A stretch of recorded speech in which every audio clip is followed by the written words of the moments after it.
theoretically, we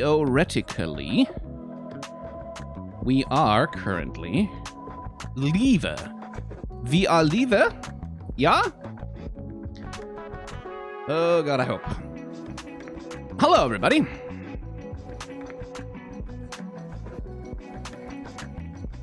There we go. I can dismiss that from my pins, and I can post the invite to the Discord. I was supposed to have all this ready ahead of time, but a thing came up.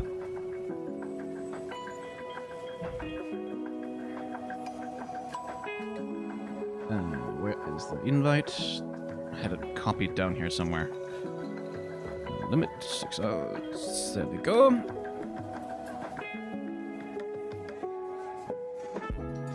There. If you want to join the Discord, that option is now available to you. Sweet! Hello, everybody! And the music just died. What the hell?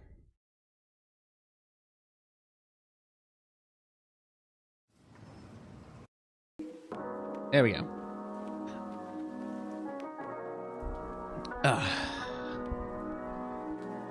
You have a nose now? Well, this avatar does anyway.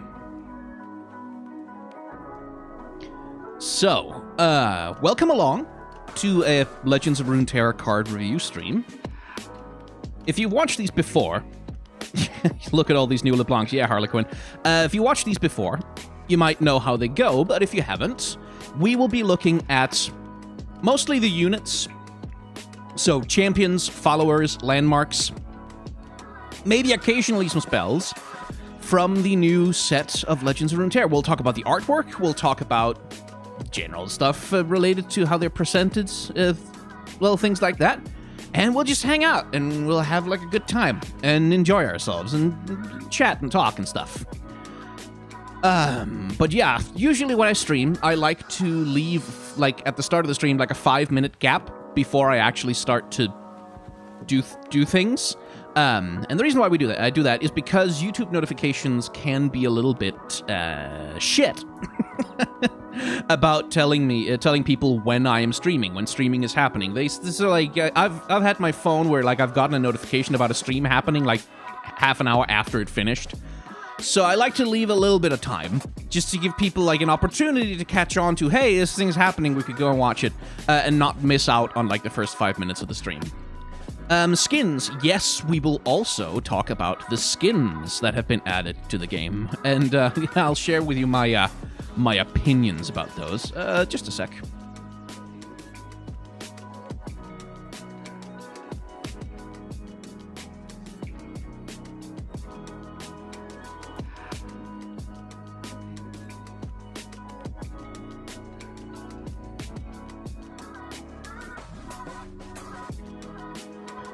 There we go. Are skins canon now? No, they're not canon. Well, we'll talk about them when we get to them. Am I going to talk about level up animations? No, not right now. Certainly not right now. I might do a separate video about that at some point. My avatar looked funny for a second. Yes, because I was leaning away from the monitor. The avatar works with my webcam, so if I'm not looking at the webcam, he resets to a neutral position or does a weird movement.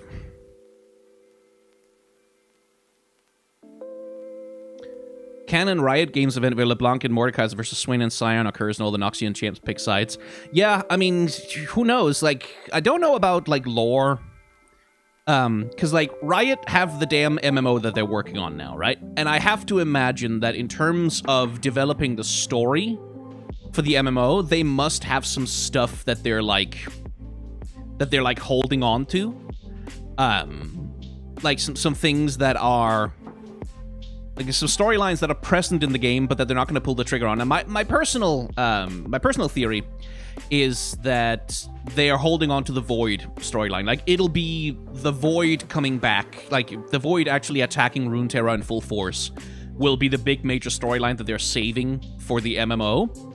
And then probably Mordekaiser would be the villain of like an expansion pack or something. Right. Okay, we've been going about 5 minutes. People have had a chance to show up, I think.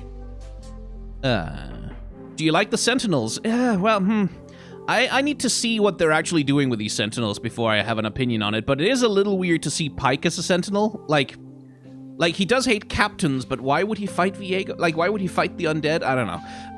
Like, he is undead, kind of, so... but yeah, I'll wait for the Sentinel skins to actually be released and whatever storyline that they're doing with them to actually play out.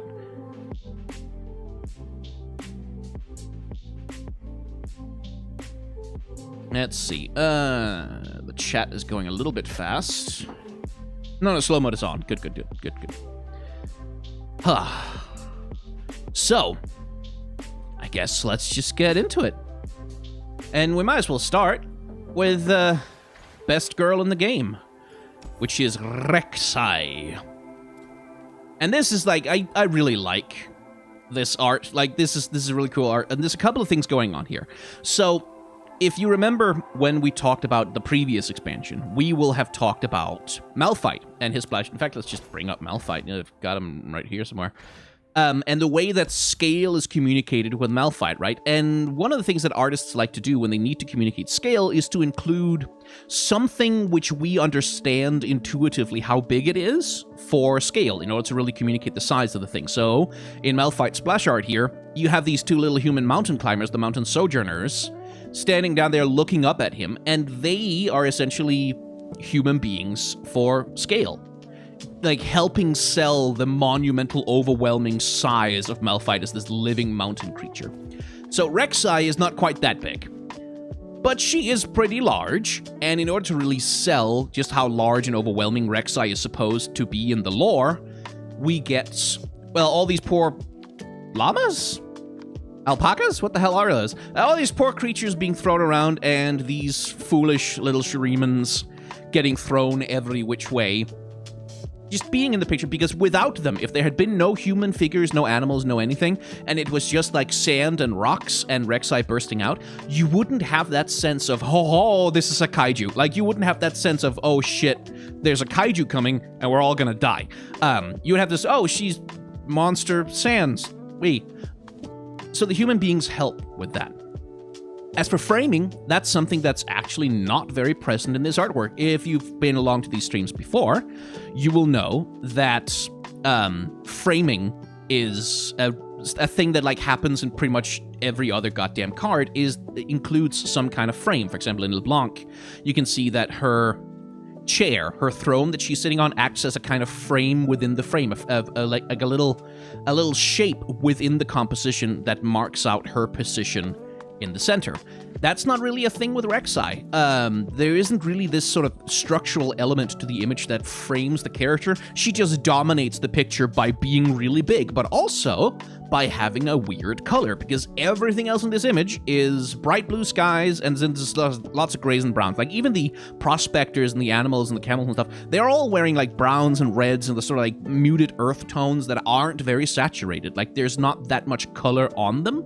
And then Rexi bursts out like just this thing sheathed in bright purple, like really just kind of standing out and contrasting with the entire environment. And that helps draw attention to her in the center of the frame as the most important thing to pay attention to.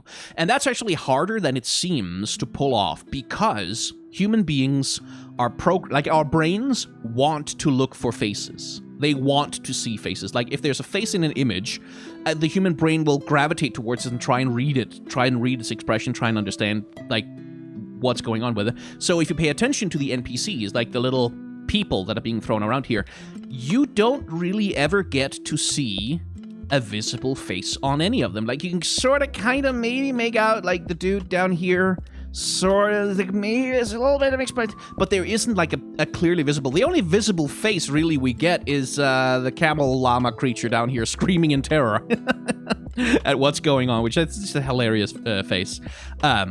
So, like, the artist is paying attention to, like, how do you manipulate the audience into seeing the parts of the image that we want them to see? How do we get them to pay attention to the things we want them to pay attention to? And one of the things you do is you don't put a really clearly identifiable protagonist character in there that could compete with the monster. So, a couple of super chats. Hey Skyn, as the League of Legends universe expands, will we get less champion redesigns since there are more games to change? Well, I don't know, actually. Like, but that's like a legitimate concern that, like, now that we have Legends of Runeterra and Wild Rift and, like, Teamfight Tactics and, like, so many things that depend on it. Like, if they wanted to do a full redesign of Aurelia, would they be able to do it? Because they'd have to redesign her visually in, Legends of Runeterra as well. And, like, with Zillion, who really desperately needs a rework, if they did a rework of him where they, like, fundamentally changed his abilities, they might also have to change his mechanics in the game. Like, if all of a sudden he doesn't have time bombs anymore in the base game because they've just decided to retcon those out or whatever, then having him have time bombs is, like, a problem. So, like, yeah, I think it does create a certain... Like, it creates a certain pressure that Riot will probably have to respond to, but I don't think it's going to be that big of a problem. Like, Riot makes $1.5 billion a year. I don't think they're strapped for, like, cash or manpower. Right, Pick Mayor, love your content, listening to this while I'm gaming with the boys. Thank you very much, that's kind of you. So, again, pretty much the same thing that happened in the previous picture. We have human beings for scale, and we have, like, this avoidance of showing a clear face. Like, you can kind of make out the face of this guy, sorta, but not really.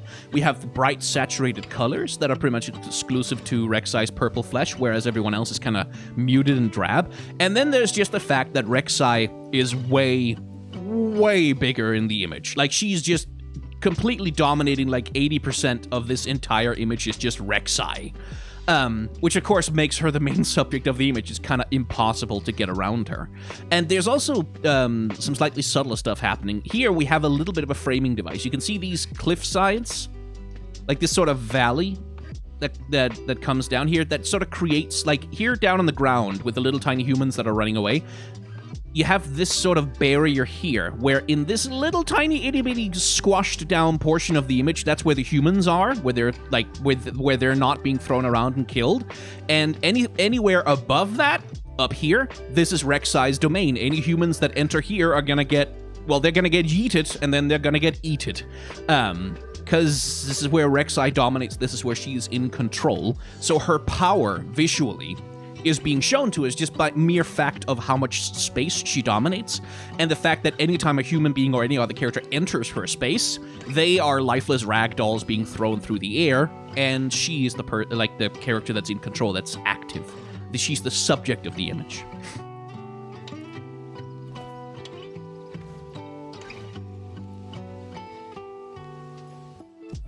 I also kind of like this art for the call to pack. I have a fondness for like when you use like the extreme symmetry of like a hole in the ground to create this sort of spiraling, swirling cascade of teeth crawling out of the earth. This is a nice little piece of art. Right. What do you think of the new audiovisual leaks? I haven't seen them, so I have no opinion. Do you agree with Richard Lewis's take that Riot is a cult? I don't agree with Richard Lewis on much of anything. And that man can go to hell, as far as I'm concerned.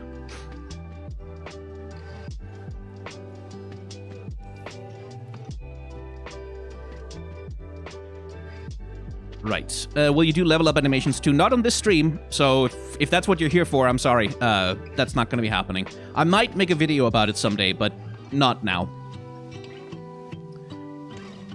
Right, so Ekko and his crew, and this is actually interesting. This is an interesting champion splash art, because like most champion splash arts, they are just about the champion, right? Like Talia is another one that has kind of a similar situation going on, where it's a group picture, where it's Talia and then like the rock surfer and her friends, because she has this very much this sort of family vibe thing going on. But most champions, most times, even if there are other characters present in their image, they are not like characters in the image. They're not like really, they're not really parts of the storytelling. They're not really parts of what's going on. The champion, the art for the card for a champion tends to focus on the champion as the central character. Ekko is interesting because he's kind of not the central character of the image. He is essentially like a bit player on equal footing with everyone else. And if you look at the composition of the image, there's a couple of things happening. Like Ekko has his big, bright clock hand bat thing that he's got there, playing it like an electric air guitar. That's big, bright, and blue, and it glows, and it sheds light on him, and it creates this big, bright point of interest in a scene that's otherwise mostly green and kind of dark. So that draws some attention to him. Then there's the lines. You see the lines of the clock tower that they're sitting on, like the way that the perspective kind of funnels your eye towards him.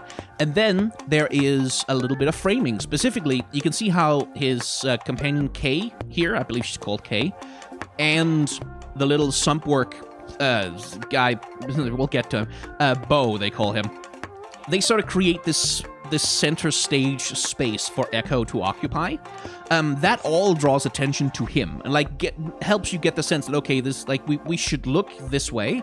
The other thing that also does it is that the other two characters, the ones that are the largest, the ones that are in the foreground, are looking at him. They're not, again, this thing about faces, right?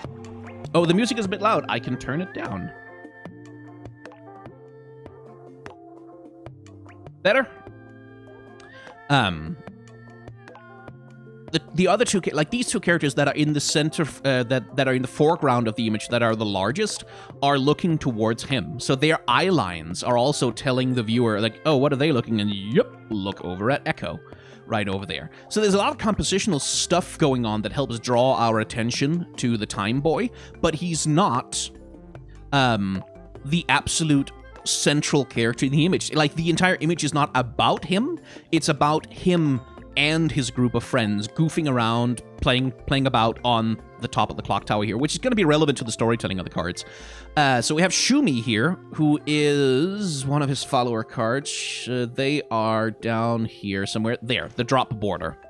Who, according to the writer, I believe is a non-binary character, which I think is cool. And we have, God damn it, can't remember what their name is. Like, they're the one who's following the drop border around.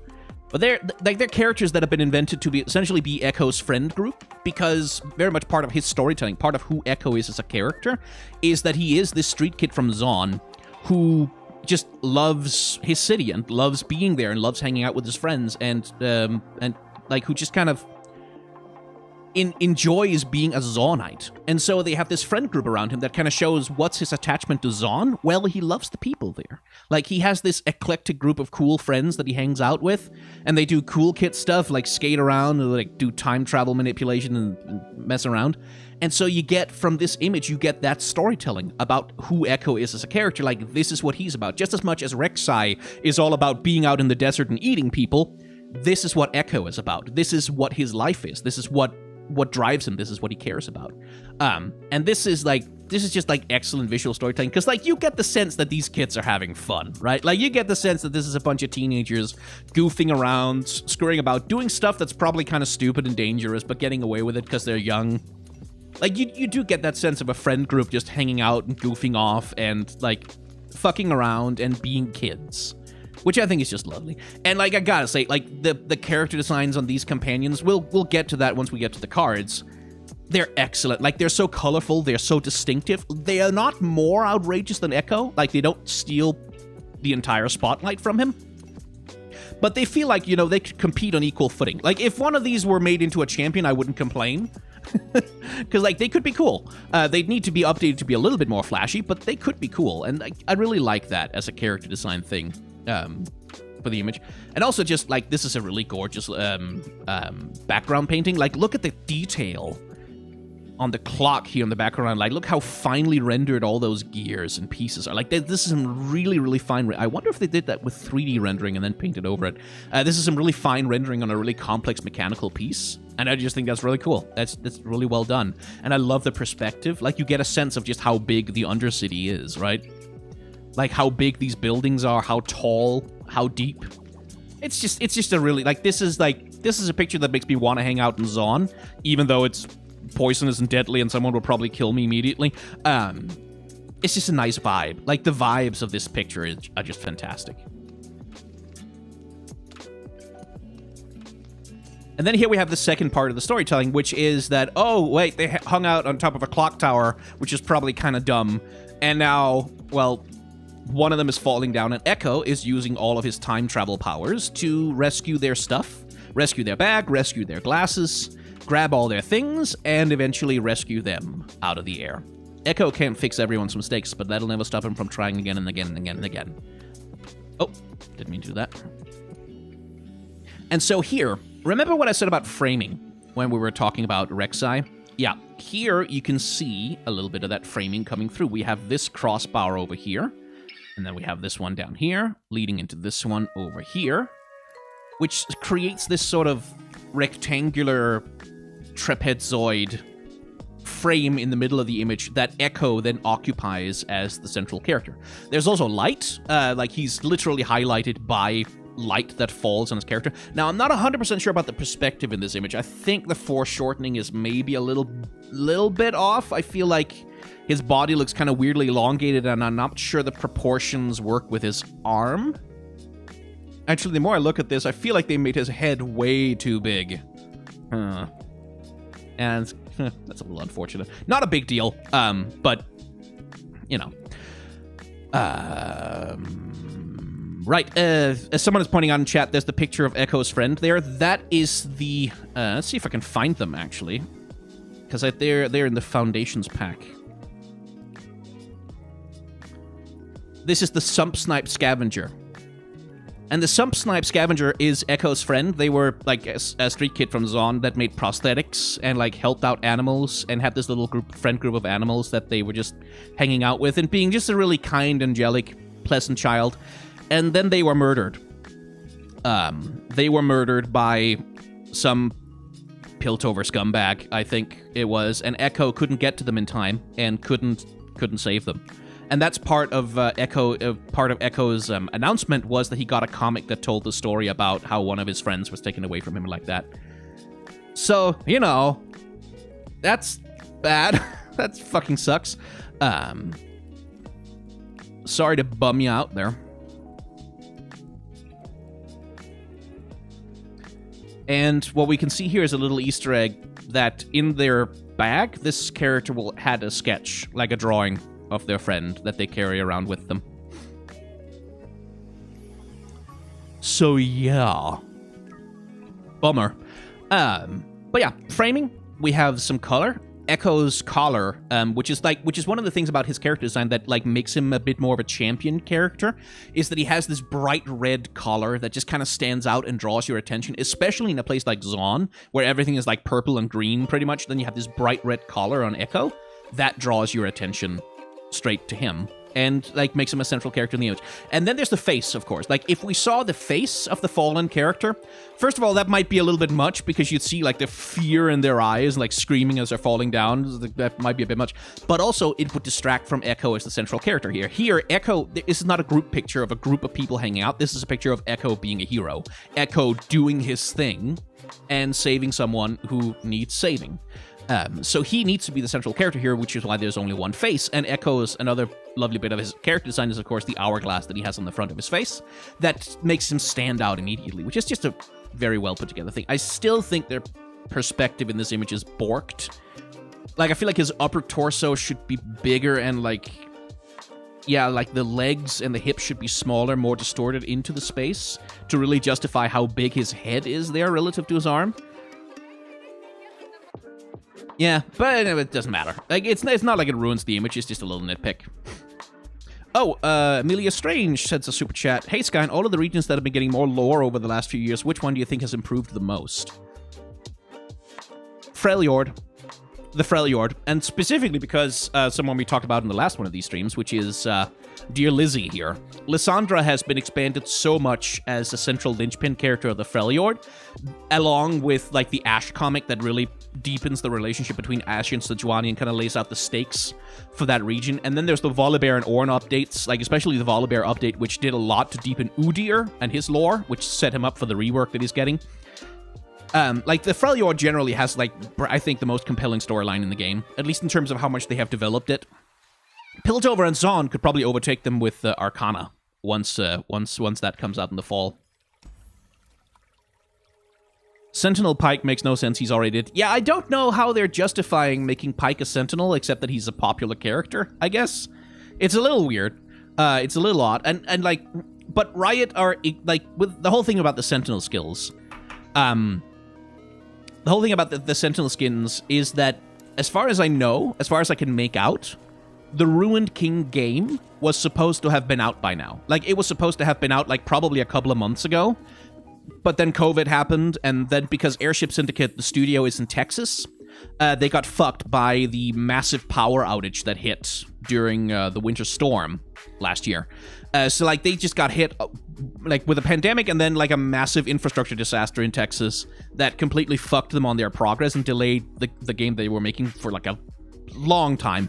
And my sense is that the Ruined King game was supposed to set up all this Sentinel stuff. Like, the game was supposed to come out, we were going to play it, and then by the end, some big thing would happen. Like, some big event would happen that would explain why, for example, Pyke has been made a Sentinel, because he's a character in that game that would explain where Misfortune is, and so on and so forth.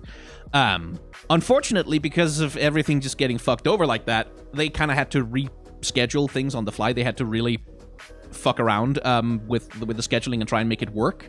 And now I don't know when the Ruined King game is coming out. Like, hopefully before the season ends.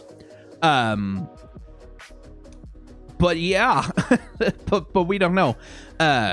So who knows? Like, if I'm lucky, I might get to talk to some of the people at Airship Syndicate who are making the Ruined King game. If I'm lucky, and maybe I can get an interview or something. But we'll see about that.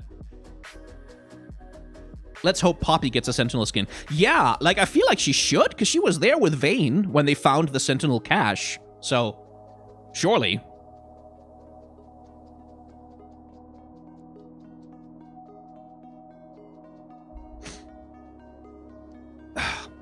Pyke is a ghost made by Nagakeboros. No, actually. That's a common misconception about the lore. I used to think so too.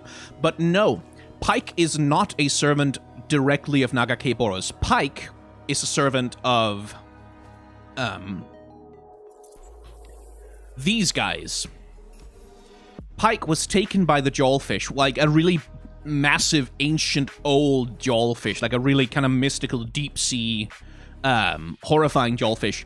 He was taken by them and taken to the depths, to the swimming city, which is this mysterious, spiritual, ghostly sea realm way down in the deep sea. Like, it's some kind of power that is not connected directly to Nagakeboros, as far as we know.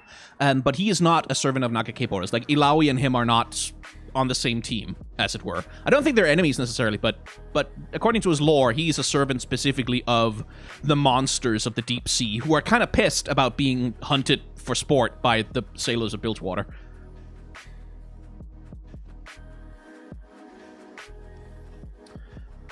Right then. Oh, greetings from Germany. Guten Tag.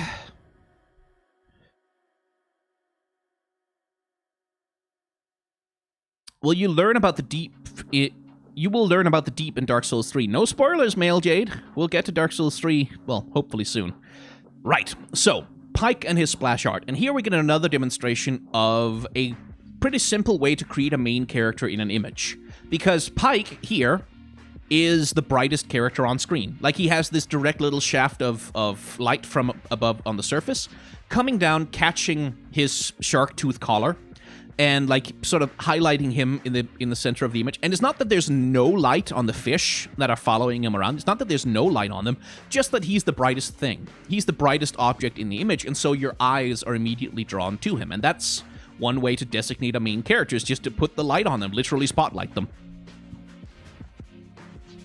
Looks like the semifinal match will be England versus Denmark. Oh, God. Are we going to have to kick their ass again? We haven't forgotten. We have not forgotten that once upon a time, England was our property. Oh, God. Man, fucking hell. If we win, we're going to be insufferable. Like, oh, my God. I'm glad I don't interact with mainstream culture in this country. Please beat us. Please beat us, Soulstep. I don't want us to win. The last time we won was like in '88 or something, and like the whole country was just a fucking insufferable bunch of bastards for months. Like, I've heard the stories. I don't want us to win. Kick our ass. Anyway, there's some super chats. How do you feel about Lurk and Deep having terrible synergy with one another given the overlap of sea monster design? I think that's fine. Specifically because that's, like I said, Pyke is not a servant of Nagakeboros. He's not a servant of Nagakeboros. He's not aligned directly with Nautilus and like the other creatures of the deep. So I think it's fine that their playstyles don't interact so well.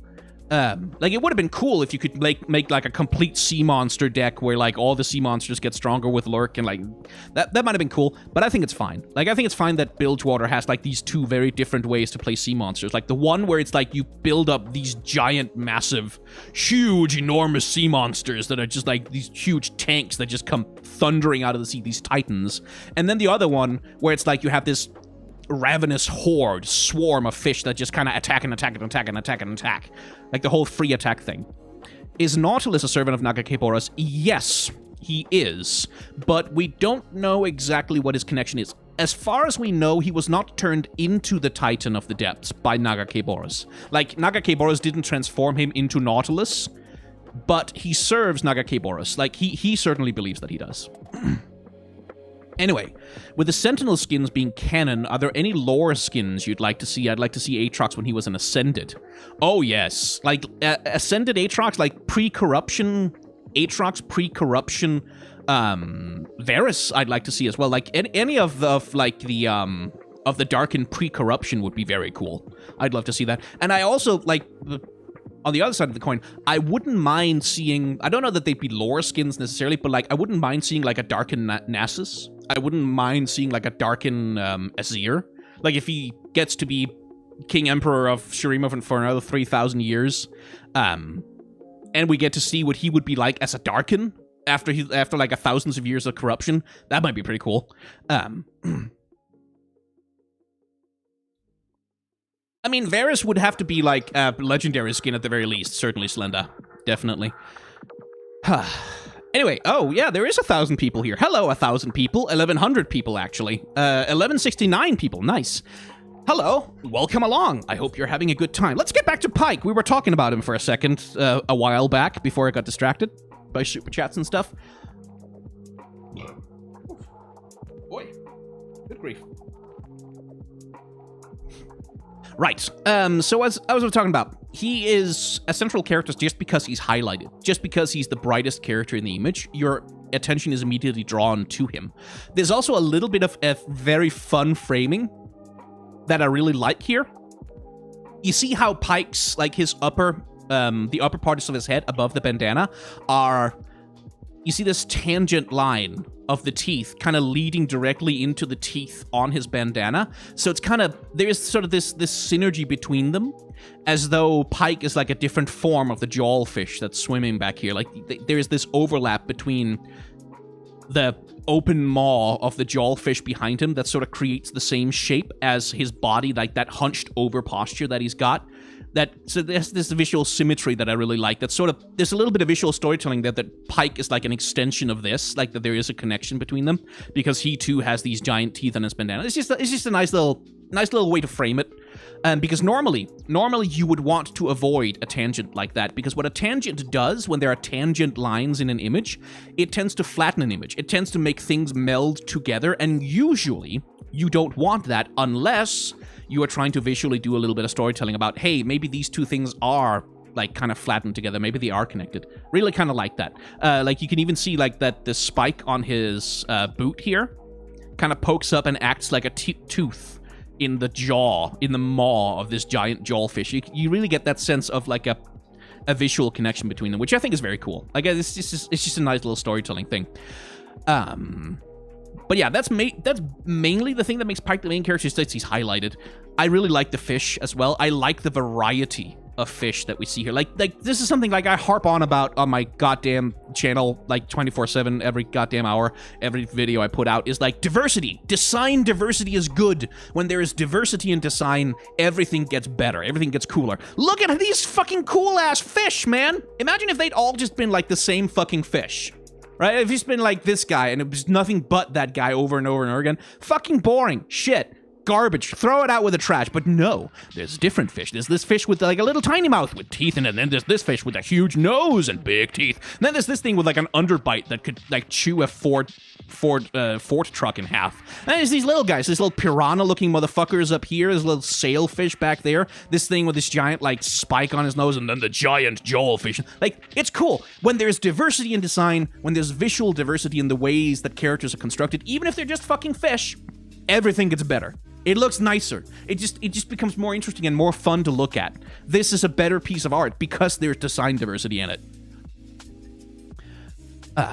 I also really like the floating sense of it. Like, how is Pyke moving right now? I don't know. He's walking, I guess. Like, he's just walking through. How is he moving? He's just fucking floating. But I like that feeling. I like that there is this floating feeling that's created by these, like, long strands of kelp coming up from down below the seafloor. These hanging chains that kind of let us know that we're probably in Bilgewater Harbor and they're about to attack some ships or something that are hanging out there. It just gives this nice, like, sort of floating, quiet before the storm feeling. Like, you get this sense of, like, this is like, yeah, these things are ready to kill, but they're quiet right now. They're stealthing up on it. They're getting ready to launch the feeding frenzy, which is here. Here's where the feeding frenzy then actually happens. And, like, scary motherfucking thing to look at. So, again, I have a little bit of a nitpick with this image, which is that I feel like the rendering isn't quite complete. Like, I feel like in comparison with the quality of rendering that we see in, like, especially the lighting in the previous image, it's kind of weird that here they seem to be spotlighted with this really flat lighting, especially on Pyke. He kind of looks a little flat here with the coloring. It feels a little bit unfinished to me, which I think is a bit of a pity, because this is a really cool scene. And Pyke reeling you in for a nice big... Yeah, this is after Pyke has thrown his skewer at you and, like, dragged you into the water to be consumed by his fancy little friends who are waiting for you. But, like, notice the moods. Like, take a look at the visual aesthetic of this image. What's the motion here? Like, what's the flow of motion in this image? And you can see the sea current. Like, you can see how the sea current is pulling on the chains. You can see how it's pulling on the kelp. So there's this sense of, like, a movement that's kind of like water is passing this way, and so the characters create this forward flow, and it's all very sort of symmetrical. Like, there's this flow of the characters from left to right. The seawater, like, moves the other way from right to left, and there's, like, this nice balanced flow of movement, which gives the image this, like, this peaceful quality, right? Compare and contrast with this, where we have, like, this skewer itself, like the rope that he's thrown, like, just kind of snaking its way through the image. We have this fish going this way, you have that fish going that way, you have giant fish in the background. Everything is chaos. The movement is going in every single possible direction at the same time, and it creates this sense of chaos, this sense of energy, this sense of things happening, like bodies moving in every possible direction, teeth everywhere, bubbles, everything is chaos, everything is wild. And that, again, just good visual storytelling. Oh, my avatar's covering up Streamlabs messages. Ah, fuck. Let me fix that. Go. I need you to not be in the way of the artwork. Alert box. You. Thing that comes up. Go over here. There. That should do the trick. First he came for his old crew, then other captains, then cheaters, gamblers, and drunkards. Pyke's craving for revenge slowly gave way to a newfound lust for murder. Now, instead of only listing those who once wronged him, his growing manifest only illustrates what Pyke has become. And I'm kind of, like, in terms of lore, what I really liked about Pyke, the way that he was originally conceived, is that after he was taken by the sinking city, he was sent back to the world with this list of people who betrayed him, right? And he's going through them, he's killing them off. But every time he kills someone, and he's like, okay, I finally killed everyone on my list, he looks at the list, and there's a new name there. Like, oh, shit, there's someone new there. There's a new name. And the names just kind of, it always seems to him that he's forgetting someone. Like, there's always one more. But there's this sense that he's not really conscious that he's being, like, that he's constantly being fed more names to kill to fulfill his revenge. So he's this revenant with a never-ending quest for revenge who has long since killed everyone who was associated with his murder, but who, like, can't stop because the swimming city is feeding him more and more names. Like, it's constantly pushing him to take more and more revenge. on behalf of, like, the monsters of the sea who are tired of being hunted by the captains of Bilgewater. Now, the way that they've retconned him here is that he seems to be kind of... No, he knows what he's doing, and he's much more active in this role. And I can see why they did it. Like, I can see why that they would want Pyke to be more of an active, conscious agent, because, like, if he's mind-controlled, if he's like a mind-controlled wretch who's not fully in control of his actions, that can make him a less compelling character. Like, it makes it harder to tell stories about him. It makes him harder for him to be an active force in his own story, and they need him to be one for stuff like the Ruined King game, and perhaps, like, I don't know if they have some narrative stuff that's coming up where they kind of need Pyke to be an active character. So I can see why they did it, but it's just, like, I thought that was such a cool concept, like, this sort of, like, that his mind is every bit as fluid and liquid and swimming and kind of fucked up as the rest of him, that he's this, like, this ghost made of seawater whose aims are always sort of subtly shifting to one side or another.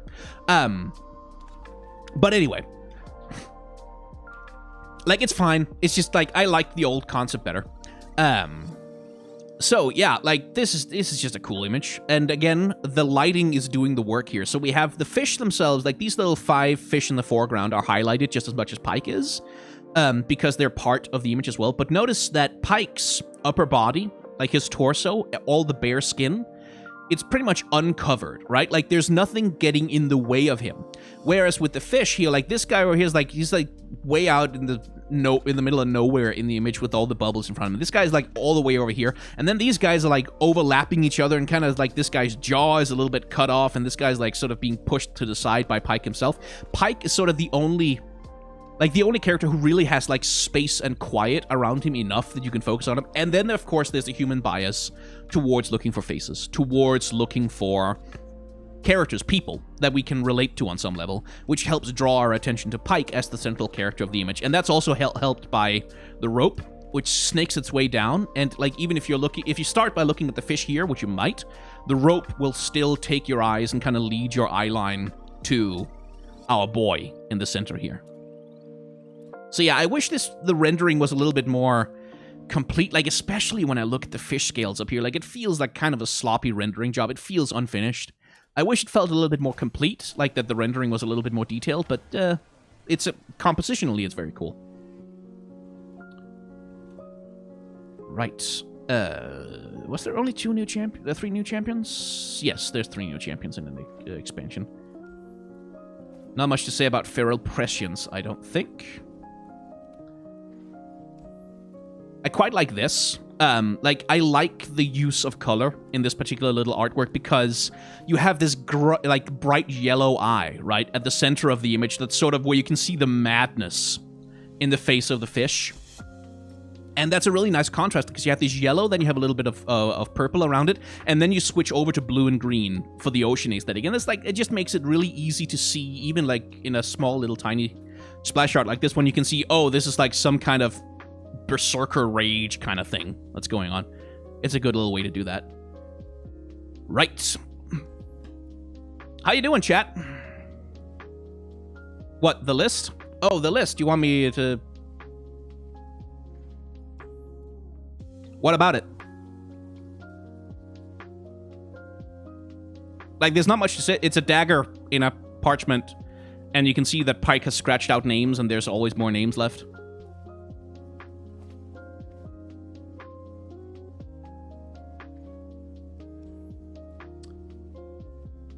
Right. The writing. Oh, I can't read it? Like, I don't know how to read this. If someone knows how to read these like, Bilgewater runes, let me know, but I can't read it.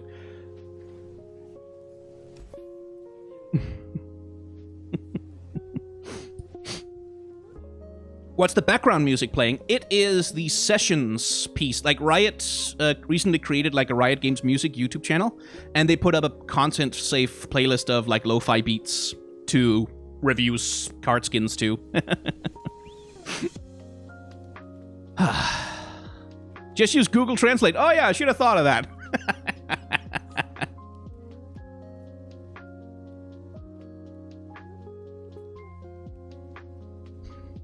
He's making a list. He's checking it twice.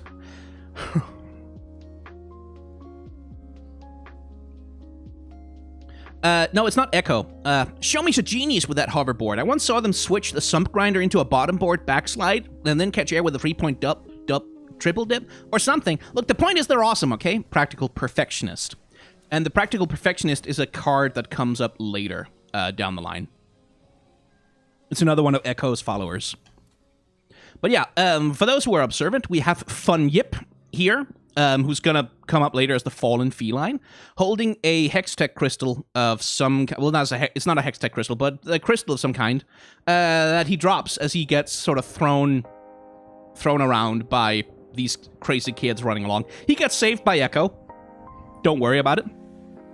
Ekko pulls him out of it. But yeah, that is Fun Yip. Professor Fun Yip himself, who is also in a couple of Victor's cards, like follower cards, and who is also a companion, a board guardian that you can pick up. Oh, my head! Yeah, let me just... There we go. There he is. There he is. Got him now. Got him now. There he is.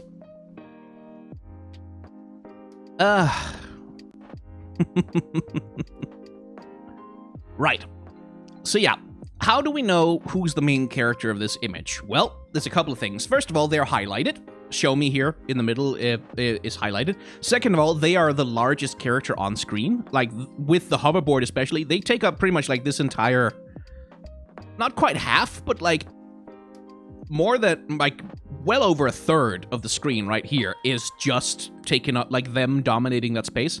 Then the secondary character would be the other, the rollerblader back here. And then we have Ekko, finally, who's a tertiary character in the image, with Fun Yip playing a tiny little supporting role as an Easter egg in the background. Ekko is not much of a character in this image, specifically because we are seeing these after images. So we know that Ekko is ahead, but these after images, as you can see, like, they wash out all his features. All of his, like, we can't really see his expression. We can't really get a sense of, like, oh, this doesn't seem to be a character who's present. This seems to be an after image or a ghost of where they once were. And so we default instead to looking for the face that we can see. And fortunately, we have two very big, bright, round things that approximate eyes. And the human brain is programmed to look for eyes. Like, this is a face on the same principle that a smiley is a face. It doesn't really matter that the eyes are not anatomically correct, because we have these two bright dots, then we have a nose, then we have a mouth. Oh, face! And so the brain understands that this is where we're going. Right? And then the secondary face you look at would be the rollerblader back here, and then you'd probably look at Fun Yip. Finally, you'll be drawn in a line like this, down along. They're all LeBlanc. Yeah, they're all LeBlanc. And again, I'm covering up Fun Yip. I'll just put the VTuber avatar away for a second so you can see Fun Yip hanging out there here. So you can see that there's this, like, oh, you look at her, or them, rather, and then you look at her, and then you look at him, right there. So you follow it down along this way, which works really well. Like, this is a really cool image. And again, I love the character design of Ekko's followers. Like they're just all really distinct and interesting characters, because you can see, like, from the character design alone, tell me what this girl likes to do. I believe that they are female. Tell me what this girl likes to do with her time. Well, rollerblade and graffiti. And you can just tell, because they've got the mask, like they've got the breathing mask, they've got the rollerblades, they've got like graffiti paint, very bright graffiti paint splashed all over. It's just good characters. Like, it's just good storytelling about how, like, what this character is and how they're put together. And one little detail I like, you see the little hourglass on their hood? Same symbol that Ekko uses. That's just a nice little way to connect them together. And I just love this robot arm as well. Like, this let's go back to Ekko's art because we get kind of a better view of it. Look at this fucking cool ass robot arm. Like, look at how, like, they've got the ligaments and the way that the bones in a real forearm, your bones can twist around over each other. And, like, the way that that's represented here, it looks so good. It's such a cool prosthetic. I really like it. It's very simple, but, like, it's just got such a nice, cool, dynamic feeling. Like, it looks bendable even if it isn't, which I really appreciate. I think that's cool. It's a cool prosthetic arm. It really is. Right. Anything else here worth talking about? Not really. I think we covered most of it. Yeah, there's some Jet Set Radio vibes here. There's definitely Jet Set Radio vibes here. Oh, man, wouldn't that be fucking cool? Wouldn't that be fucking cool if Riot put out, like, a Jet Set Radio type game? Like, a game that's sort of the same kind, but you play as these kids? That would be fucking cool as hell. Fuck yeah. Not gonna happen, at least not yet, but, you know, if you bother Riot Forge about it enough, maybe, maybe they will. Oh, Drau Insiru, hey, Sky, just finished watching your last video. Thanks for uploading and making awareness of it. That's all. Enjoy a relaxing Saturday. I will try. I will try my best. The girl on the right looks like Killjoy from Valorant, which I like. Yeah, there's a little bit of that in there, isn't there? Like, there's a little bit of that more... And that's also aided by the fashion of these kids. Because, like, their fashion isn't, like, modern as such. Like, it's not like it's like modern street fashion, but there's definitely influences from it, right?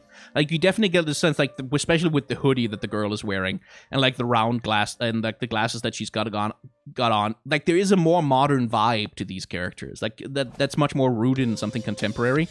Contemporary punk. And, like, I like that. I like that it's a different vibe. I like that, like, where Piltover is this, like... Victorian Edwardian steampunk city where everyone is walking around in very fine dresses and suits and coats and oh yes, we are Victorian England. Like everyone has kind of that vibe. I appreciate that Zaun is much more modern in its aesthetic, that it's much more like that it has more of that vibe of like youthful energy and like street culture to it, where like there's much more punk, there's much more graffiti, there's much more modernism down there. I think it's a cool way to differentiate the two regions. Anyway, here's Fun Yip dropping the, what was it called? The Hexite Crystal. As he falls through the air, the poor fool of a cat, with some kind of plans. I don't know if these are plans for the catastrophe that he's got going on down here. Like, if those are the drawings that he's got. Might be, because like I think the conclusion of his storyline is that he creates the catastrophe card. And that becomes, like, his ultimate form, as he falls down. Anyway, not much to say here. Like, you can see how this character is highlighted, right? They're highlighted just by sheer strength of being white. Like, a very pure white blob of color in an environment where white colors just simply do not exist most of the time. And then there's, like, the bright light of their Rengar eye patch that they got going on there, and some edge lighting from the sun coming down from above. Like, it's all very, like, you know where the central character is here. Then there's the motion blur.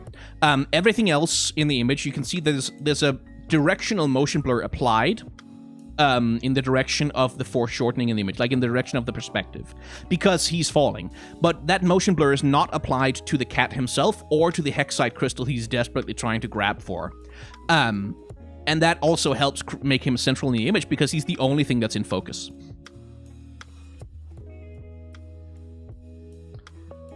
Moving right along to Ripper's Bay. Can anyone explain the eye patch? It's part of the lore somewhere that he gets an eye patch at some point. I can't remember why it happens. I must say, like, unlike Nikrit, Nikrit knows a lot more about Fun Yip than I do. I'm sort of not that interested in the character. Like, I think he's fine, but I'm not that bothered. But yeah, Fun Yip is a science. Well, actually, we can find him. We can find Fun Yip for you, and you can see what he looks like when he is not. There we go. That's Professor Fun Yip, who is making this robot machine thing. And that is the cat whose body he's eventually going to inhabit. And what happens is there's a magical accident of some kind where he swaps brains with the cat, so now this guy's brain is inside there, and the cat's brain is inside this lanky scientist dude. And it's kind of funny. It's like a funny little body swap story, but that's about it.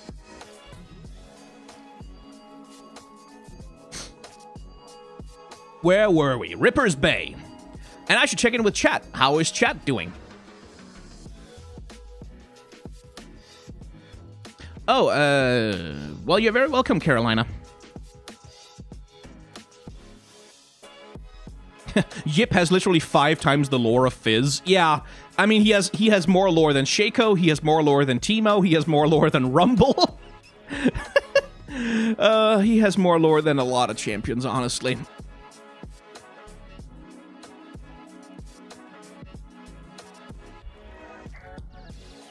Have I seen that Reddit post about how 8 out of 9 recent male champions are shirtless? What are my thoughts on it? Like with everything else, like I don't really have like a blanket hot take on whether male characters should be shirtless or not.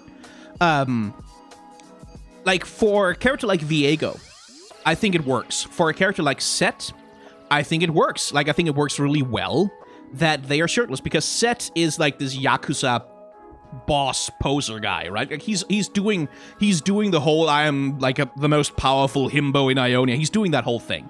So like that's fine. And with Viego, like his whole thing is that he's supposed to be seductive but toxic. Like he looks like sort of the wet dream of every YA novelist's female character, right? Like he looks kind of like the emo boyfriend that every teenage girl dreams about. Like that's kind of how he's designed to be. And so for me, it makes sense. Like, yeah, he'd be shirtless for no fucking, like, completely pointless as shirtless, but because that's the vibe of him, is that he's supposed to be seductive in that specific way. So that's fine. But, like, then there's characters where, like, it doesn't make some, like, Tryndamere, for example. I think it's dumb. Like, I think it's really stupid that Tryndamere is shirtless. Like, I think that it just plays into this, like, shirtless barbarian trope, which is, like, 4,000 years old. And I don't, like, it doesn't do anything for the character. I think he would be much better off being dressed. And then, like, maybe when he goes berserk, you can have him, like, tear his clothes off and do, like, if you absolutely must. But characters like Tryndamere, fucking, like, it doesn't do anything.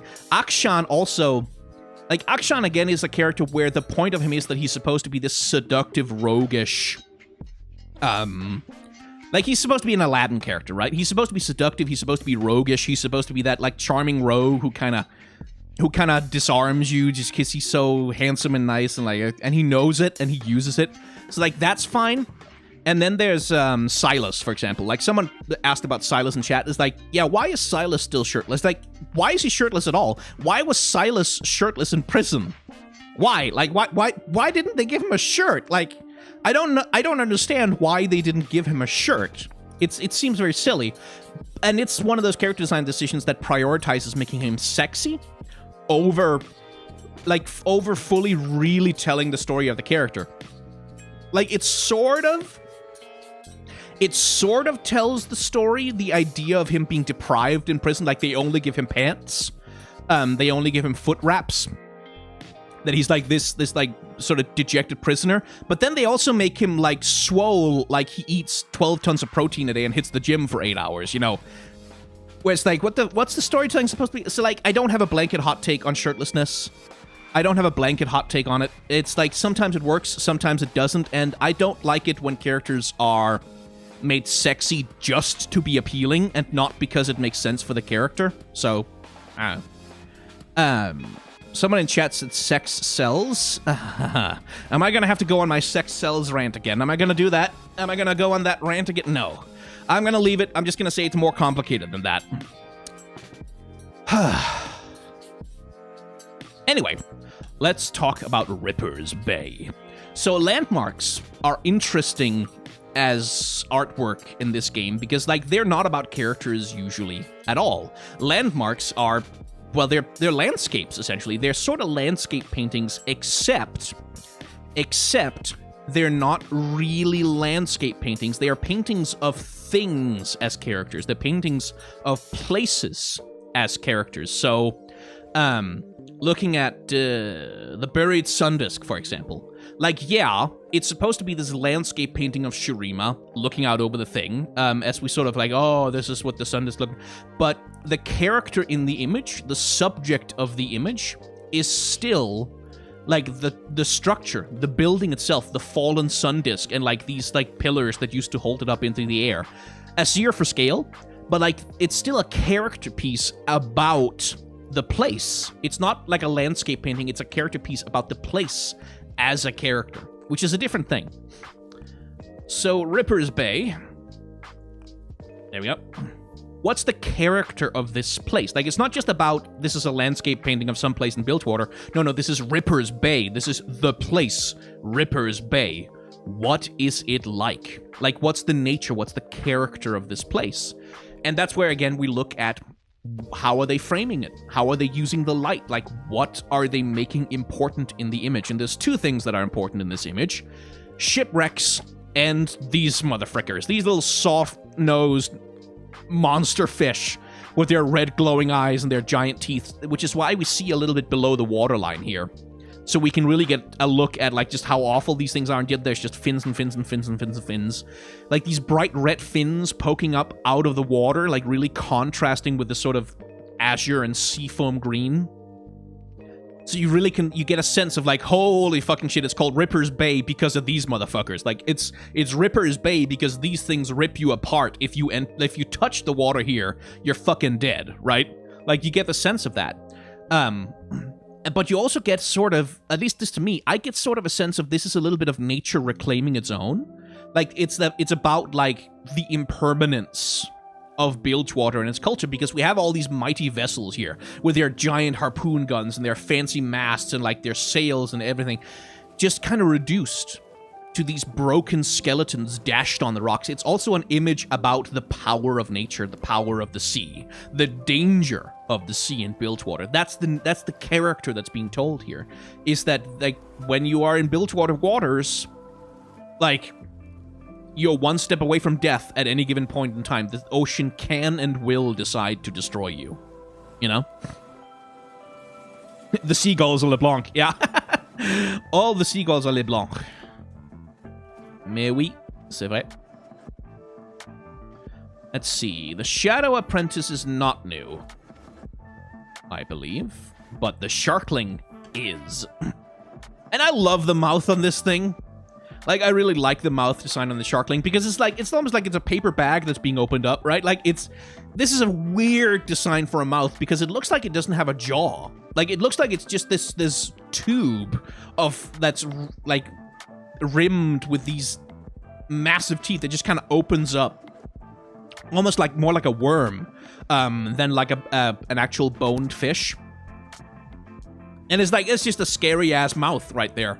I guess just like, you don't want to see that. You don't want to encounter that. You don't want, like, a lamprey. Yes, someone points out in chat, like a lamprey. Someone else says it looks like a vulva. I will say, if you've ever encountered a vulva that looks like this, you may want to check that the person you were having sex with is actually a person and not an alien. But yeah, it's and the mouth, by the way, is the main character of this image. Like, this giant open rows of teeth mouth is like the main character of the image. There's a body attached to it, but it's not really about that. It's about this giant, scary, terrifying mouth, is what it's about. And I like that. So, color contrast. We have this very bright red on the fins of this fish creature and on the gills, but the fish creature itself is like shades of blue, and it's shades of very cold, sort of very saturated blue a lot of the places, and that creates a contrast with the visual aesthetic of the rest of the place, because everything else here is green. It's all like seafoam green and kind of teal or turquoise, maybe. But this thing is like bright azure blue, pretty much, which creates this wonderful contrast with the environment. By contrast, like, compared to that, these other fish, which is just kind of like colorless and silver with much less saturated red fins, don't stand out nearly as much as this terrifying thing does, which is another way that you can create a main character in the image. And it's a cool fish design. Like, it's a cool, like, long eel motherfucker that's just, like, clearly only designed to eat.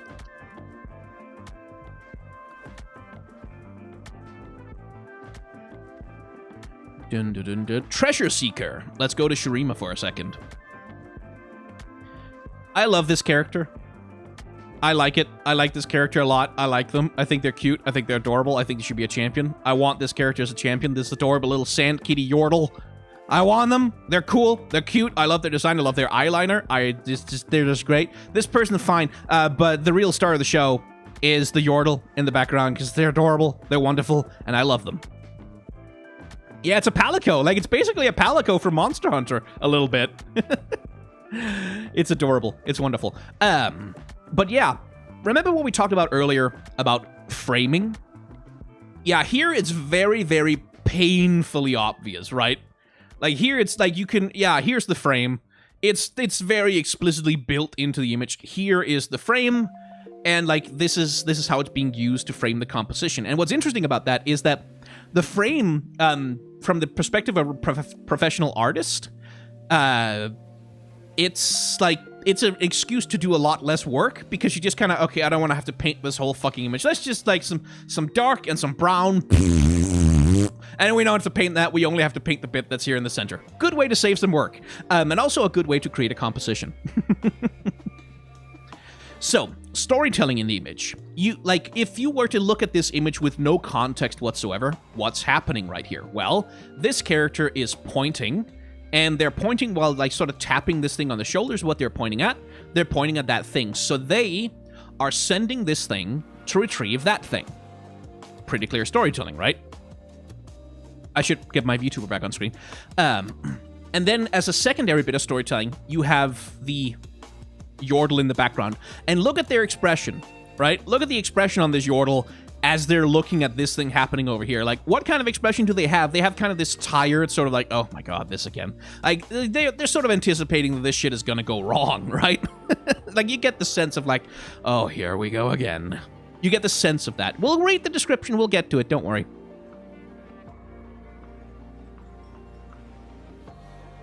Am I a professional artist? I used to be.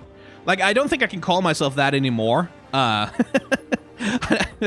it's been some years since I made my money from commissions, but yeah, I used to be for like 5-6 years. I made my money making art, comics, commissions, stuff like that. Anyway, returning to this. Interesting thing. Remember what we've talked about highlighting? Like the way that you use light to create a main character in the image? Interestingly, the main character of the image is not really this sand treasure hunter person.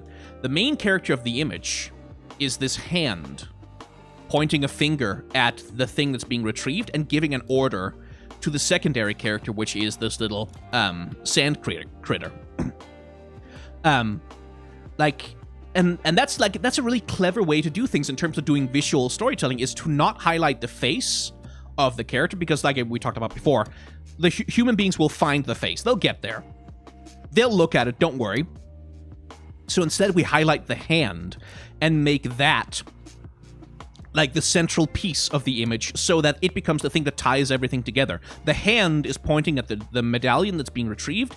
The hand is issuing an order to the creature, and the hand belongs, of course, to this character. It's like, so it ties everything together. It creates this central point to which everything else is connected, and that's good composition, because like it creates really clear storytelling, and it creates like a really clear line of perception. Like you know how to read the image from that gesture. It's a really good gesture. So,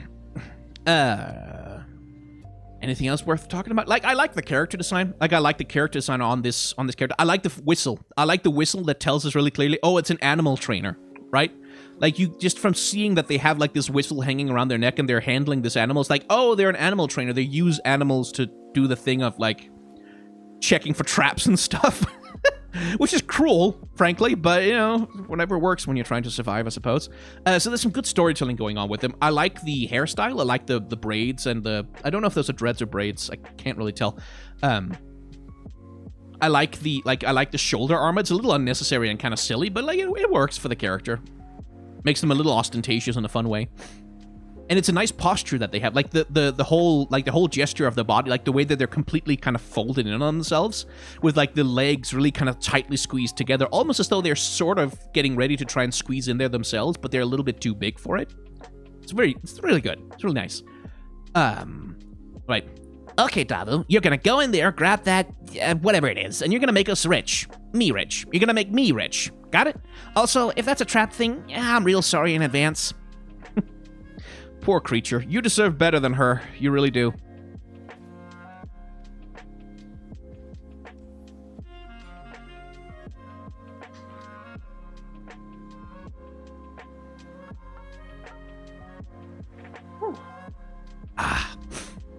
Drinking some soda, which is a great idea, because now I'm going to burp.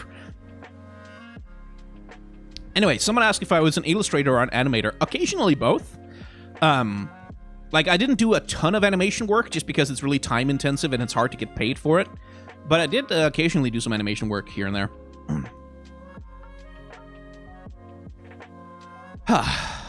Right. I should get some tea at some point. Anyway, this is a Cersei hatchling. right? Like, this is what they look like when they're relatively new in the world, when they have only 1 health.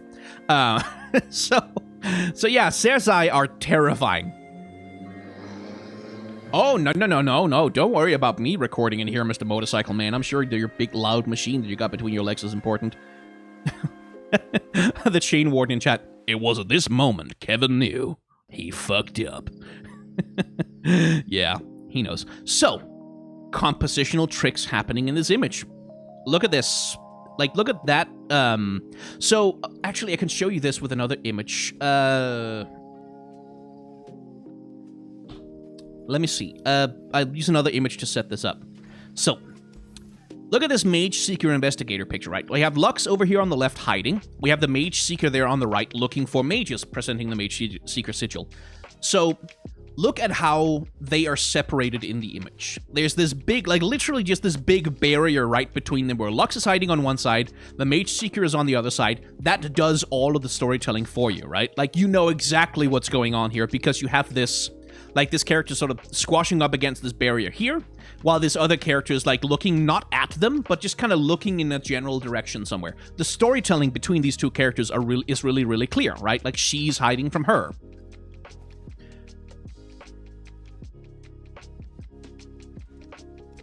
Same thing happening here. You have this barrier.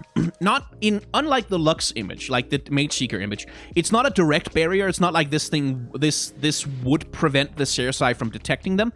But visually, in the image, there's the same storytelling trick going on, where you have this, like this barrier, this visual barrier between where the characters are and where the Cersei is looking. And the Cersei, as you can see, it doesn't have eyes. Like, presumably it detects people in another way.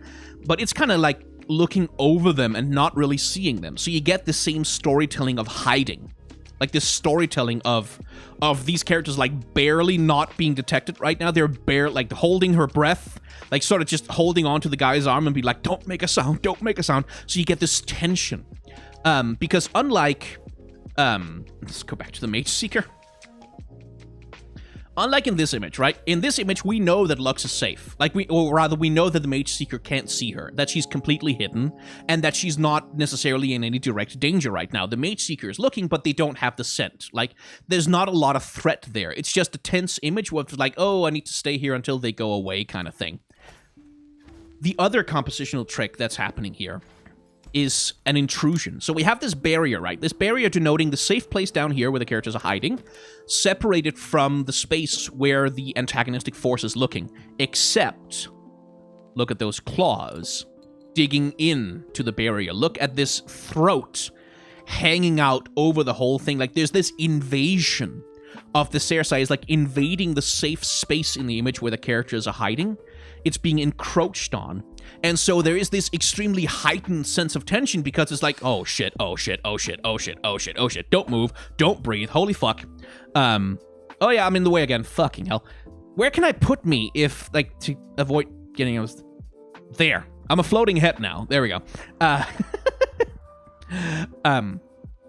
There's this sense of like, oh fuck, oh god, oh shit, oh hell, oh damn, oh blood. Like that, where you know, like, they're not detected yet, but it's like, oh boy, like, it's not far away. Like, it heightens the tension. It heightens the sense of fear, of danger. Yeah, I'm covering the super chats now. I know. I'll move me around. This is just for now. Don't send any super chats while I'm down there. Actually, I can fix that in an easier way. There we go. Super chats are now going to appear on top of my face.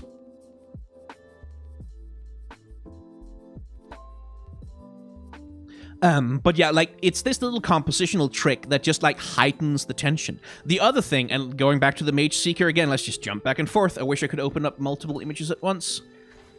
The other thing is, like, how much space does the Mage Seeker have in the image here relative to the other characters? Well, most of this side of the image is dominated by the character the Mage Seeker is talking to, right?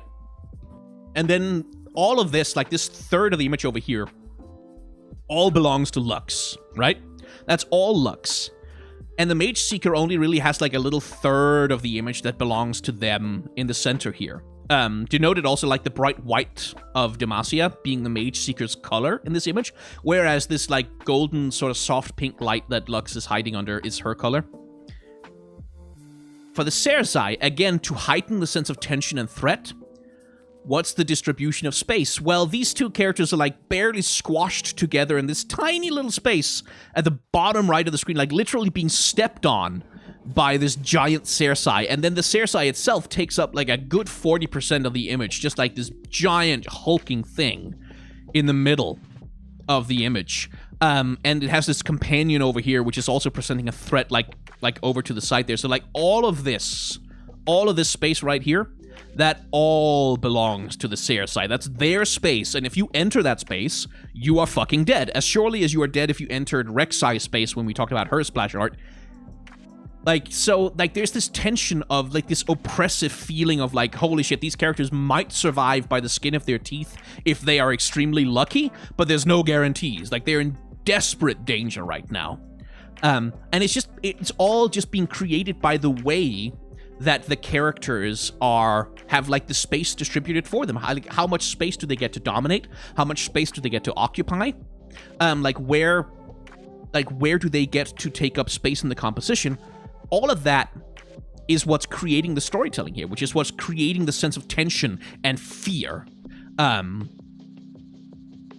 That creates the image for us. It's just really good compositional work, and this is like, generally speaking, all the artwork that's been commissioned for Legends of Runeterra has generally just, the compositions are always fucking immaculate like this. I love it. Right. Going back over here now. So that you can't top me anymore, Grayson. Weirdo. I feel it's worth noting that these guys kind of lean into some of the things you talked about in your Void aesthetics video once upon a time. Yeah, a little bit. Something I've talked about with the Void is that I would like it if their aesthetics were a little bit less animal and a little bit more sort of weirdly space, like weird geometry with teeth kind of thing. And these creatures are a little bit more like that. I guess they still think they're primarily animal, like, which especially we'll see with like Shai Hulud over here and this literal beetle. But like, I like that there's a little bit more of that sort of non-Euclidean geometry thing that they've got going on.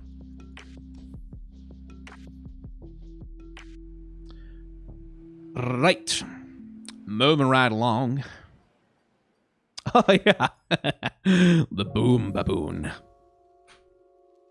Right. I need to go make some tea. So I'll be back in just a minute. Not the bathroom. Making tea. Because if I don't have some tea to drink, I'm gonna ruin my voice. So I will be back in a little bit, and you can enjoy the music in the meantime.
There we go.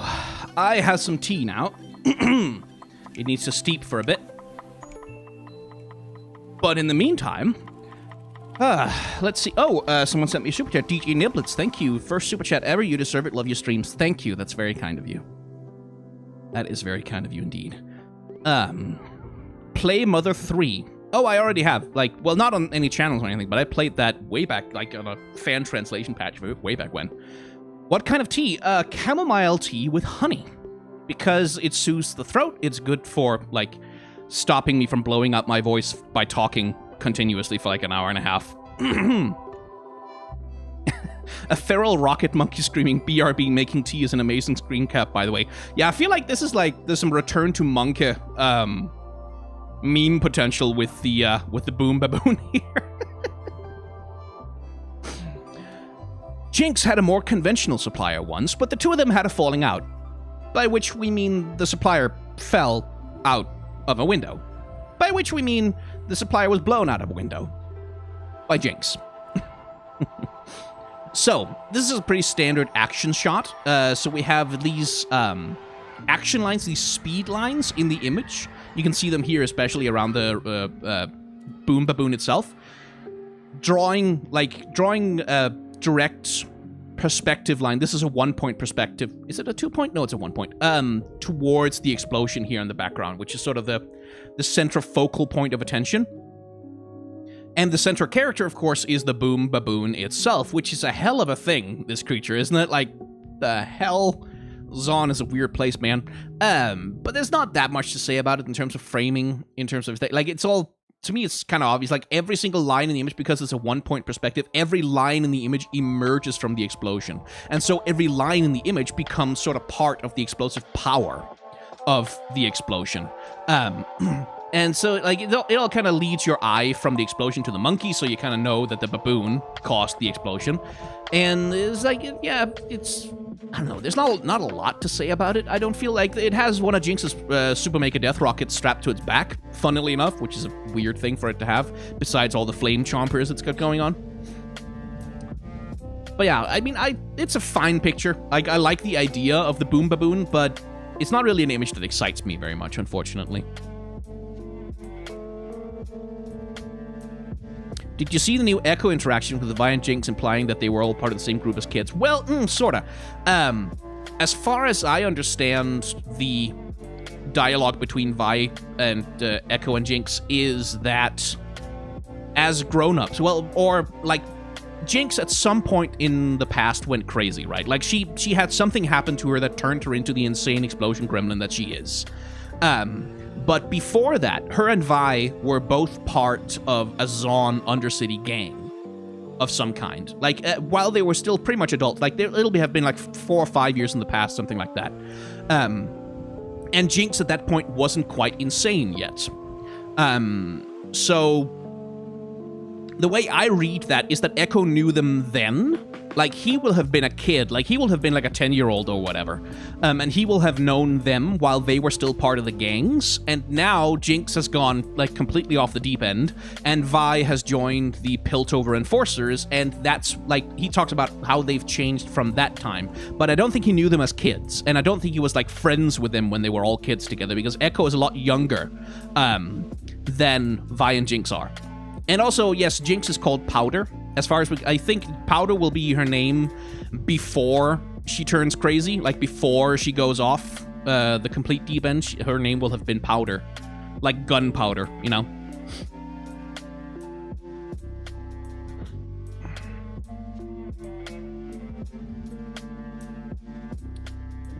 Right. Right, the Kyrian Sump Worker. Now, this one was introduced along with its derivative card before Ekko was put in the game, but now we know that this is Bo, and that he's one of Ekko's friends. Let's see. What else? Ah, the Redfin Hammer Snout. Yeah.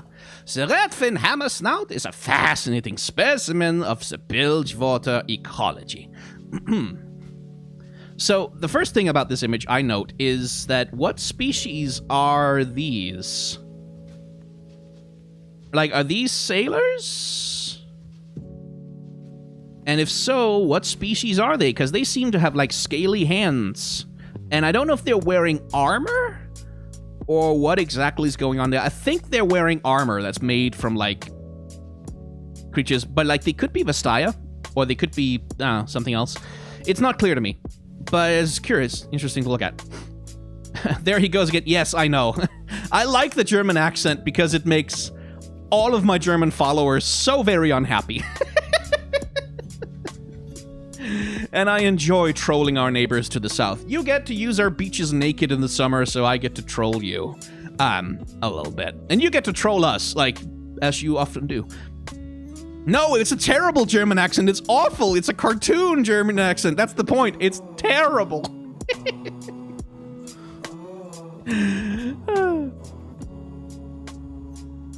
Anyway. These are the Jawl Hunters. Are they the Jawl Hunters? I'm trying to think, like, because the ship that they have here looks vaguely similar. But I think the Jawl Hunters look a little different on the ship that they had in... Yeah, like, because that... I feel like the sail there is different. Or not? No, that's the Jawl Hunters. Okay, well, I'm wrong. So that is the Jawl Hunters. Cool. That's interesting.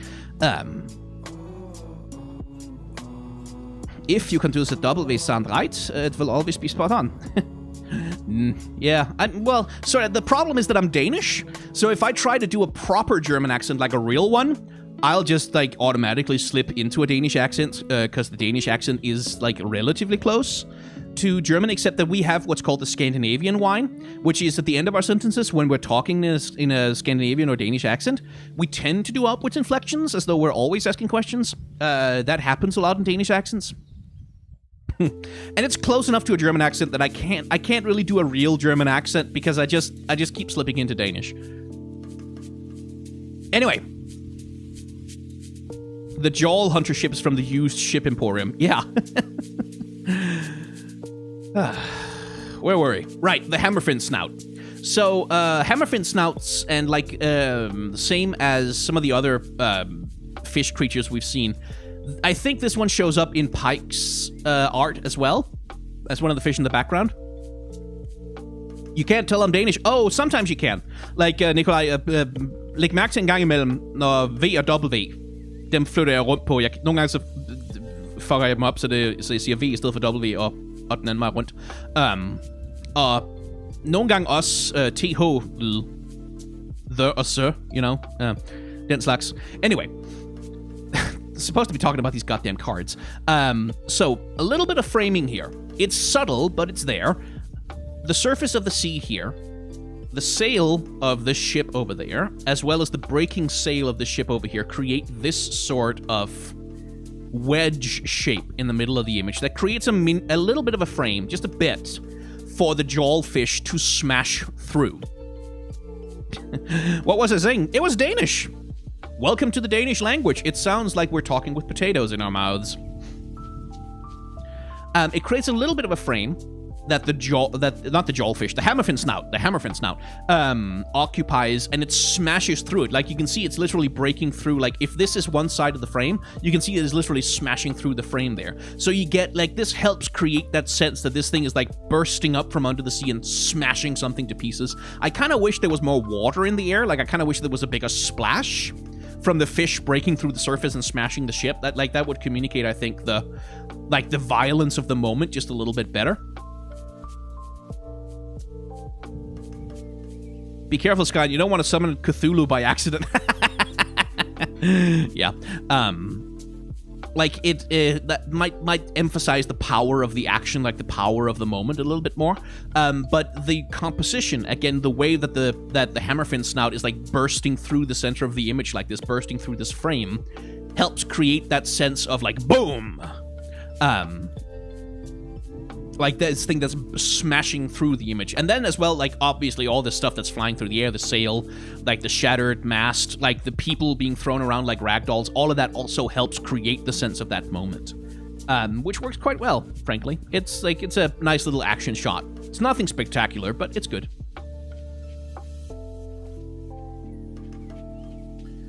Bonk.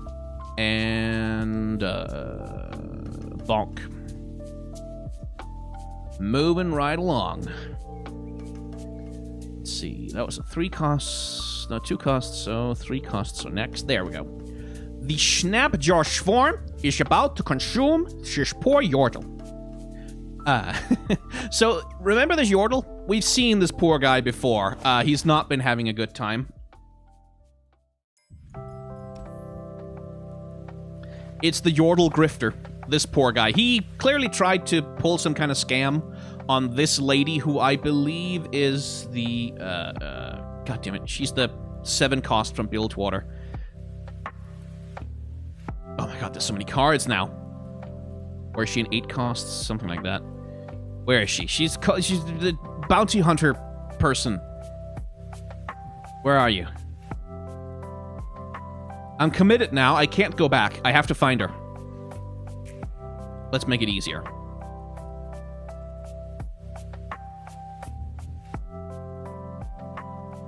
There she is.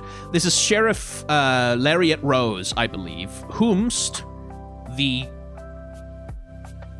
grifter is trying to pull a fast one on. And presumably the result of trying to pull that fast one is that the poor guy found himself the victim of the Snapjaw swarm here in the middle of nowhere. You can see his fez floating in the water over there. Yeah, he's having an overall bad time. He's also in the card art for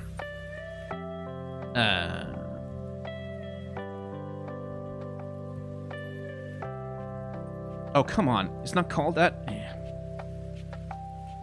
Navori. The Navori Highwayman, where he's being robbed while traveling through Ionia right here, but I don't think that's directly connected to the story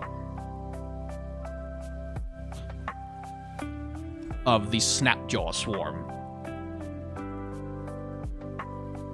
So yeah, a little bit of continuity story,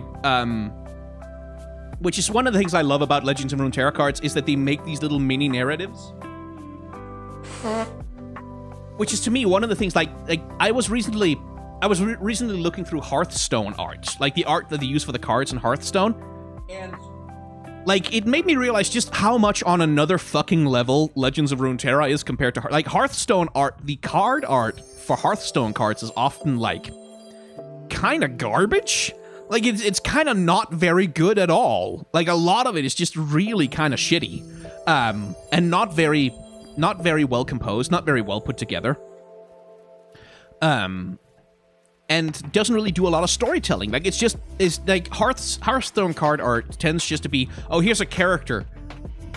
That's it. Like, it's just like a character. Maybe they're casting a spell. Maybe they're doing something. But like the whole storytelling aspect, the whole like creating a complete narrative, or telling stories across multiple cards, they don't do that. Like at all. And it's like looking from that to the quality of the art in the cards in Legends of Runeterra. It's like, damn, like Riot really did invest a lot in making the card art look really fucking good. They really did. Like, it's like, I just can't go back to Hearthstone anymore, both because the monetization in that game is garbage, but also just because, like, the art is so much better in Legends of Runeterra. It's crazy. Anyway, so, compositionally, there's a central compositional element in this image that creates a lot of the storytelling for us, and it is the shattered boat that the poor guy is clinging to. The shattered boat right here creates this wedge shape that pokes up out of the water, right? Like, it creates this sort of, like, this wedge shape that stabs out of the water, and here again, much like we saw with the Cersei art, like with the people hiding from the giant Cersei kind of poking into the space, here we have a separation of 2 spaces. We have above the waves, above the water, where the Yordle grifter guy is probably not going to die immediately, like not safe necessarily, but so long as he's up here, so long as he's above the water, he's probably going to be fine. But the moment he's below the water, he's not going to be fine. He's not going to be fine at all. So again, there's this sense of peril that's being created just by the composition, because this is the tiny little sliver of nothing that he has up here to occupy. This is the only safe ground anywhere in this image for him to be on. It's there, and it's already like you can see this giant wave sweeping over that's like basically threatening to knock him off this little tiny perch that he's sitting on. Whereas the fish, this snapjaw swarm, they have all of this space to play in. All of this space belongs to them, and there are hundreds of them. Hundreds and hundreds and hundreds and hundreds of them. All of this belongs to them. So the moment you go in the drink, little yordle boy, that's when it's gonna be over. So, like, there is this sense of, like, this man is, like, he's not, like, necessarily in completely immediate peril, the same way that the people who are hiding from the Cersei were. But he's fucked. Like, he is fucked. And you can see that on his expression as well. It's kind of haunting, the expression they've given him here, really. Like, he looks... Like, that's not an expression that you see on the face of someone who's ever gonna be okay again. Is it? Like, that's not the face of someone who's... Even if he survives, he's never gonna be okay again.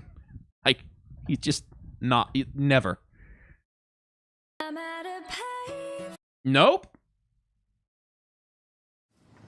I wanted you to loop the previous... Like, Jesus Christ, you almost played a fucking Maroon 5 cover, YouTube. I wanted you to loop the fucking Riot Games music playlist. I did not want you to go to a fucking pop song cover. If I get copyright claimed, I'm gonna be pissed. Anyway. So yeah, the storytelling here is kind of haunting. So, other compositional pieces. So the two main character fish in the image, right, are these two, which are also the ones that are being singled out by the art on the actual card that you play in game.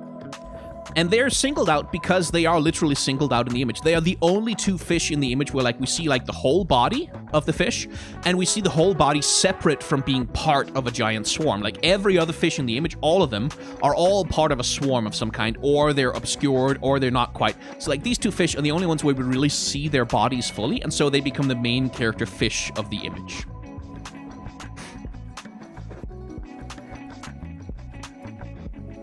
Poor guy. Like, I kind of hope he survives and gets some therapy. Because, like, damn, no one deserves that. So, moving on to the 3 costs, I believe. Is about time? Yeah. Here's the Practical Perfectionist, another one of Ekko's followers, and he's right there, hanging out in the background of the artwork. And as it turns out, the Practical Perfectionist is the person who created the counterfeit copies. Like, they are the ones responsible for making the machine that makes counterfeit copies, which ties into their play pattern. Because a lot of what Ekko and his followers do is, like, they duplicate cards, and so that you can draw, like, so that you can manipulate what kinds of cards you draw and, like, how you use them along with predictions to create, like, a really controlled deck. Like, with a certain amount of RNG, but, like, when you have a good Ekko deck, I've played around with it a little bit, you can have a lot of control over exactly what cards you get and in what order. It's really cool. I think my tea is ready. I shall take a delicious sip, then.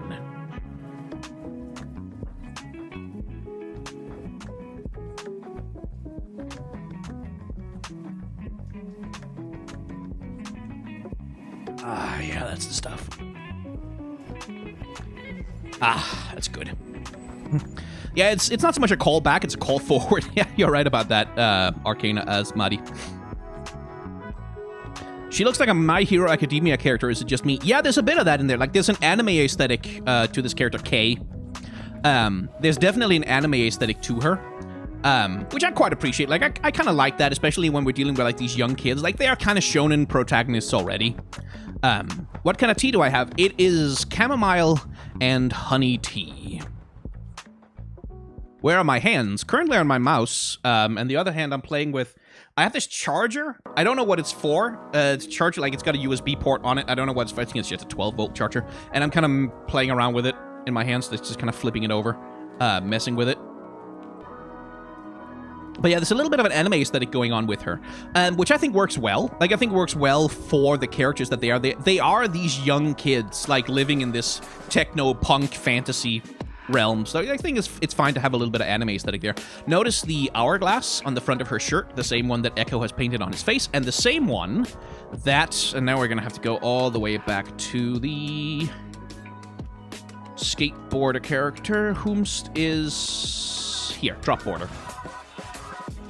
Which is the same symbol that her friend has painted on her hoodie. So, like, I think that's the symbol of their gang, insofar as they have one, is what it would be. It's like the symbol of their group, which I think is pretty cool. But, yeah, so characters being main characters. So we have a champion in this image, right? Like, we have a champion, which are usually the most outrageously designed characters in any space. So how do we prevent Ekko from becoming the main character of the image? Well, we desaturate the shit out of his colors. You can't tell that he's wearing a bright red bandana in this image because it's so desaturated, and there's this bright green light from the duplicator machine.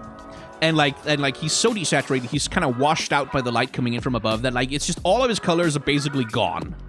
And we blur him out. We blur him a little bit. We deny him detail. We make his face not very visible. All of that just to ensure that he's not too visible in the image. And compare and contrast this with, like, there's another image where Ekko is kind of in the background, and that's his champion artwork. Like, he's kind of in the background over here.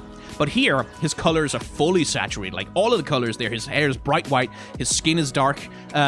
His little, his bat, his clock hand bat is bright and glowing. Like, there's a lot of stuff drawing attention, like bright green pants, all of that's there.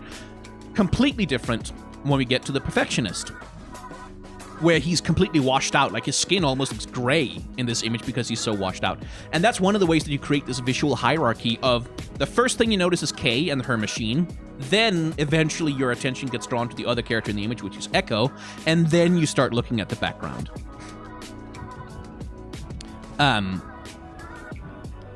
So, yeah, it's like very good visual hierarchy, lots more saturation of color over here. As a character design, she's also kind of fine. Like, I feel like I really like the detail that she's got this little band-aid on her face, like she's kind of cut herself while doing her experiments and stuff. I feel they could have gone a little harder on making her look a little weird. Like, give her a little bit more punk aesthetic, give her a little bit more oddness or something. But the way she's put together, like, she is clearly distinct and, like, clearly a kind of quirky character all on her own, so it works really well, especially as part of the group. And then here is another one of their experiments, the volunteer Elnook, this poor little creature who is gonna get duplicated by the duplication machine, and it works, by the way. That's the terrifying thing, is that the machine that can duplicate things can also duplicate people, or, well, at the very least, Elnooks. Okay, little buddy, you just sit still while I flip this switcheroo over here and boom! Ha! Elnooks forever! We're totally gonna need more grass and room. Oh, this poor little creature is adorable. He's adorable. Look at his little very good friend. There's a adorable little face and his tiny little chunky teeth and shit. He's a cute little buddy. Anyway, Ekko over here, you can tell by the little skull cap on his knee, and we've got Kay over here on the left. Neither of them are characters in this image because their faces are invisible, because they're desaturated in the image, and there's a framing device going on where literally this ray of light that duplicates the creature, this alien-like ray of light coming down from above like they're about to be abducted by a flying saucer, creates a frame in the middle of the image that the Elnook then occupies and is highlighted quite literally by light as the main character of the image. Stuff that we've all talked about before. I really want to make an Elnook deck now. I really want to just use the volunteer Elnook and then counterfeit copies on the volunteer Elnook over and over and over again and just pull like a million Elnooks in my deck and then buff them all with Iceborne Legacy. I want to do that. That's fun. I want to do that. Probably do that for a video someday, maybe. I don't know. Because that's like a hilarious meme deck to me. Like, for me, the most fun I ever have in Legends of Runeterra is when I play something completely fucking stupid that, if it works, will ruin your day and completely just completely screw up your deck, screw up your board, overwhelm you, and be impossible to counterplay. But if it doesn't work, I eat shit. That's the most fun I have, is when it's like either I win, and I win in the stupidest way possible, or else I eat shit.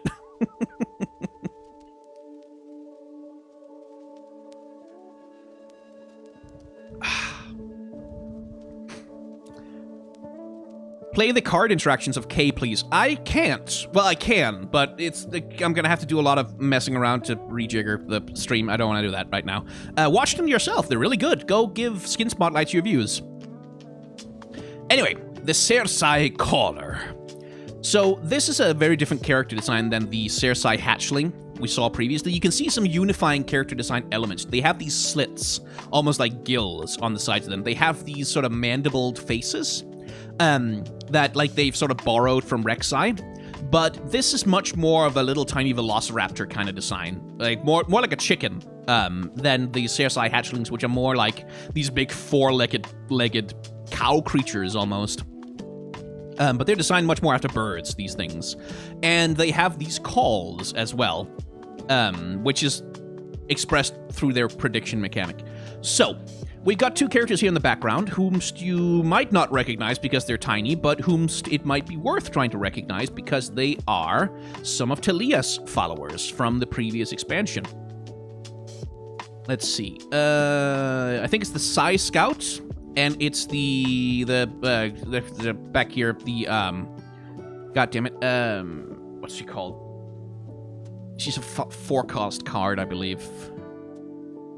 Somewhere 5-cost? Yeah, Desert Naturalist. There she is.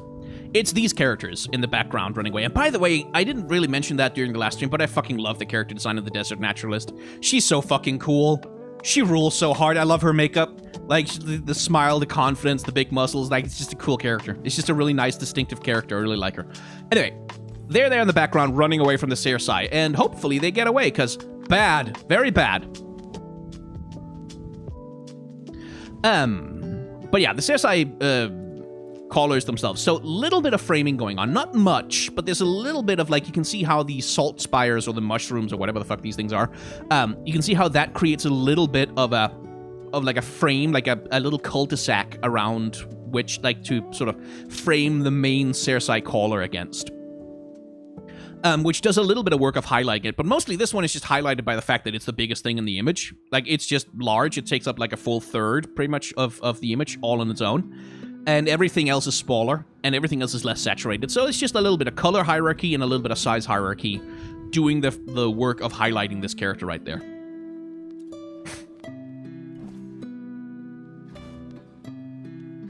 Moving on to one of the Shadow Isles cards, of which we did not get many, here's the Astral Fox. A handful of Targonian tribes speak of the Fox, a god of death seen as a lone star in the night sky. As the legend goes, the Fox descends upon the mountain with each death and takes the soul to the skies to create his own dark constellations. And this one's interesting in terms of the lore that surrounds these death spirits on Runeterra, because I think it's one of his voice lines. Like, there's this implication that they are somehow related to the Celestials, which is interesting, because, like, that's... I don't think... That implies that the Celestials have, like, a broader range of natures than we previously knew or believed. And it's, like, there's some weird stuff going on with the lore that they're creating around the Celestials and around these death spirits. Anyway, this guy, cool character design. Yeah, as people in chat are pointing out, it's almost as though there's, like, this dual lamb and wolf thing going on with them. Where we have this... whatever the hell this floating creature is that has, like, these long horn tendrils, and he seems to be wearing the mask of this thing with these long horn tendrils, and it seems to be wearing the mask with the shorter, stubbier ears of the fox himself, which is curious. Like, that's an odd thing. There's this duality thing going on, and again, I'm not really sure how the hell this works out with the lore of Kindred, with the lore of the Mask Mother and the deaths of Runeterra. It's Riot are laying down a lot of interesting cards there.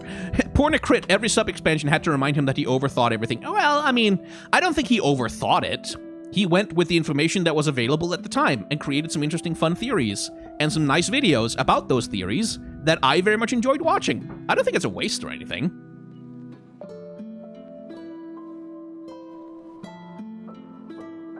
Tea.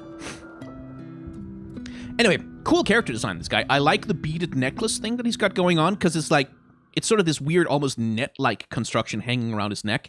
I like the way that the mask interacts with the face, that it, at the same time, it gives him these giant, haunting, round, sort of spiraling eyes that almost seem like they're sucking things in. But at the same time, it also gives him a very neutral expression. Like, he doesn't really seem to have much of an emotional affect about this. There's the cane, which gives him this vibe of being kind of elderly and old and slow, which is an interesting way to sort of conceptualize death.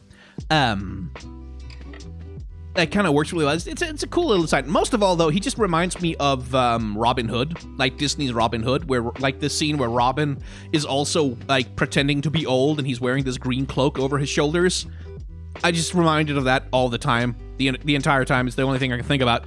So despite the character design being really cool, that's all I can think about. Anyway, framing. There's a little bit of it. You can see it with the trees here in the background, like framing the sky and the moon.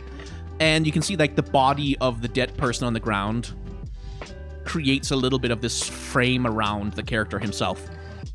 We've also got something that I haven't talked about yet on this stream, which we've talked about on every single one of the streams, which is the Dutch angle. And a Dutch angle, it's a term from film theory. It's not really from like art analysis as such, but it's a Dutch angle is when the horizon line in the image is severely tilted from the actually being horizontal, right?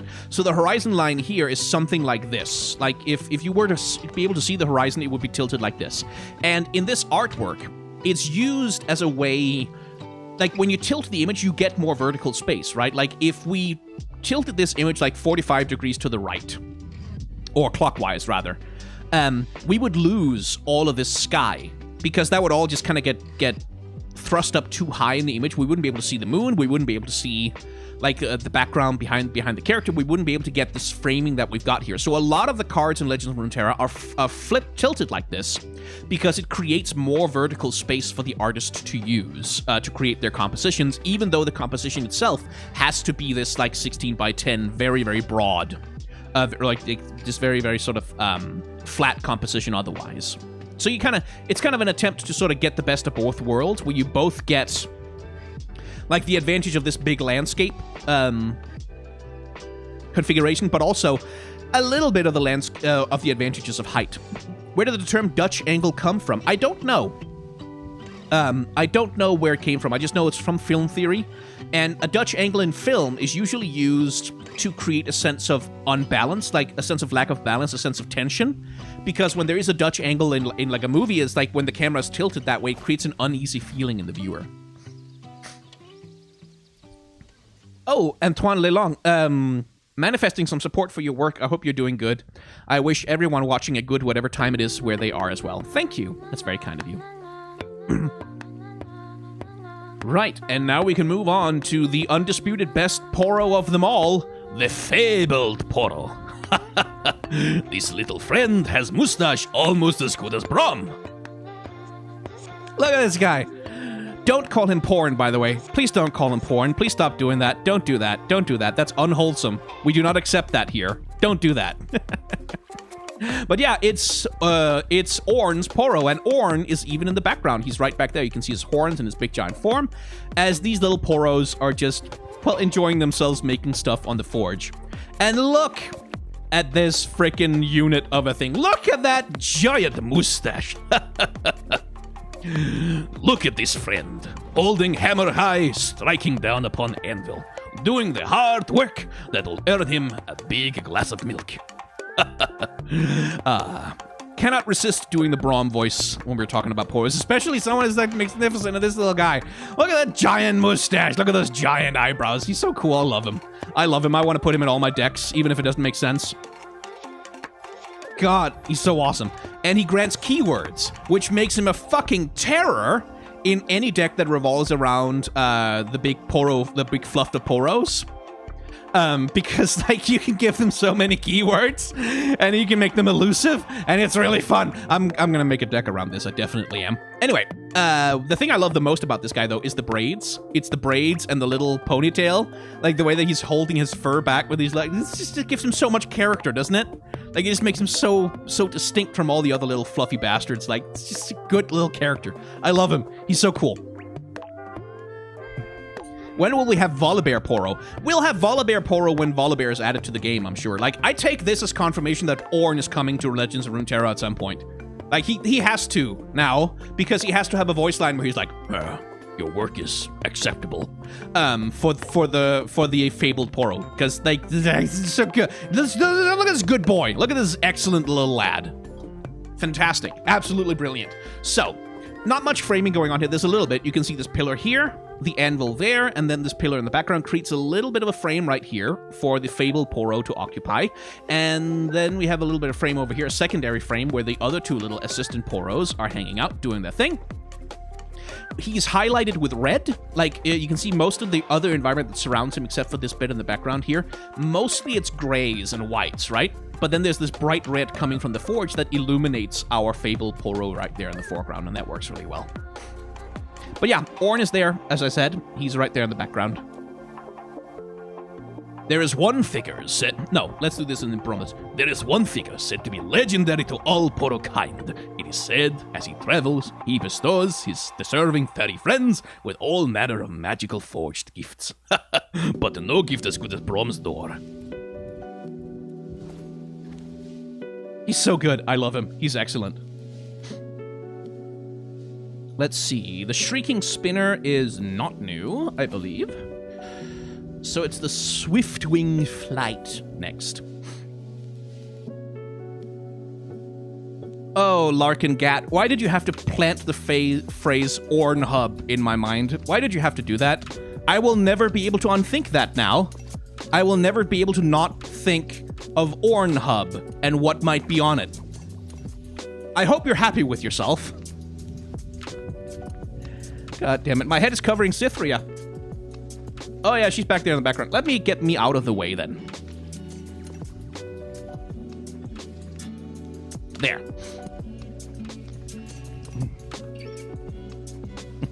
So, Swiftwing Flight. The very sight of the Swiftwing Flight inspires Damascian soldiers on fields far below. Upon seeing them descend through the clouds, those on the ground are reinvigorated and ready to continue the fight. So, like, I'm not that into this art. Like, it's nice art. It's really well rendered. It's really well put together. It's really well... It's like, it looks pretty. The colors are good and so on. But as a compositional piece, I just kind of don't feel it very much. Because, like, there is this flow. Like, there's good flow in the piece. Like, everything flows in the direction that the creatures are flying. Like, you have this long banner. We have the wings and everything. And the wings themselves, like, you can see they create a little sort of... a little frame for the rider to occupy right there. But it's like, I just don't feel this. Like, this image doesn't excite me. There's nothing really exciting about it. It's just, like, it's cool birds and some armor person is a banner. Like, there's just nothing interesting about it to me, very much. And that's like a very subjective criticism. Like, that's not really something I can't really point to anything. But it's just, I think it's because it's such a side-on composition. Like, we're just looking at these things from the side, and they're just kind of flying past us, like, clearly on the way to do something. Dramatic, probably, but we don't really get to be part of it, so I don't really feel involved with the action here. It's like I'm just kind of watching, oh, hey. They flew by. Zoo. Oh, there's another one. Zoo. Oh, a third one. Wow. So I don't really feel included in the action here. And that's like, it's a little bit, it's just kind of a boring image to me. And we have Cythria down there, Lady of the Clouds Cythria, who is a time paradox of some kind. Like, I don't know what the fuck's going on with Cythria that they decided to make her into that. But, there's like a riot in time. Guess they have their reasons. But there's a little mini frame right there created by the tail and the wings of the bird creature that frames Cythria there in the background. So you can look for her if you're into Easter eggs. Let's see. What else? Ah, Seasareth, the Under Titan. So this is an image that's a lot like Rexi's level 2. In fact, it's doing exactly the same pose as Rexi. Which I think is a little bit of a pity, because it makes it feel kind of derivative and not very... Like, it just makes it feel like a Rexi again, like another Rexi creature, in a way that I feel is a little bit of a pity, because, like, it's literally even got the same body construct. It seems to just be like another Rexi, in a lot of ways, which I think is a bit of a pity. Like, we talked earlier about design diversity being good, and it's like, this thing to me, especially this card, is just too Rexi, and I wish it was more unique. I wish it was more its own thing, rather than just being Rexi, but with an even bigger mouth and, like, teeth on the inside. But, hey, if you're into Vor, this might be your thing.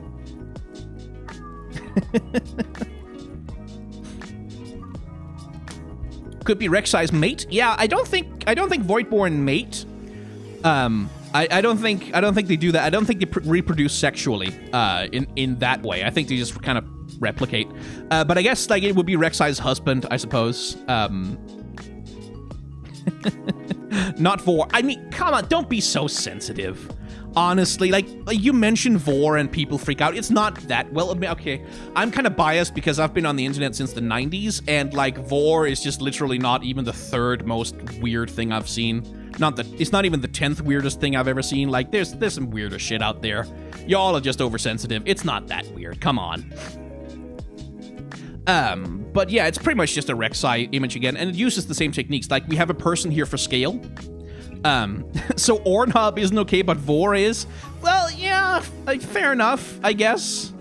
I'm just desensitized to Vor, but I'm not desensitized to the thought of an entire website dedicated to, like, whatever would be an Ornhub. Smithing videos? Like, naked smithing videos, I guess? Whatever. But yeah, person for scale to sell the size and the threat and the danger of it. The size of the creature itself, emphasizing the danger that it poses to the person in the image, and emphasizing its massiveness and its ability to dominate its environment, and its ability to consume. Kind of like the fish, the long eel creature, the sharkling that we talked about.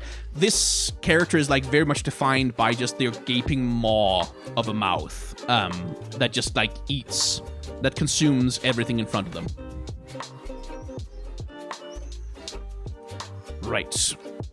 Moving on to the Cersei Dunebreaker. So this thing is a beetle, which is like, again, I wish the Void designs weren't so animal-inspired. I wish that they were more cosmic horror instead of being animals. But if you're gonna be inspired by an animal, like fucking Rhino Beetle is not a bad place to go, because those things are badass as hell. And I do like how this design comes together. It almost looks like a mecha a little bit, the way that it's composed. So again, we have people for scale, and we have people being thrown the fuck around to sort of emphasize the power of the creature itself as it breaks out through the dunes. Its teeth are so human. Well, I mean, the teeth are sharp, like these are fangs, all of them, but yeah, it has kind of a slightly human-looking mouth, and I like that. Like, I like that the mouth is a little bit human-looking, because that's, like, fucking unnerving. Like, that's weird. That makes you go, ah! And that's good. Like, that's the kind of vibe that Void creatures should inspire. You should go, ah, when you look at them. But yeah, like, not a lot to say about the composition here that we haven't covered already. Like, the debris being thrown around to emphasize the action of the shot. It is a little bit it's different from either the Undertitan or Rexi in the way that's composed, because the Undertitan and Rexi in their images, like in Rexi's level 2 and in this one, they're all coming slightly towards us, right? Like, they're coming towards us a little bit. They're, like, moving towards the viewer in a certain sense, right? And that's that's part of what gives them the menace and the fear and, like, the threat that they've got. This creature is not moving towards us at all. This creature is moving perpendicular to us. It's moving across from us. It's moving, like, to the side, and sort of a little bit like the Swiftwing flight. That makes me feel a lot less engaged with it. Like, it feels less threatening to me directly as an image, because it's not really... I'm kind of on the sidelines observing this thing happening, rather than being like, oh shit, this thing is coming towards me right now, oh god! Like, it's less threatening and it's less fearful, I think. And that's not really a problem as such. It's just I feel more engaged when the viewpoint character is more engaged with the action, especially when it comes to things that are supposed to awe you or scare you. But yeah, I do like the beetle design here. Like, I like the dual horns that it's got going on, like the bladed horns. Like, because that shit just looks rad as hell. And it's got, like, the whole, like, the face construction with the multiple eyes and the sort of two human-looking teeth. It all works. Like, it's a good character design. It's just not the most exciting thing in the world. To me, anyway. In all fairness, some Voidborn take on the form of Runeterra creatures to better adapt to the world. Even the Watchers loosely imitate the human form. Yeah, I mean, that's the lore explanation that Riot have made up for it. Like, Riot were like, oh, we need to make up an explanation for why these extra-dimensional horrors just happen to look like animals, and they made up that particular explanation, is that they kind of have to adapt to physical reality. And that's fine. Like, it works. It's just like, I like monster designs, especially like when they're cosmic horror monster designs. I like them to be as alien as possible. But that, like, but one of the prices that you would pay for that in terms of character design, when you have these creatures that are designed after animals, you give people a frame of reference. Like, you give people a way to approach them and to understand them. in a way that makes them more engaging to a lot of people. Like, that make them less alienating and more like, oh yeah, no, I get this. I've seen this before. I know how this works. Like, I know what's going on there. And that's a good thing. Like, especially when it comes to monster designs, that can be very advantageous in terms of creating viewer engagement with the creature. Whereas if the thing is really unsettling and completely like incomprehensible, which is what I like, you have to do a lot more work to get the audience to understand the thing as a creature. Because, like, you look at this thing, and you know what it does. Like, you know, okay, this thing is going to charge at you. It's got blades on its front. It's built like a battle tank. It looks like this giant rhino beetle thing. I know how they work. It looks like a rhino. Like, you kind of know what this creature is and why it's scary. But if it's much more abstract, if it's much more like this non-Euclidean geometry that's kind of loosely knitting itself together into flesh kind of thing, it's a scary thing to look at, but it's not as easy to discern as a character design in terms of what threat it poses.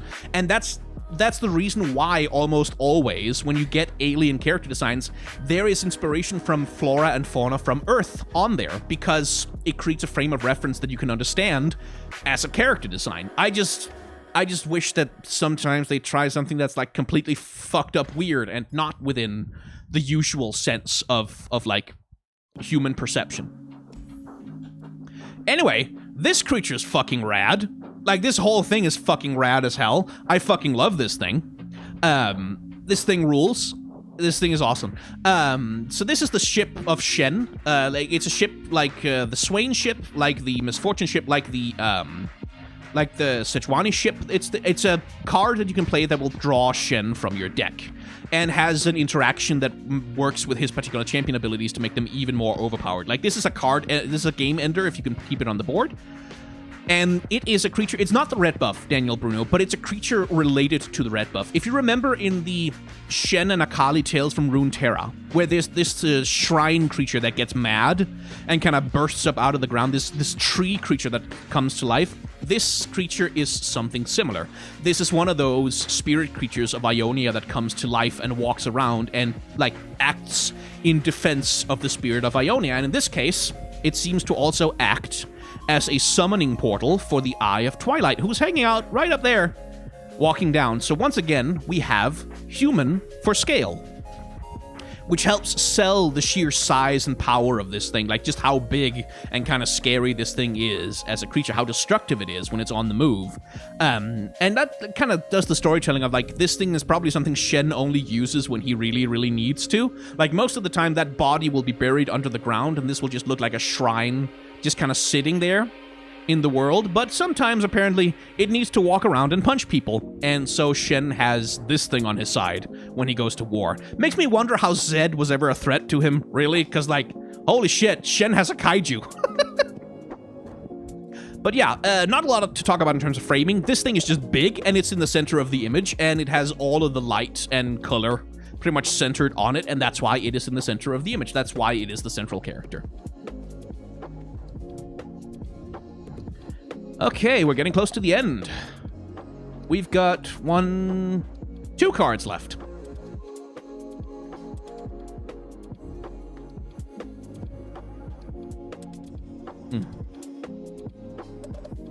And here we have the jawfish. So, as we talked about with Pyke, the jawfish are these terrifying deep-sea creatures, and inside their mouths, there's these little glands on the inside of their mouths among their teeth that contain a substance that is just, like, impossibly valuable, like, just, like, worth dying for, as Pyke did.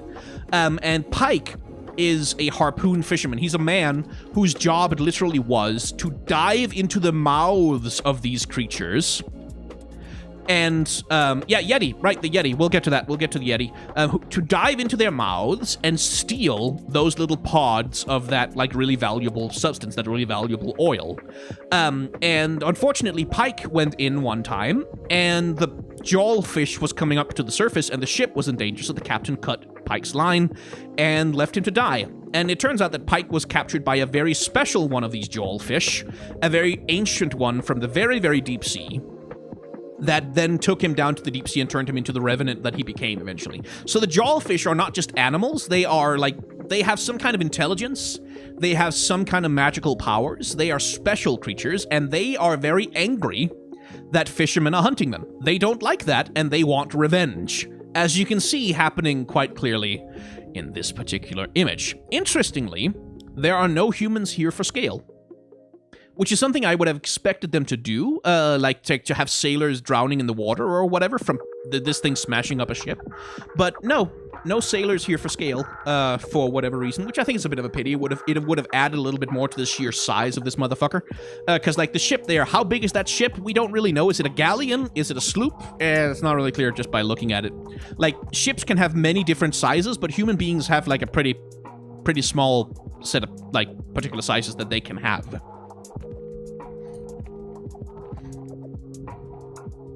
Can't add dead humans. Yeah, I mean, we can't have corpses.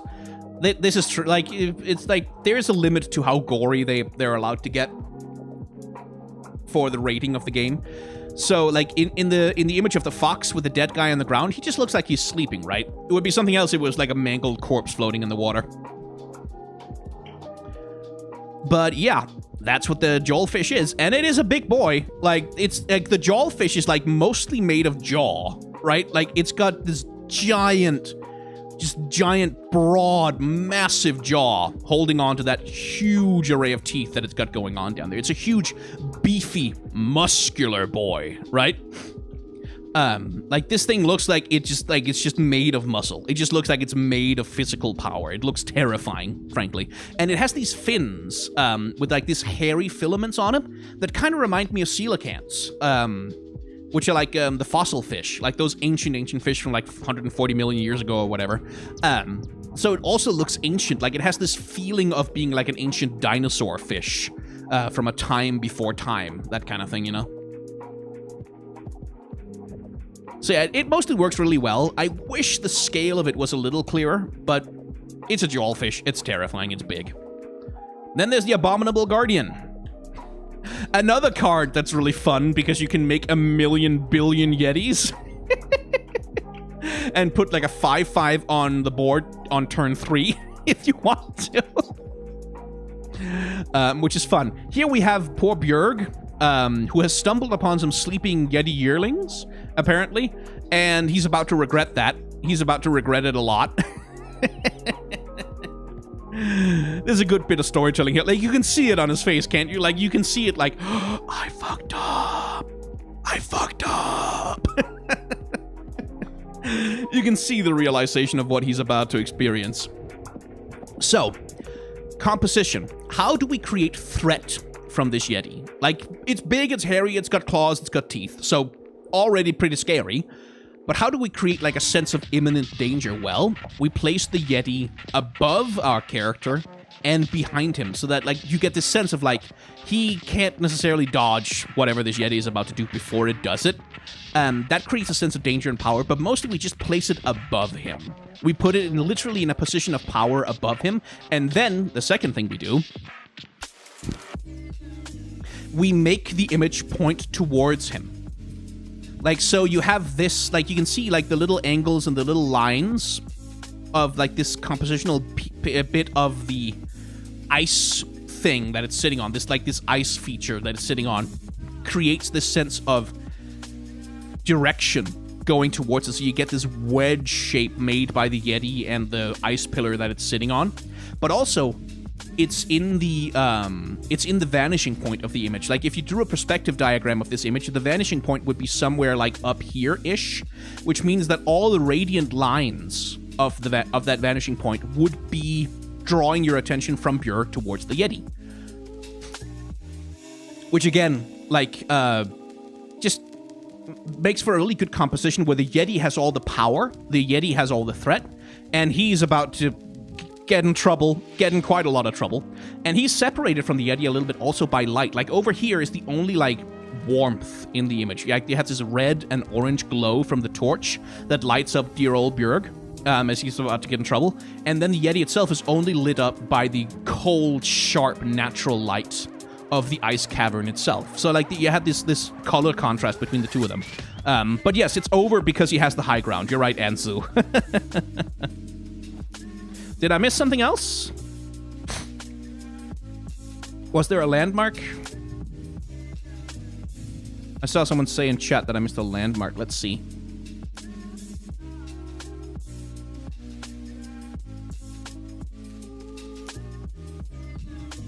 The Twisted Tree Line. I missed the Twisted Tree Line. That's true. And Reaver's Row. Yes, good. Good attention paid there. So, as we talked about when we talked about landmarks, the landmark cards are not character pieces as such. They're technically landscapes, but the landscape is the character. Like, the landmark card is meant to say something about the landscape that we're looking at. It's meant to say something about what this place is. And this place is a terrifying spider cave. Just a terrifying spider cave. Just the scariest motherfucking place in the universe. Don't go in there. No one should go in there. It's a terrible place. It's awful, and I hate it. Because I don't like spiders very much. But compositionally, you see how there's kind of almost this spiral motion to the webs? Like the way they almost kind of spiral into the cave a little bit. Like you get this motion like from here, follow it over there, follow it over there, follow it over here. And then how it like kind of arcs its way over there. So you get almost this kind of spiraling motion, like a drain almost. Like you're being pulled in towards the center of this cave. That also helps to pull your eyes. Like, your eyes also follow those lines and get drawn towards the center of the cave. So, like, it all creates this sense of, like, oh, I don't want to be here. Like, it's like, ooh, so, like, this is tempting, somehow in a weird, fucked up way. But it also makes the whole image revolve around that gaping maw of the cave, almost as though the cave itself is threatening to eat you. Is this the golden ratio? No. The golden ratio probably wouldn't apply here. Like, you can usually make the golden ratio fit whatever you want it to. Yes, we watch your reaction to the Nightmare of Minces. Yeah! Fucking spiders, man! No, I don't think the golden ratio would apply here, but there is this spiraling sensation that sort of draws you in towards here. And, like, all these little pods, and they have, like, this gross egg shape, and it's like, it's gross, and it's terrible, and I hate it. Go away. And apparently I missed a Noxian card as well. Well, we can find Noxian cards pretty easily. Oh, no, wait, you can't filter by region. That's so stupid. Why can't you filter by region? Was there a Noxian card that I missed? Let's see if I can find it. It's not the Profiteer, it's not the Poro, it's not the Earth Elemental, it's not the Coastal Defender. Well, it's not up here.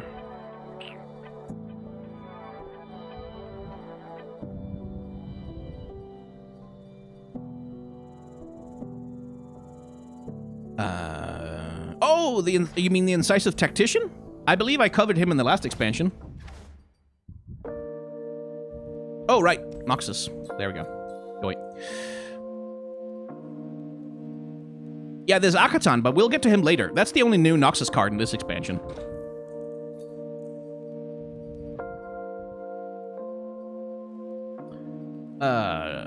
Right. Jewelfish, Abominable Guardian, Clockhand, and then it's just Atakan, Bringer of Ruin. So I don't know if this guy is a demon. I'm not sure. A nameless aberration towered above them in the smoke-filled chamber. The mages chanted in this court and chorused dread in their voices, reaching a strained, fevered pitch. The monster breathed deep of their mounting fear, and each breath brought it terrible power. It seems to feed on their fear. Yeah, Reaver's Row. We'll get to Reaver's Row. Don't worry. We'll get to Reaver's Row. It seems to feed on their fear, and it's sort of, I think it qualifies maybe as a kind of demon. Like, it has the Atakan, Bringer of Ruin, which is like a champion. Like, it's formatted like a champion title, right? But I don't know that he's necessarily a demon. Like, it's hard to tell. Like, I don't know what Riot exactly is planning with this guy, because... But yeah, someone points out in chat, it's cooler Nocturne. Yeah, like, again, poor Nocturne just being outdone by everything. Because this is cooler Nocturne. Like, that... He's even got the smoke body thing going on.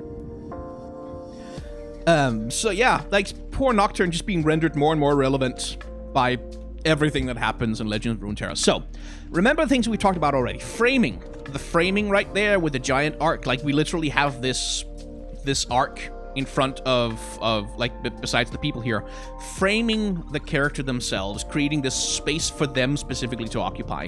Then we have the perspective of the image. You can see that there's a little bit of that perspective of like the walls tilting inwards, which creates a little bit of that wedge shape, that triangular wedge shape there, which again draws your attention towards the highest point in the image, the highest thing, which is the demon himself, Atakan, who gets to hover here. Then there's the lighting.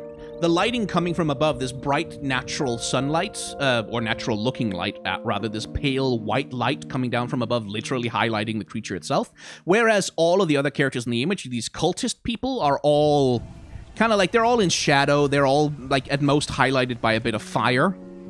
But they're not really, there, whereas the demon itself is highlighted very brightly with this bright white light. And it's a cool demon design. Like, I see what people in chat mean. They say, like, it might be a Mordekaiser follower. Like, yeah, it's probably connected to Mordekaiser since it's the Black Rose summoning it.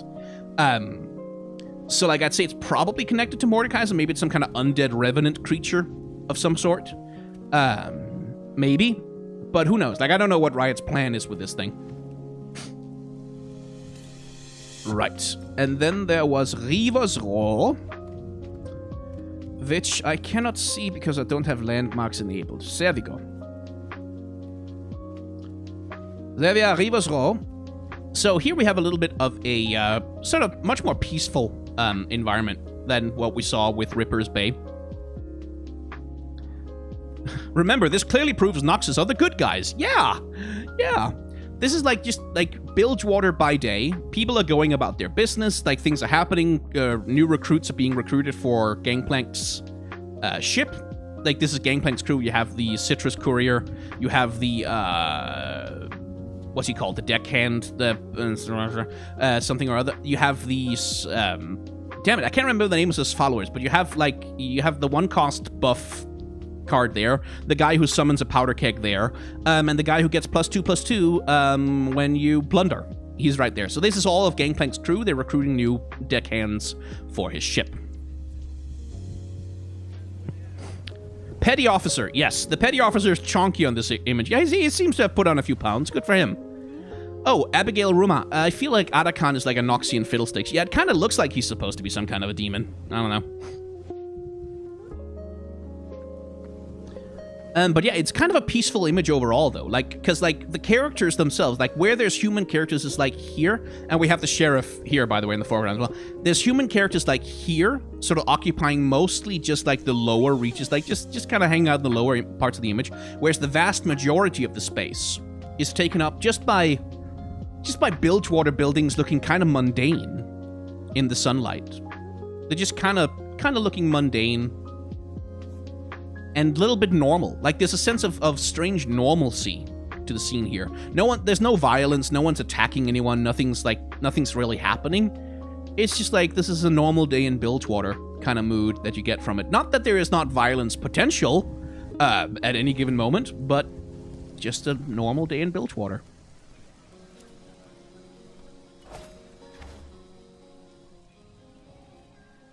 And I think... Did I miss anything? Did I miss any cards? Are we done with the cards now?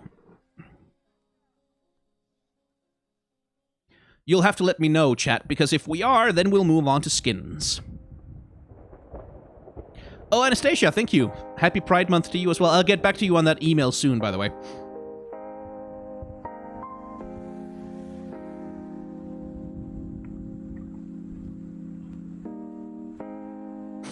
Seems like I got all of them. I think so. Did I do the 1-mana landmark? You mean Ripper's Bay? Yes, we covered Ripper's Bay already. Ripper's Bay, rather, already.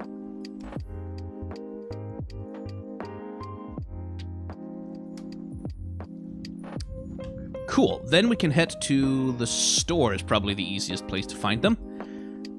And take a look at the card skins. Or not? Really? I can't see the full card art? Yeah, from here, goddammit. Okay, back into the collection then. Then we'll have to do it the old-fashioned way.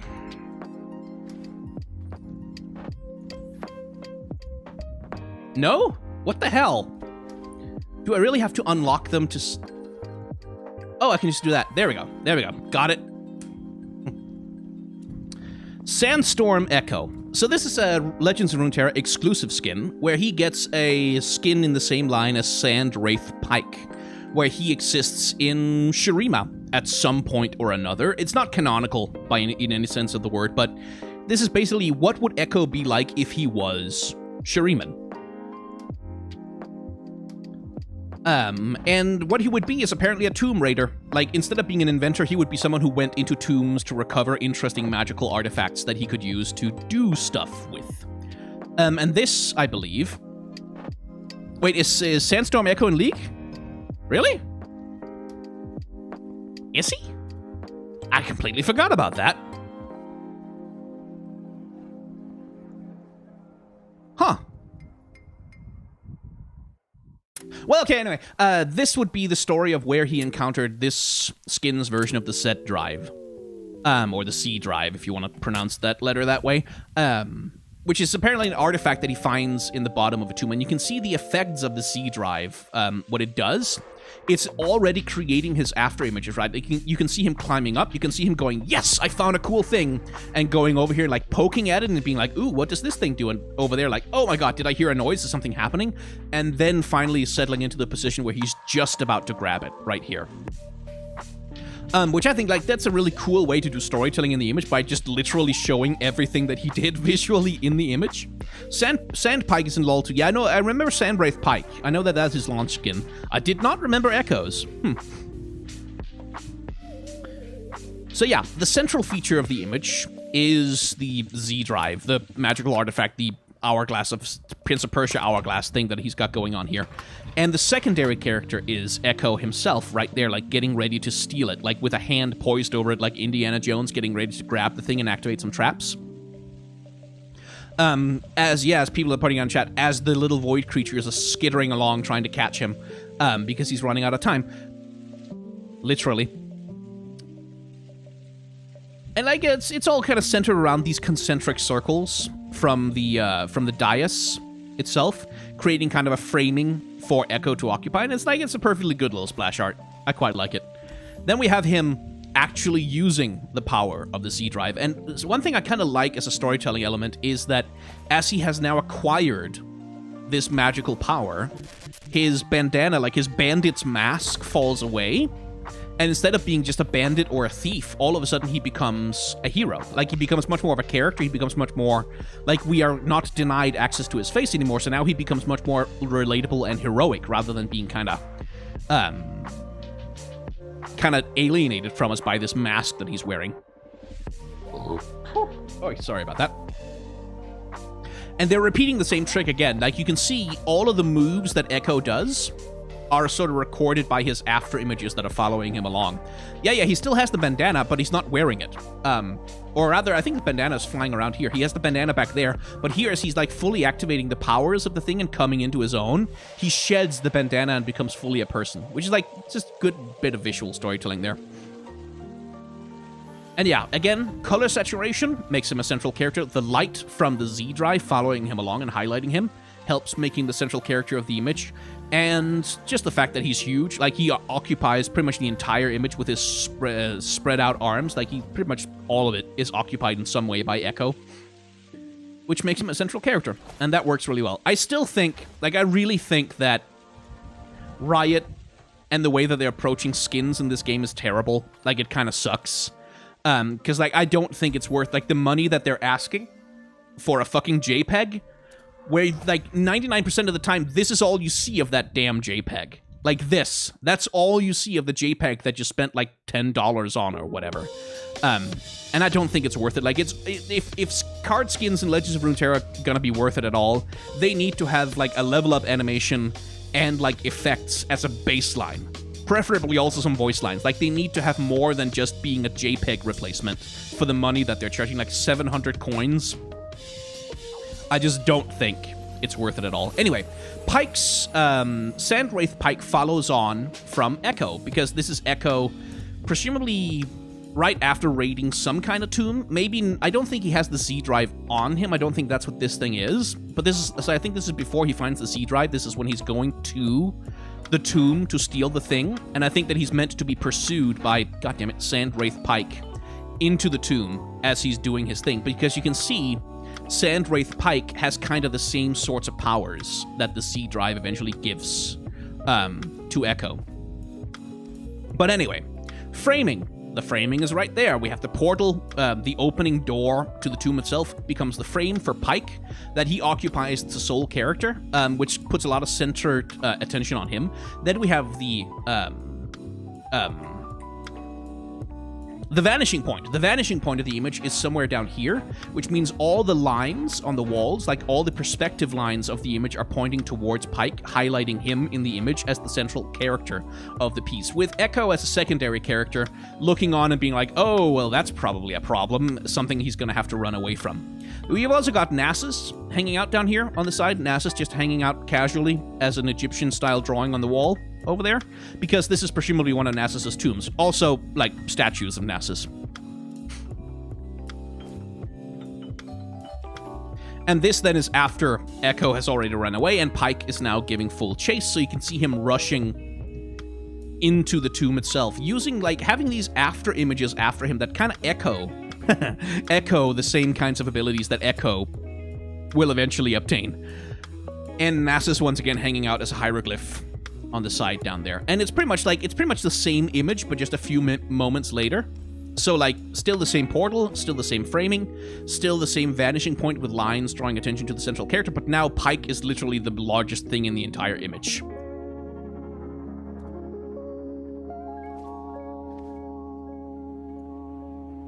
Right. Shyvana has a skin, Darkstar. And I'm not, like, really huge on this one. Like, as a character design, it's just kind of... It's not really that good. Like, because it doesn't look that much like Shyvana, first of all. Because it's just, like... It pretty much just has the gauntlets. But other than that, like, with that body... It could be, like, Darkstar Leona. Like, it could be, like, with that, like that central breastplate thing, or Darkstar Diana. Like, the only thing that really identifies Shyvana is the gauntlets. And I just don't think it looks like her very much. And I'm also not a huge fan of this composition either. It uses color hierarchies to center Shyvana, right? Like, Shyvana is this dark purple and, like, blues and stuff. And everything else in the image is much more tinted towards the red. So, like, that gives her, like, a place of prominence and a center in the image that, like, it makes her stand out. But as a composition, it's kind of too chaotic and not really very interestingly composed, and her pose is also just kind of boring. Like, it's just, she's just kind of floating there. She's not really doing anything, where, like, if she had a more exaggerated action pose, I think that would be cooler. Like, that would make her look better and more interesting. I feel better about her level 2, like when she's in full dragon form. Like, this, as a composition, I like this better, with, like, those long arms drawing your view into the center, like with her in this uncontested sphere of destruction in the center of the image. Like, that works better. You have these concentric circles also, like, creating framing for her to occupy. It works better, but again, as a character design, it's like, really? Like, you have a cosmic dragon of destruction that evaporates all it touches, and it's just like... that's it? As a character design, that's it? That's all you... That's just... It's just the shape of a woman, like, again, with the fucking feminized shape, which I also find kind of annoying. Like, because I don't mind Shyvana having, like, a feminine hourglass shape when she's in human form. Like, whatever, fine. That's fair enough. You need to identify her gender, that's cool. But when she's in dragon form, like, this just makes her look kind of small and fragile. In a way that I just don't... Like, it doesn't... She just looks like a human who has really long arms. Like, it just makes her look way too human rather than monstrous. And being monstrous would be the whole point of the dragon form, right? Like, that's the whole point of her being this, is that she would be, like, extra monstrous and huge and scary. And she just kind of doesn't look it. Like, I don't know, I'm just not a fan of the Darkstar Shyvana at all. Like, generally the cosmic skins are just not my favorites, but... eh.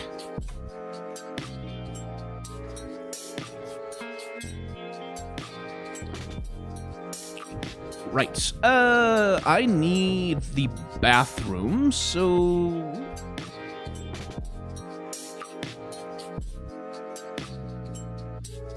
Talk amongst yourselves and enjoy the music.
Whoops.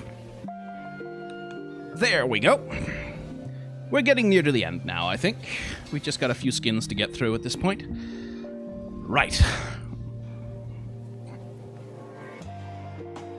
No, I have toilet paper blacklight. Don't... Don't be weird. Right then. Galaxy Z, or what is he called? Darkstar Z. I almost called him Galaxy Slayer, because he kind of looks like Galaxy Slayer said. Like, they look a little similar in a way that's kind of... but anyway. Again, it's a Darkstar skin, which is really not my favorite skin line. Like, they're kind of cool, I guess, and they certainly look cool in gaming League of Legends, but as character designs, they're just kind of... Like, if he's, like, this dark, cosmic embodiment of the whatever it does thing, then why is he wearing pants? Like, why is he wearing clothes? Why is that? As a character design, it's like I find them a little... Like, the only really good character design, like, the only really good dark galactic character designs are like... What's he called? Not Darkstar Jin, but like the Jin design. Like, that one has some character. That one has some personality to it. Thresh kind of has some personality to it. Some of the, like, dark consumer skins are, like, cool as monster designs. But as characters, these are just, like... I don't know. I just don't think they have much personality to them. Dark Cosmic Jin, right? That's what he's called. Dark Cosmic Jin. He has some personality to him. Like, he has some character.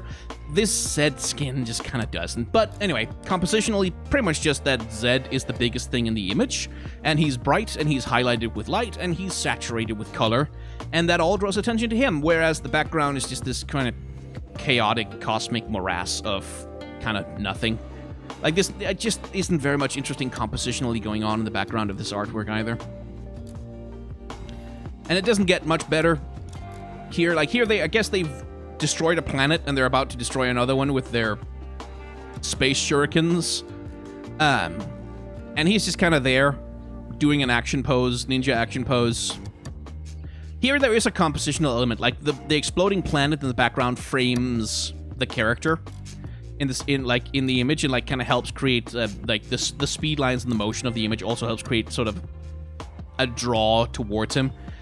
But it's just not very exciting art. It's it's just not very interesting to me. I'm sorry. Like, I could pretend to be more enthusiastic about it than I am, but I'm not.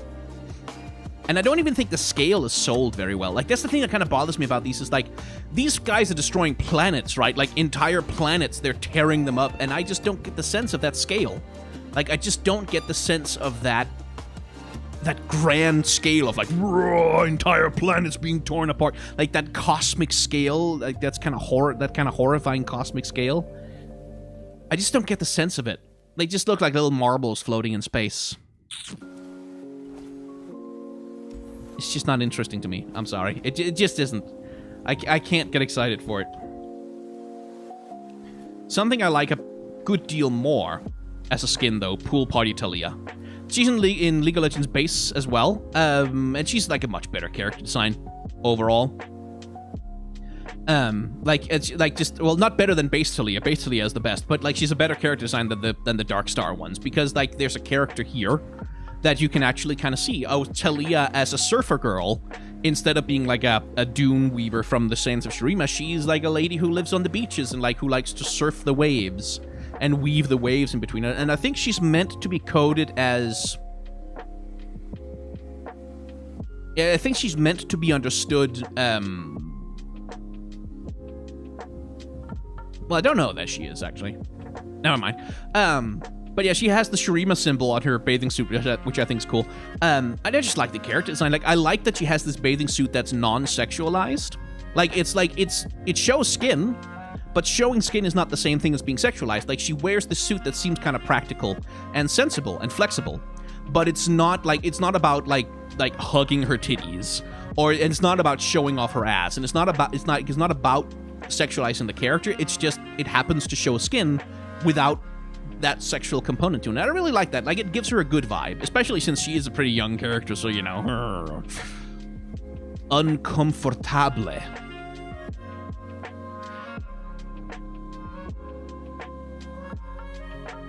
Yeah, it's a functional wetsuit, Lightning Fenrir is actually. So there's a little bit of framing going on here. Not a lot, but like the sloping of the islands,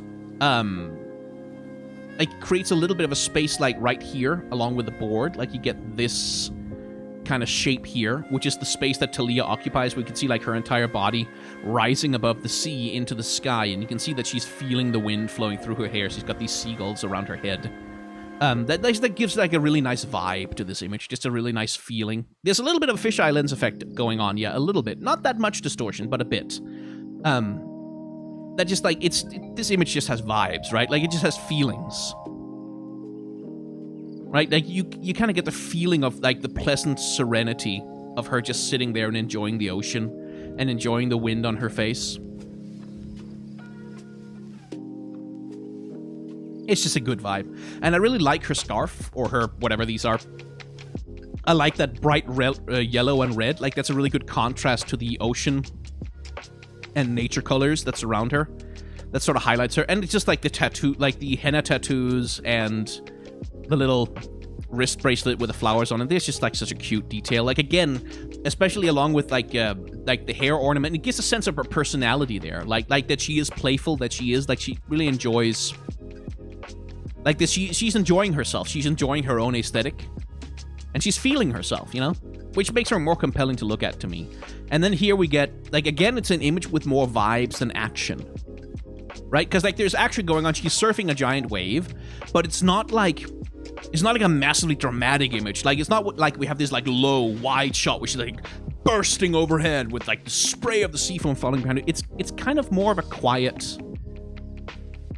It's kind of more of a quiet surf, where she's just kind of riding through this wave and, like, the seagulls floating around her, and she's just kind of enjoying herself. Like, it's not an action shot in the sense of, like, tension. There's no danger here. It's an action shot in the sense of she's doing an action, but it's not wild. It's not dangerous. It's not scary. It's just hanging out and having fun and enjoying herself in her own capacity. Hope the donation finds you... did you send a donation on coffee? Or did you use Streamlabs? Because if you did, then I need to go... Oh, thank you. Thank you for that. Booger. I need to open Streamlabs then. so I can see if you wrote something. Give me a second. Did I put a Streamlabs link in the description? God damn it, I didn't mean to do that. That's not supposed to be there. I've kind of stopped using Streamlabs. Okay. Yeah, go away. Let me log in. Come on. You slow-ass website. You would probably be very useful if I used you more, but I don't.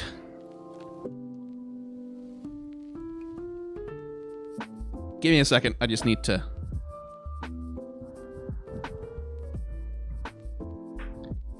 Slow thing. Such a slow thing.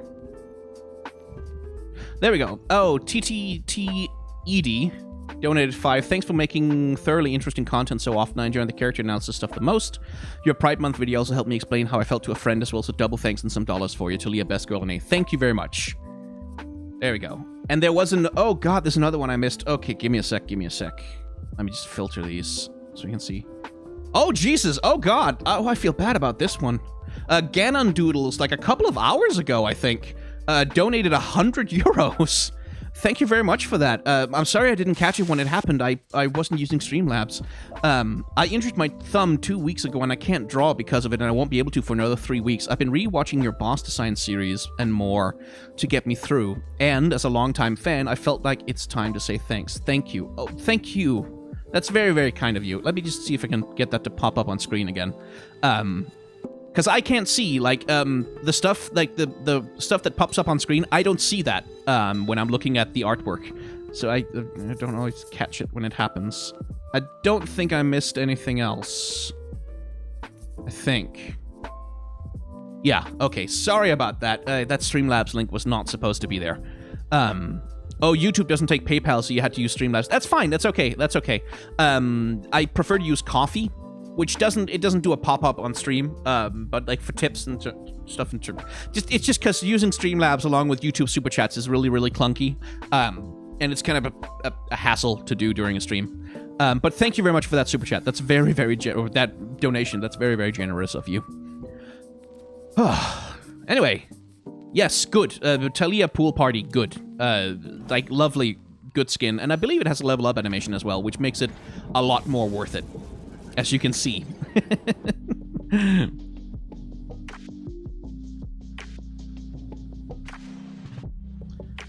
Who else had a pool party skin?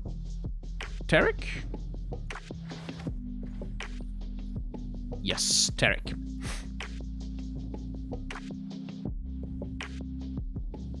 Hand injuries. Yeah, hand injuries suck. Is there a reason why Riot makes new art for Legends of Runeterra instead of reusing assets? It's because they want to maintain a consistent style in each of their products, mostly. And it's also just, like, because they can. Riot has a ton of money. They have an absolute, literal boatload of money. They have more money than God.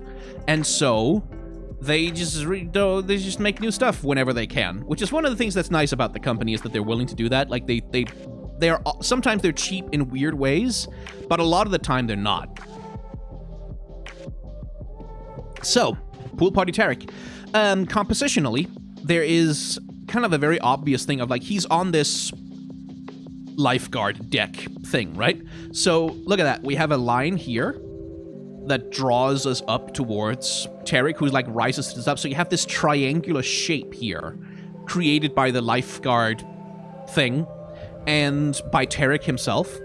And that, like, sort of creates a centering in the image where you can see, like, oh, he's the central character right there. And he's on top of everything. He's, like, the topmost character. All the lines, the motion of the image leads towards him. And that's how you kind of identify him as a main character, with these two as secondary characters kind of sitting there along with him. As we get, I believe, is that not Pool Party Leona in the background there? I don't know who that one is, but that's Leona. We have Renekton up there. I don't know who that one over there is. Don't recognize him immediately. Jarvan, etc.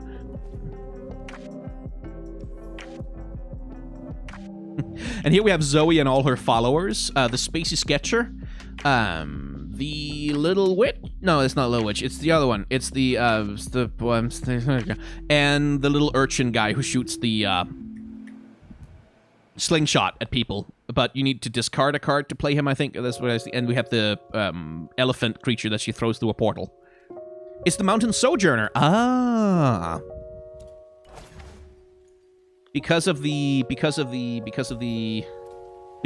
the Mount Targon peak thing that they've got going on over there. Ah, I see. That makes sense.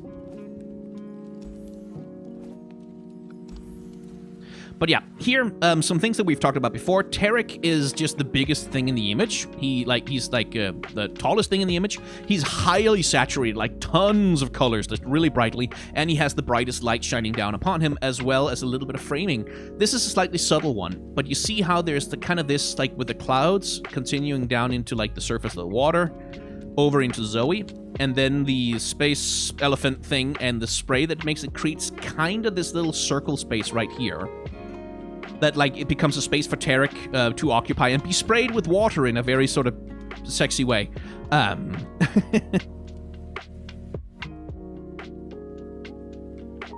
that creates a centering in the image, and that draws our attention to him. And I really like that Zoe and her followers are here. Like, that's just kind of cute. Like he's wading around in the kiddie pool. Like, being a lifeguard in the kiddie pool. Which I think is just kind of funny.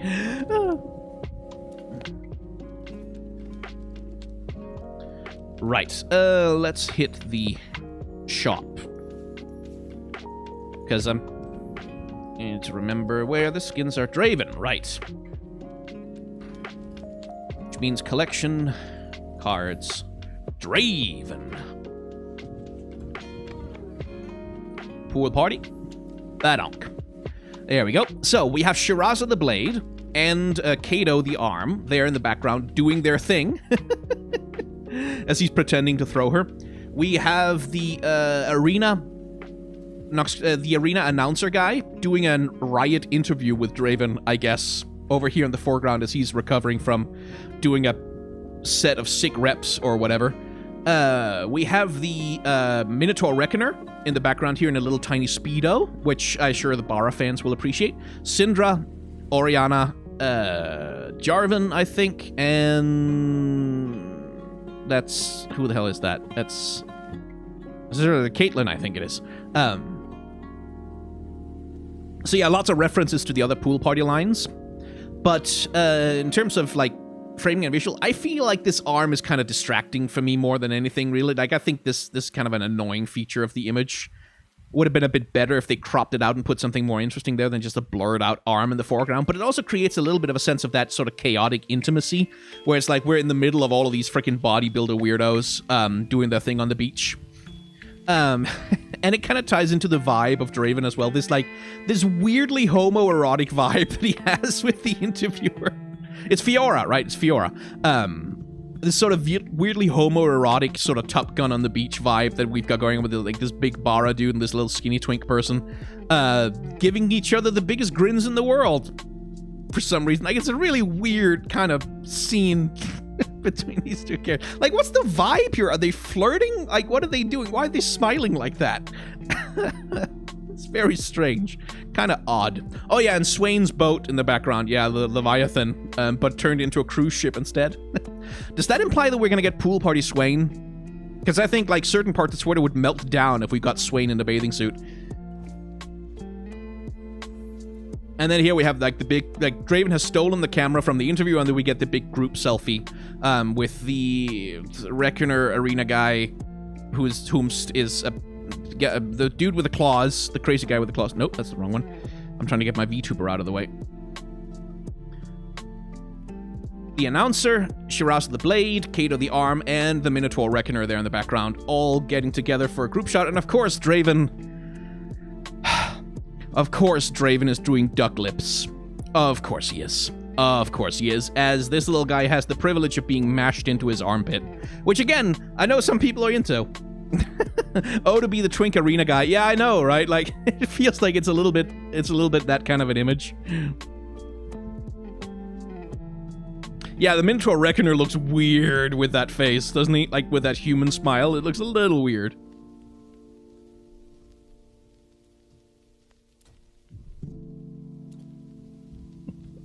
The fucking duck lips, man. But anyway, in terms of highlighting the character, well, Draven is literally highlighted. The camera is pointing at him. He's kind of centered in the image. All the other characters orient themselves around Draven because he's the one who's holding up the camera. And that's what creates sort of the centering of him as a character.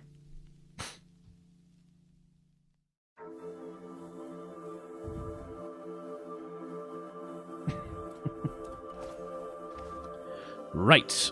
Merskins. Right, Fiora. She also had the pool party skin here. I think they censored that one in overseas territories because it was a little too skimpy with the bikini.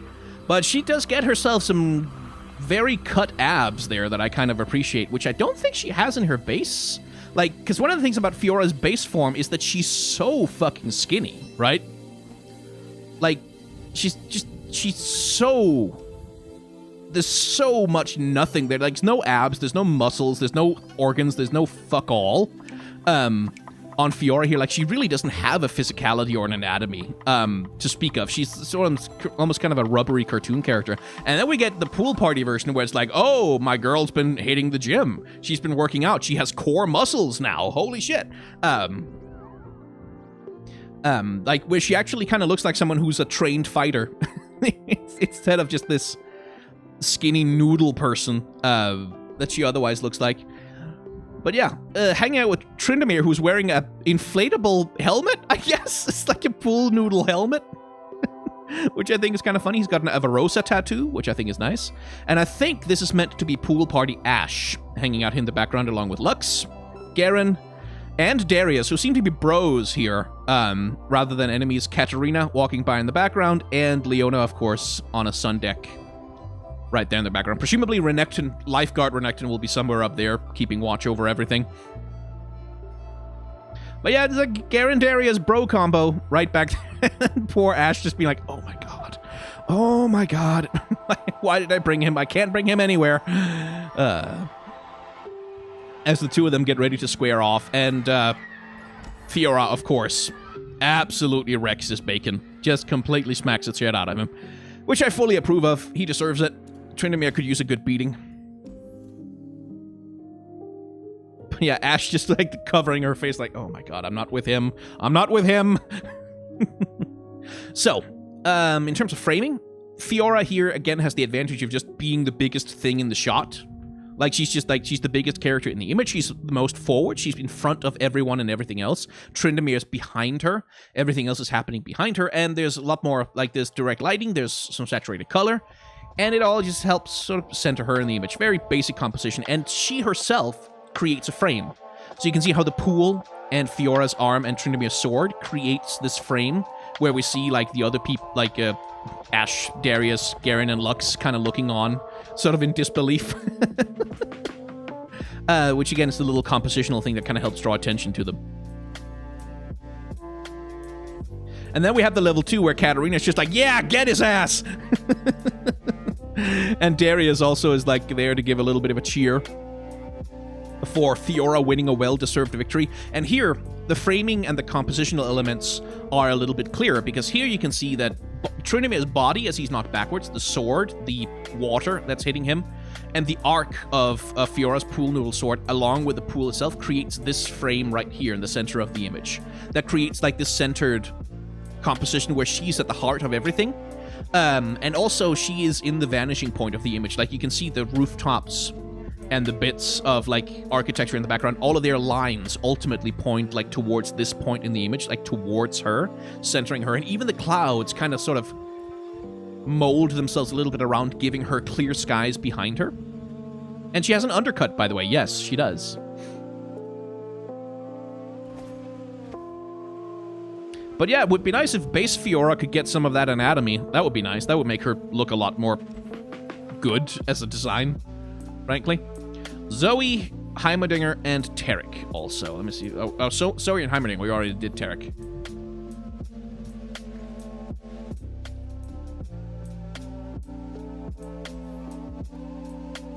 Zoe using her, her magic portal powers to do a cannonball, which I fully approve of. This is just a fun image, isn't it? Like, this is just like, yeah, this is just kids having fun at the pool. It's just an adorable little thing. We got Zoe's hair being used as a sort of trailing element to sort of show the motion of where she's going. We got the little followers doing their thing, but not a lot of, like, there's a little bit of composition element in that the splash here, right? Like that, the splash creates this structure, like this slab in the middle of the image that sort of frames Zoe in the middle of everything. But other than that, like, the composition doesn't point to her so much as it just leaves her alone. Like, everyone else you can see, like, kind of cut off. They're not really fully in the shot. They're not really fully showing up. Zoe is the only one who's really fully showing up as a character, and her little space weasel companion as well. And then there's the... Come on.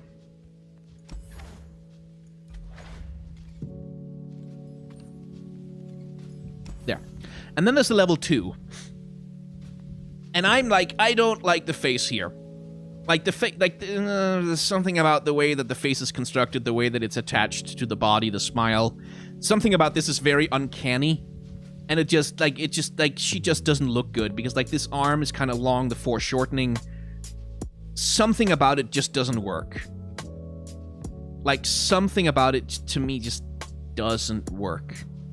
It just looks kind of weird and off. And, like, it's kind of sad, because, like, the rest of the image is, like, cool. Like, she's summoning the Stomper through a portal, and the Yordle, not the Poro Fly, and everything just kind of crashing everything down, making an even bigger cannonball out of everything.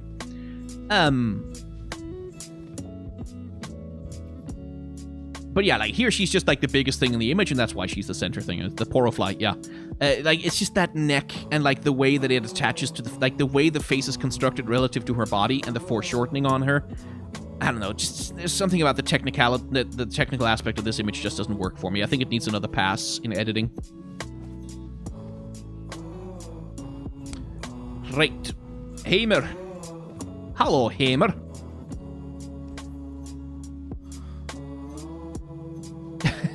Here we see one of Zoe's shenanigans going wrong. Where Heimerdinger is trying to build himself this... Aha! As hypothesized, the structural integrity of the granular material increases the liquid solution is supplied. Dense, malleable, abundant to the variety of applications, positively buckle the back. Zoe!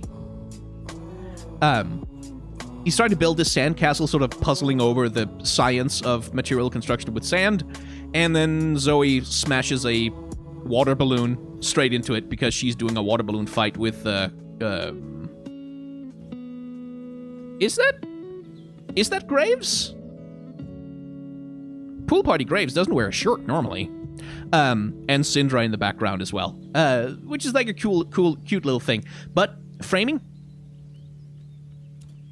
you can see it right here. Like, you can see the, like, Zoe herself, her hair, and then, like, down over the palms here, and then the sandcastle, the water balloon, and then the bits of flecks of sand that are thrown up, creates this round... It's Gangplank. Ah, it's Gangplank. That makes more sense. Creates this round space in the middle for Heimerdinger to occupy. Then he's highlighted with light, of course, and he's saturated with color. But everything's saturated with color in Pool Party splashes. And that creates the centering of him as a character. And then here, we have Heimerdinger using his technical ability to take full revenge by constructing a giant fortress, a giant sand fortress with water cannons, and just absolutely wrecking shit on everybody else on the beach. Which is just, like, again, it's an adorable way to tell the story of, like, he gets his sandcastle blasted, and so he blasts everyone else. Which is kind of adorable. Hey, that's fun. It's a good time. Pool Party skins are just fun, which I enjoy. And he's just sitting there, like, you can see the vibe of him, right? Like, with one leg up, like, leaning back, drinking from, like, a can of Riot Cola or whatever the hell it is out of a bendy straw. And just kind of enjoying life, being literally the king of the castle. Which I enjoy. Like, this is just fun. This is just a good time. Anyway, compositionally, you can see it again here that the castle walls, like, create this open space above Heimerdinger. And he kind of occupies this place of honor. You can see that the castle lines themselves, like the lines of of these steps, and like the lines of perspective, he's right in the vanishing point of the image once again, so everything kind of revolves around him and emanates from him. Same thing with all the water blasts that are being thrown out. They all kind of point you back towards where Heimerdinger is sitting. So like all of it is in the service of drawing attention back to Heimerdinger. And yes, there's a Poro with sunglasses up here doing water cannoning for Heimerdinger as well, which is adorable.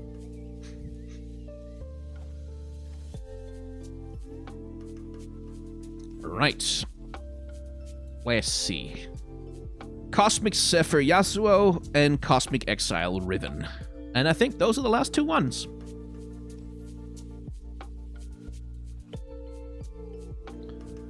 Yasuo Queen. And again, it's a cosmic skin, so like as a character design, you already know what I'm gonna say. It's just not, I'm just not. As character design, I'm just not interested in these. Like, they're cool, I guess. They've, like, whoa, just like, space. But as character designs, I just don't find them interesting. Compositionally, Yasuo is one of the better ones, I feel, because there is a clear compositional element to this image. Like, he's here defending a planet from this giant comet meteor that's coming down towards it, right? So the planet itself and all the peaceful stuff that he's protecting, that's all identified with cooler, sort of more purple, blue, bluish, greenish colors over here. Whereas the approaching meteor itself is this giant, angry, red, golden, yellow thing that's like painting the entire sky and encroaching on this peaceful realm that Yasuo is defending. It's like, so compositionally, this works a lot better. And there is this good sense of anticipation, like Yasuo drawing his sword, like looking determinedly at the thing that he's about to destroy. Like, there's a good sense of direction, like with the meteor coming this way, Yasuo coming that way. There's this sense of collision between the two of them. And then here we get the actual, like, him doing the actual slash that breaks the 180 rule in a really weird way. And again, compositionally, I like it better because, again, Yasuo is still framed against the planet that he's protecting, right? Like, you still have the planet in the background reminding us of what it is that he's doing, and, like, his sword stroke creating this structural component that sort of gives us a line of action and a line of direction that things like Darkstar Shyvana really misses. Creating, like, a better bit of storytelling there, even if I find the character designs of these things supremely uncompelling. Which leads us on to my least favorite of the skins, by far, which is Cosmic Exile Riven. Because she doesn't look fuck all like Riven. Like, this, she doesn't look like Riven. Not even a little bit. Like, the most that she looks like Riven is she has a big sword. That's it.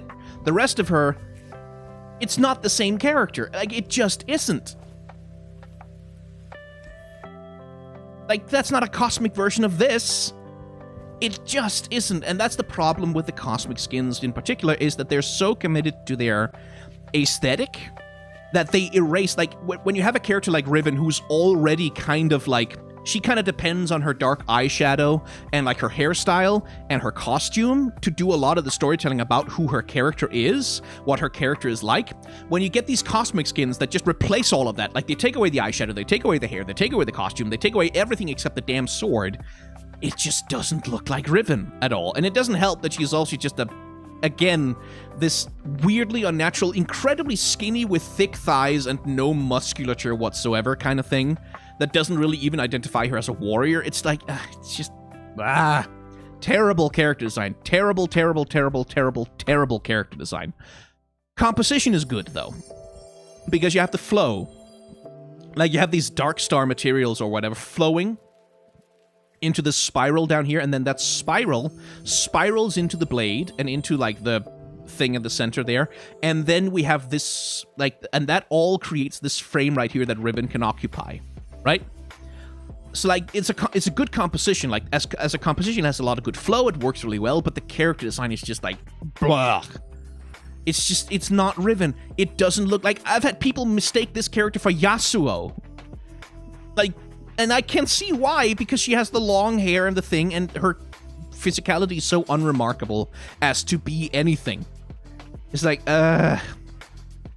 it's just, like, I just get frustrated with these as character design, because it reveals the flaws in Riot's base character design philosophy, where they don't use the physicality, the bodies of the characters, to create distinct and visible differences between the characters. Like, they don't use the characters' bodies to differentiate them at all. And what the result of that is that this looks like Nidalee with a sword. This looks like Kale, or this looks like Janna, or it looks like whatever. But it doesn't look specifically like Riven at all. Now, she is fighting Darkstar Cho'Gath in the background. That's kind of cool. And again, the composition is like okay, because like we have the purple over here identifying the Darkstar opponent. We have lots of blue over here identifying our cosmic hero who's doing the thing. The sword creates this nice little arc, like that creates this good shape that identifies Riven. Like the composition is fine. It's just the design is garbage. Like it's terrible. It's just not good. I'm sorry. No, I'm not sorry. It's terrible. I'm not gonna apologize for your bad design, Riot. Do better. Oh, it wasn't Cho'Gath, just a cosmic entity? Well, it's a cosmic entity that looks like Cho'Gath, then. But yeah. That's it. I believe. That is it. Those are all the new cards. Those are all the skins. And yeah. I like a lot of, like, Legends of Runeterra. I give them shit sometimes, but, like, the general quality of the artwork in this game is absolutely fantastic. The general quality of the character design is often absolutely fantastic. Like, way beyond what other games are even bothering to try and do.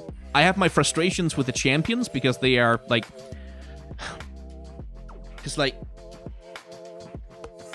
This is not a waist. Like, her thigh is, like, 1.5 times thicker than her waist. Like, this is not anatomy, Riot. Like, you're trying to make her sexy, I guess, but it's not working. She just looks fucked up. Like, she just looks like someone put her through, like, a... Like, someone took, like, a fucking rolling pin and just, like, squashed everything that was in her gut into her ass. Like, it's so frustrating when they do that because, like, it's clearly meant to make them sexy, but it doesn't. It doesn't make them hotter. It just makes her look like a weird noodle person. It's the same thing with Fiora. And it's the same thing with, like, so many other female characters. They're just these tiny little noodle people with no anatomy and no sense of physicality to them. That's just bothersome. Annoys me. Anyway, that's not what this is. That's it. We are done reviewing art. So... I'm gonna hang out for a couple of minutes, I guess. Turn my VTuber back on. Might as well get the use out of it. And if you want to talk, we can hang out and talk. How you doing, chat?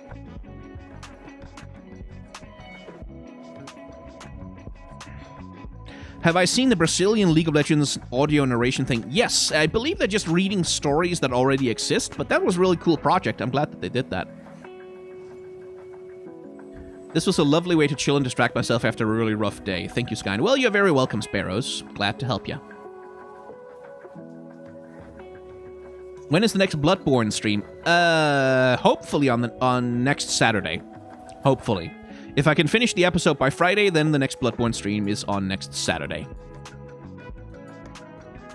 What's my favorite art from this expansion? I'm terrible at picking favorites.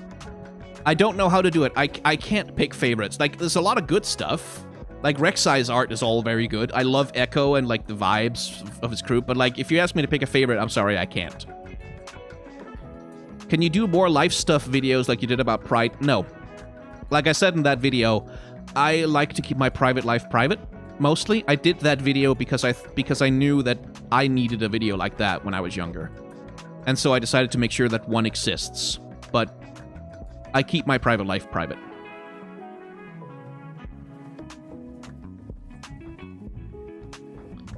Why does your avatar have that big sensor bar nose? It's because I kind of needed something to create a center in the face. And since this character is so black and white and stylized, I figured I would just do it like that. It's a little bit of a Moomin thing, if you're familiar. Can you play a game of Legends of Runeterra? We can play a game of Labs, if you want to watch that. While we talk, we can take a trip through Labs. I still need to get Pyke and Swain through, so sure, why not? Let's see if we can find a good power. So, like, Swain would need direct damage to the Nexus, so I mean, this wouldn't be the worst thing. I made the avatar myself. Yes, I didn't make it into a VTuber. I had a friend who, like, did the thing of turning it into a VTuber model. But I made all the art for it. Can you review other 6 more vodka art? Not unless it's in Legends of Runeterra.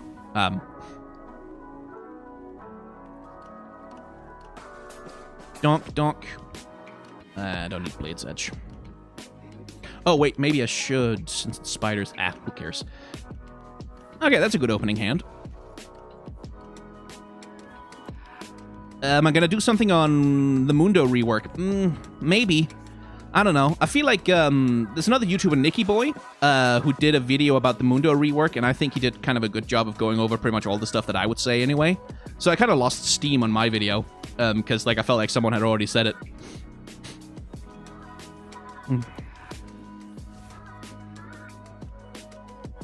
What's my background that I can do such solid breakdowns on art?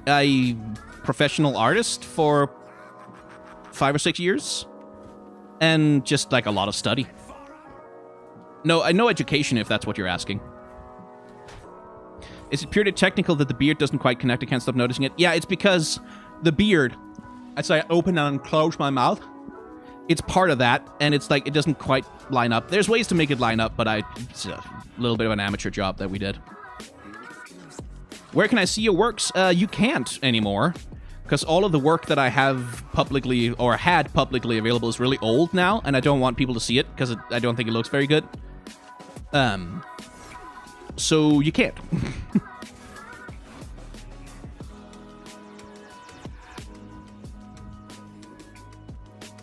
You're almost through Bloodborne. Am I? Don't spoil it. The next game will be Dark Souls 3, though. Yes. Dark Souls 3 is next. Will you be fanboying over Arcane? Yes. Yes, I will. A lot. Very much so. Let's do this. Bye-bye. You cannot trade out with me. Will you play Ori after Hollow Knight? No. I have another game in mind.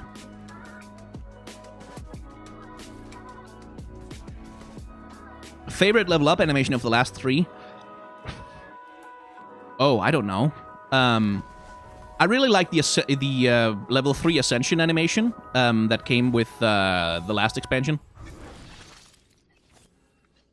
Or that came with the beginning of the expansion, rather.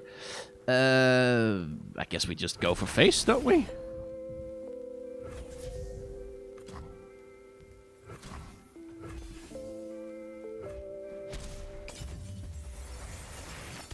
Boom. I love Legends of Runeterra as a space to explore character design, because all in all, you can make a lot more changes to it with far fewer resources. Yeah. Like, that's the advantage of card games, is that it's just JPEGs. Like, you can just change a JPEG. That's pretty easy, compared to changing, like, a whole entire character model. Elise is kind of terrible, but let's take her anyway, because this is such an early aggro deck. Weird question, but do you know what the swimming city is that Pyke mentions? Yeah, sort of. No one really knows what the swimming city is. As far as we can tell, the jawfish, like the giant deep-sea monsters of Bilgewater, have intelligence, and they have, like, magical powers, and they have this place deep under the sea called the swimming city, where sometimes they'll take human souls there and do stuff with them. It's never really been explored in the lore, but it's not the same as Nagakeiboros and Ilaoi's culture.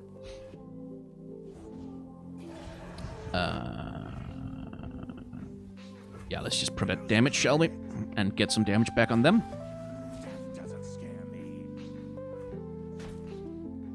Would I ever want to visit Greece? Sure. Like, for a holiday? Sure, why not? I want to visit everywhere.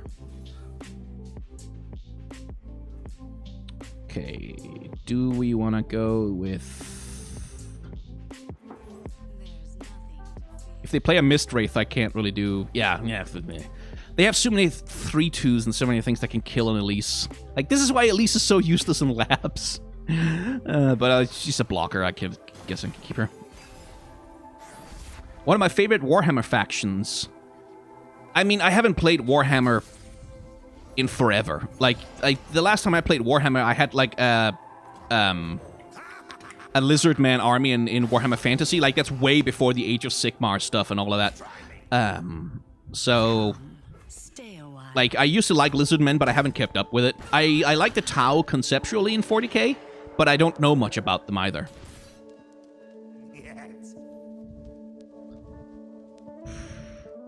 Just want to play Elise again? Yeah, sure. Fuck it. Why not? Oh, there's a donation. Oh, no. It's just Streamlabs. Where's Streamlabs? Streamlabs. Need to be able to see it. Oh, why do I have to log in again? I did that 2 seconds ago. Stop it.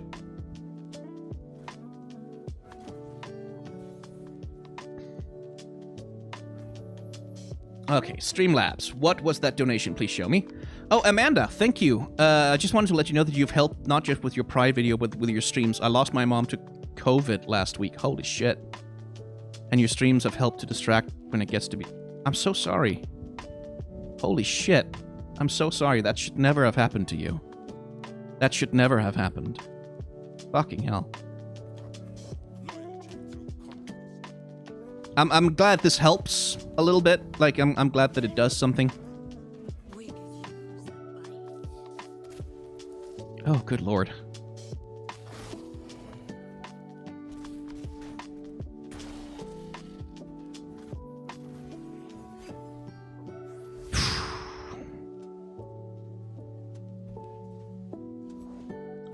Am I Team Void or Team Ishtal for the next expansion? Ishtal doesn't have enough champions to be a region. It doesn't. Like, it just doesn't. And the Void doesn't have enough champions left to be a region either. Well, well, I guess they could have Kog'Maw and Malzahar. And, like, the Void probably has a better chance of being a region onto itself. But like, I wouldn't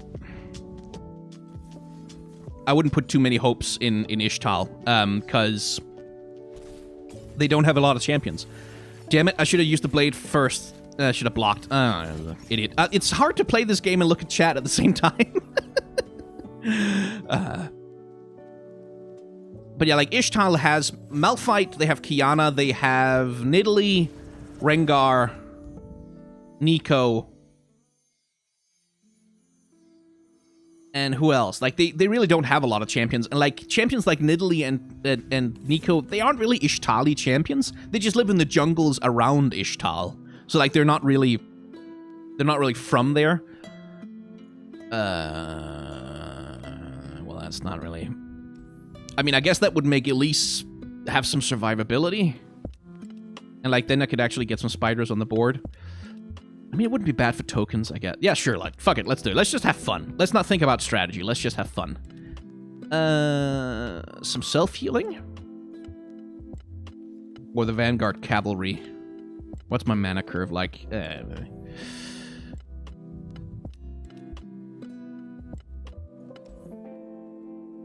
If we're doing spiders, we're doing spiders. Syra. Yes, they have Syra as well. Yeah. But yeah, like, my case would be for the Void. It's also the older region. Like, the Void has been part of League of Legends a lot longer than Ishtal has, so... Any tips on playing Legends of Runeterra? Have fun. Like, I don't really know anything else to say except, like, just like, don't... Like, the series that I have that I play sometimes over on my second channel is called Fuck Around and Find Out. And that's my advice for Legends of Runeterra. Just fuck around and find out. Just, like, do stupid shit. Make meme decks. Don't worry about, like, unless you want to play ranked, like, which that's just not my game. Just fuck around and find out. Just make silly shit and see what happens. Because that's when Legends of Runeterra is the most fun. Anyway, Lemon Bellflower, thank you. Your streams are really a great distraction. My car caught fire this week. Jesus. I hope you're okay. And this is perfect to keep my mind off of things. Thanks for doing this. You're welcome. You are very welcome. And thanks for keeping me company while I do these silly things.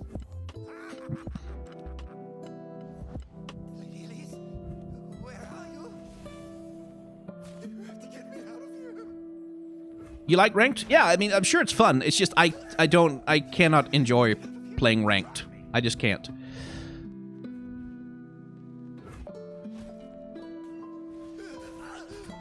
Yeah, I mean, I agree with you, Ivan. I don't think they're gonna make the Void a region. Like, if anything, they might make Bandle City a region. Like, I kind of think Bandle City deserves it. But on the other hand, so many Yordles are already in the game, and they're everywhere else. Like, they are part of every part of Runeterra already. So it's like... Oh, come on, you're throwing that back in my... Now I can't attack! Oh, you jerk. Who do I think is stronger, Jax or Renekton? Oh, Renekton. Like, physically stronger? Definitely Renekton. He's an Ascended. Like, Jax is a strong warrior, but he's not, like... But I think probably Jax could probably beat Renekton in a fight. Not by being stronger, but just by, like... by being a better fighter. Overall. Useful Elise. Ha ha ha ha. They'll trade out with the Ballista, but that's fine. Oh, or they won't. The fools. That's 4 damage for free to the face.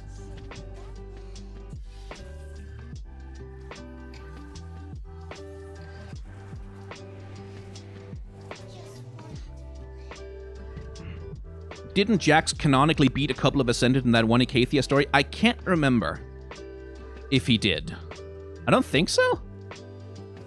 Let's get a quick attack going.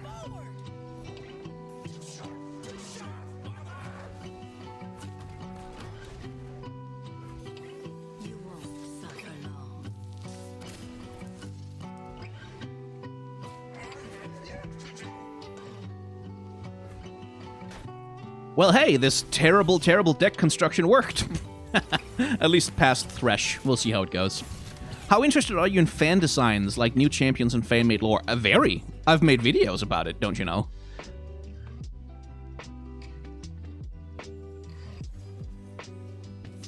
I'm not necessarily interested in every single one, but, like, I'm very interested in the ways that people reinterpret champions and characters in the game.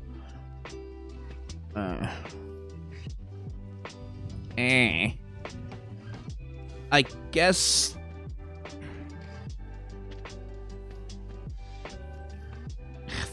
Thieves' Tools is probably more useful. Spiderlings, let's do spiders. We're doing spiders, man. Do you think a Piltover Bilgewater deck could be good? You shouldn't ask me about... I don't know what's good. Like I said, I just fuck around and find out. I think it could be fun. You can make some really fun shit with those 2 regions. How are the rats? They're doing well. They are being their ratty little selves. I have my orders. They'll never see it coming. Boom. Ooh, Omen Hawk. That's a pretty good pull.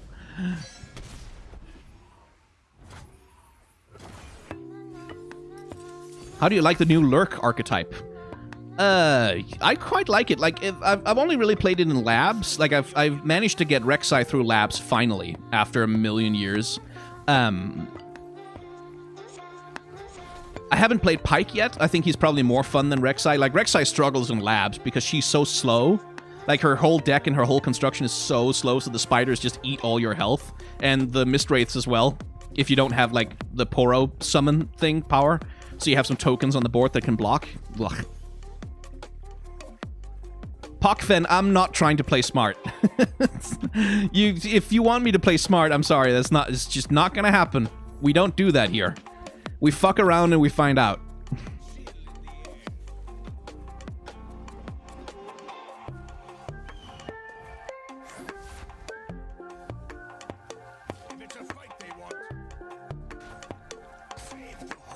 What if Riot retcons Twitch to be the same species as the Kyrian Sump Worker? That would be boring. He should be a rat. Like, he should be a rat. That's what he is. That's why he's fun. Yeah,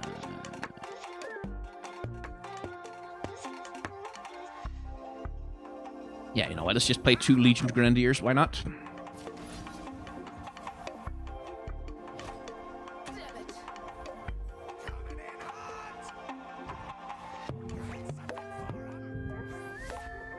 What's my favorite meme deck? Poros. Poros. Poros and nothing but Poros. I really liked making elusive Poros with that deck from Piltover where you discard a card to make 2 Cannonball Poros in your hand.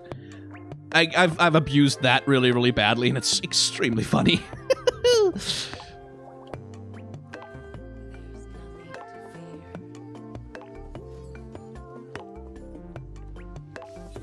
Is this post? This is post card art. We have finished reviewing the art of the cards. I'm just gonna play through a single game of labs and then I'm gonna end the stream. Favorite random lab deck that you built? Oh. That's easy. Like it's Katarina with what's it called? Archangels. The thing that refunds your mana every time you play her, because like at that point you just level her up to level 2 and then you have infinite attacks. It's like so the moment your opponent exhausts their mana, you just kill them, and that's adorable. It's fun, and it's fun. I enjoyed that. I enjoy that one a lot.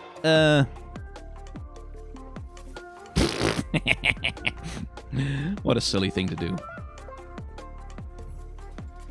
Seraph's Embrace. Yeah, that one. Ow. Right in the face. Youchies. Block my Elise. Go on. This game looks similar to Hearthstone. It's quite like Hearthstone, yeah. It's exactly the same genre of game, but with much better artwork and better gameplay and a much more generous monetization model. So, you know, if you play Hearthstone, you'll like this. Mistake, should just have attacked. Yeah, but I don't care, Arcane Asmati. I'm not here to win. I'm just here to fuck around. Like, you can backseat game all you want. I'm never gonna get better. I will never improve. Never!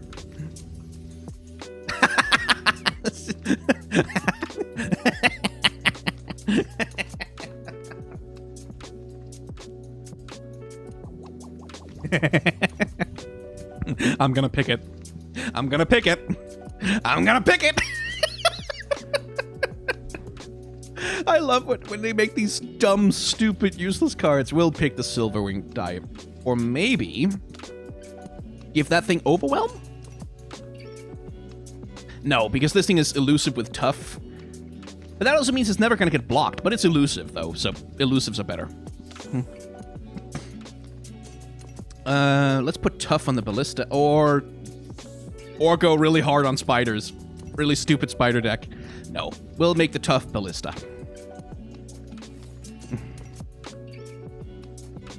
You had an Aphelios with the buff that keeps all enchants permanently. Oh, yeah, and reduces cost of created cards by 1, and casting slow spells by... Yeah, that's really fun. Like, when you can really lean into a champion's powers and just make them really stupid. That's the best. That's why Labs is so good. Because you can just do the dumbest shit.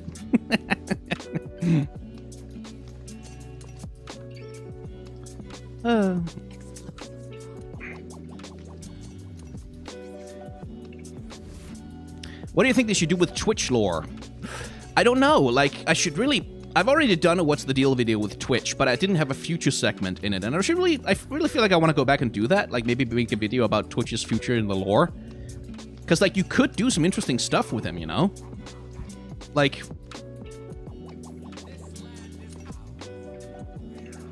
yeah. Of course the Elixir of Iron is coming out. I just take the 2 to the face, I think.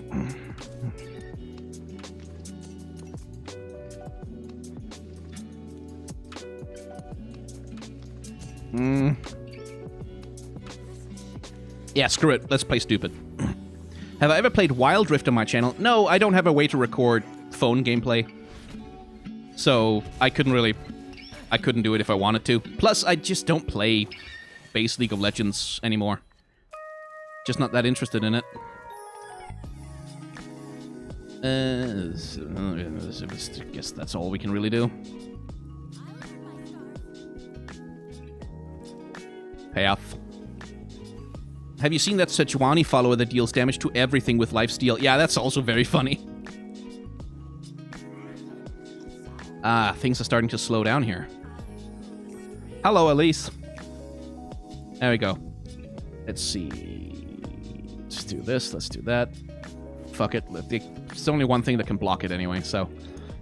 And let's just deal some out-of-combat damage to make Swain happy.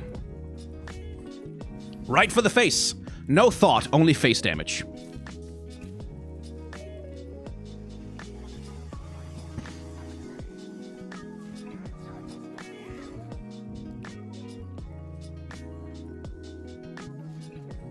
Wasn't Twitch Ekko's lost pet? No.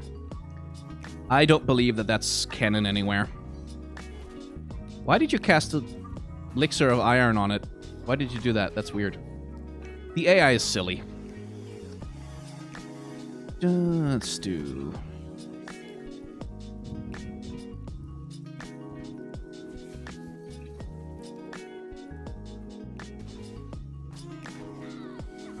I had a Sudden Braum deck where Braum summoned 2 Poros every time I summoned him with a +1/+1 card. That was nuts. Yeah, that's fun. Braum can be very fun in labs.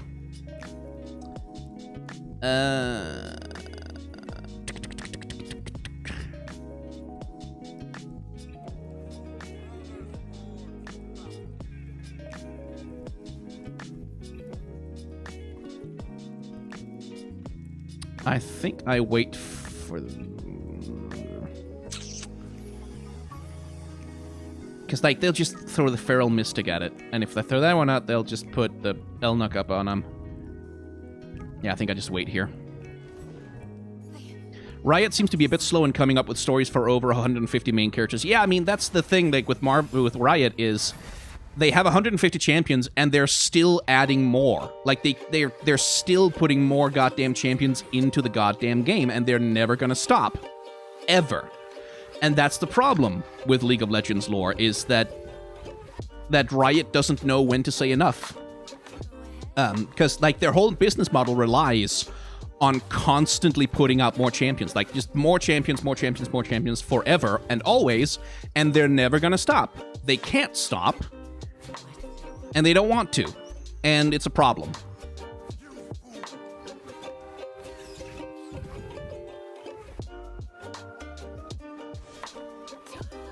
And that leads to this situation where you have these champions that get added to the game, like these characters who are like, oh, here's this champion who's so important, and they have all this important lore and this important story, and they're very important, and they matter a lot. There's definitely care about them.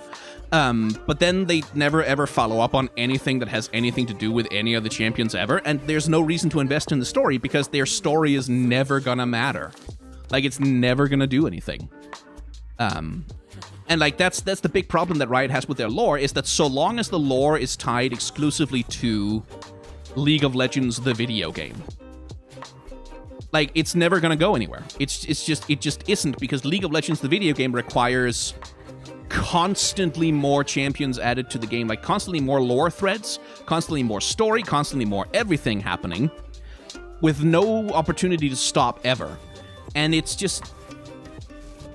And it just doesn't lead to good storytelling, which is why I'm excited for stuff like the MMO, which is why I'm excited for stuff like Arcane, which is why I'm excited for stuff like Legends of Runeterra starting to do its own storytelling, like sort of outside of the remit of just League of Legends, the base game, because that creates opportunities for actual real storytelling about these characters outside of just spiders.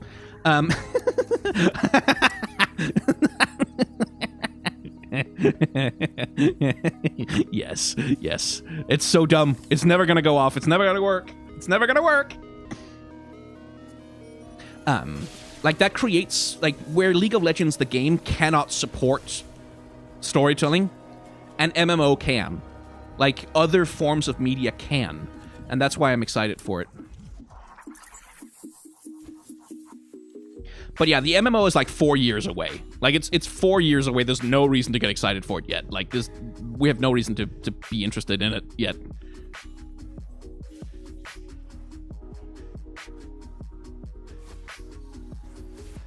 Let's see if we can get the double vial mod to go off. I really want to make it happen. Just because it's so dumb.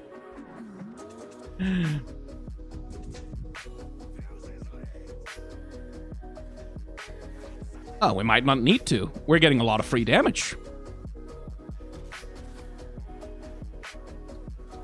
Is there a champion you have already covered that you would like to do a future section for them? Yeah, like, pretty much all of the champions I've already done What's the Deal videos on, where I didn't have the future section in there. I kind of want to go back and redo them, like, to give them, like, a section about the future of their lore, because that's become kind of my favorite section to do in the What's the Deal videos. Oh, Sichwani, when you have a bad draw, you really have a bad draw, don't you? Are you going to play a card? Yay! Finally got a card on the board. Oh, you poor thing. Let's see. Do I... I mean, I can't get 3 things to die in one turn here, so... There's nothing to fear. Oh no, you frostbit her. I guess I'll just do more damage to your face then.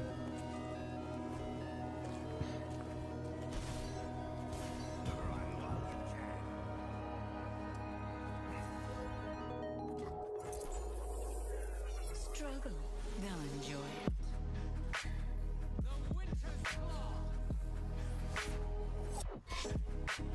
it. This is going pretty well. I thought I'd lose. I thought I'd lose immediately.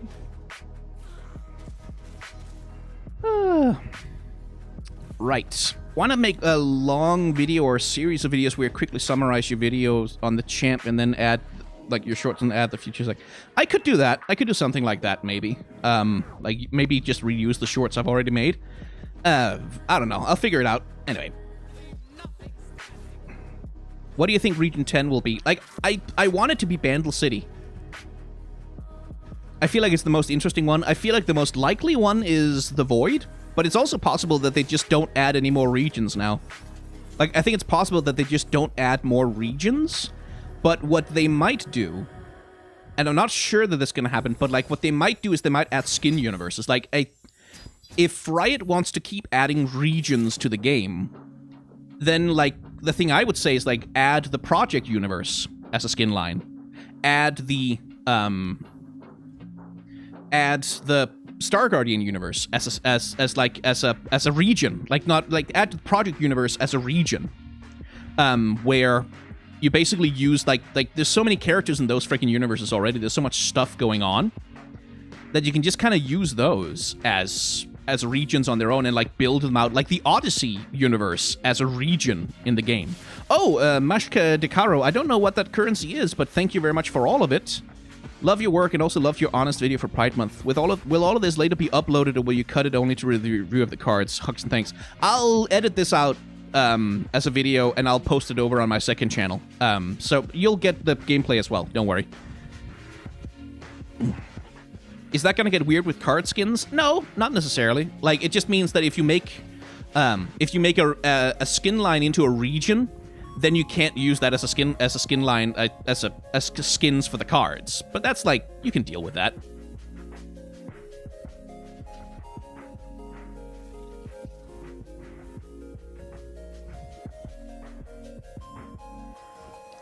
Right. I hate Foundry so much. Foundry is the worst bot. Like, it's the worst one. Because, like, there's nothing more infuriating than dying to goddamn mushrooms. Like, nothing makes me more angry. Nothing. I hate it. I hate it so much.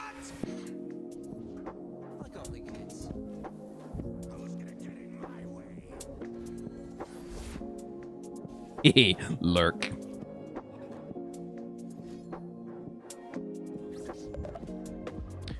When did they announce the League of Legends MMORPG? Oh, like a year ago at this point, I think?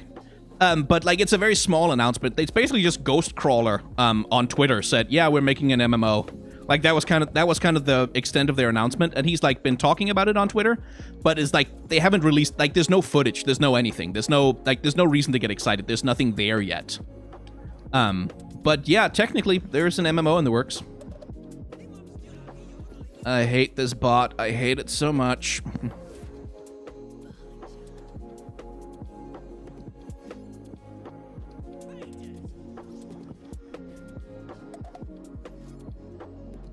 The fighting game will come out first. The MMO is, like, very, very, very, like, just barely in the early stages of development at all. The MMO doesn't exist yet. Like, it's just a thing that they've announced, but it doesn't exist. So, like, don't get excited for the MMO yet. There's nothing. Like, there's no details. There's no anything. Do I have enough spells to make the assembly bot worth it? Well, it does lurk, so... But yeah, go away. Get some spiderlings out. I'm waiting for Ruined King. Where the hell is that? It got delayed. It got delayed really badly by COVID, and it got delayed by because the studio is in Texas, the game studio that makes it, and Texas had a massive, like, infrastructure disaster with the whole power grid exploding, basically, over the winter. So Oh, come on, you bastard. I hate this bot. I hate it. Go away. You jerk.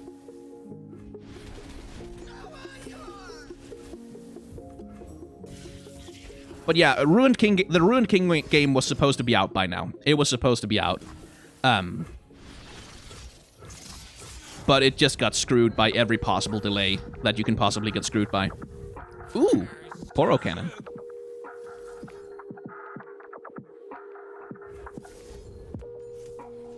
Yes. Daring Poros with Lurk.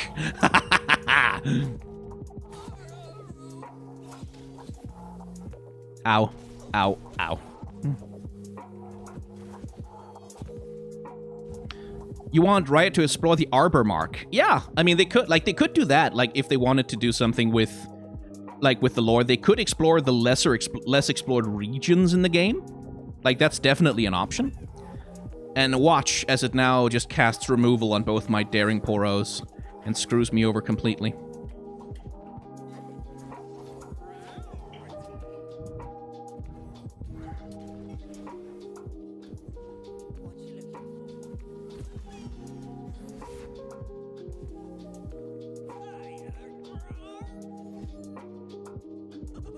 I accidentally decked Foundry so many times. Yeah. Like, I hate this bot. It's so tedious. Like the fucking puff caps. I hate the puff caps. I'm just glad it doesn't have Teemo anywhere in its deck, but I hate the puff caps. They're evil and bad and stupid, and I hate them. Oh, it's run out of the removal? Okay.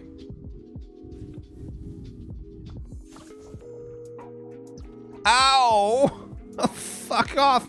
Fuck off! Fucking mushrooms! I need to heal. No, I don't. I need to put something on the board. Come closer. I don't bite. It will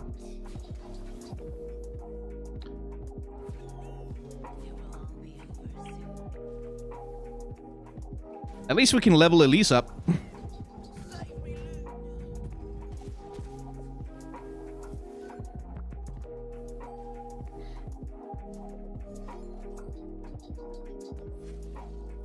You have to win up against Victor by nabbing his whole deck? Yeah. Spiderlings, spiderlings, spiderlings with Lurkus. Oh, god damn you! God damn you to hell! Curse you! You garbage sack of absolute crap! You piece of shit! Motherfucking god damn you! I hate this bot! I hate this bot! I hate it so much! You son of a bitch! Ah! Oh, you scum! We could use a bite. Fuck! I hate this bot! It's a monster. It's just evil. It's just evil. You dare.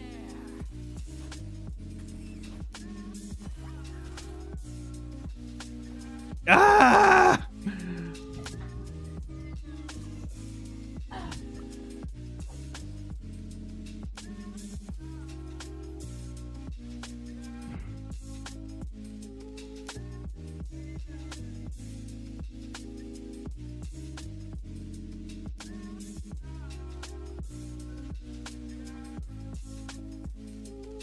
Okay.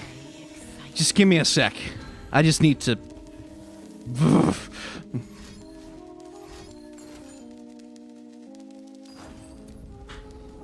Oh, you hateful son of a...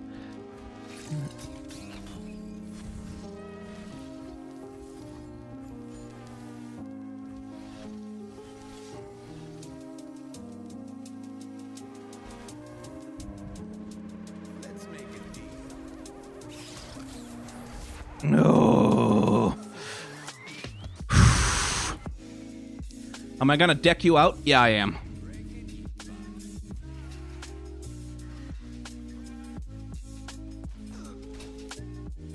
I'm gonna lose to the guard bots, but fuck. I need to kill the Foundry. The Foundry needs to die. I hate you.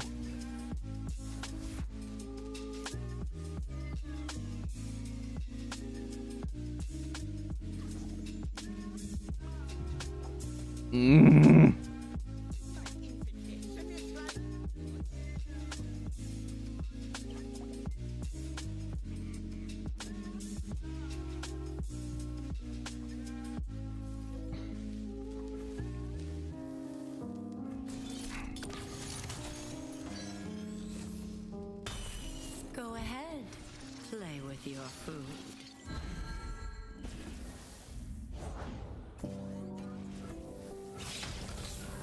Vengeance. Choose a bite.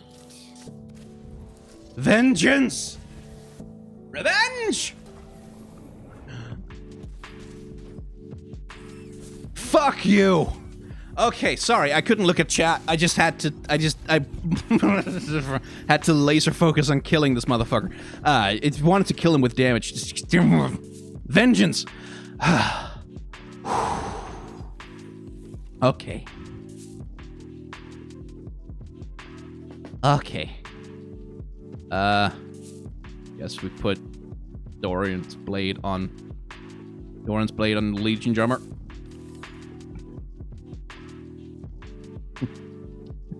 Monkey idle regen. Oh. Idle regen. Yeah, that one's fun. Like, you make a lot of powder monkeys that way. Time to lose. The guard bots are gonna eat me alive, I think.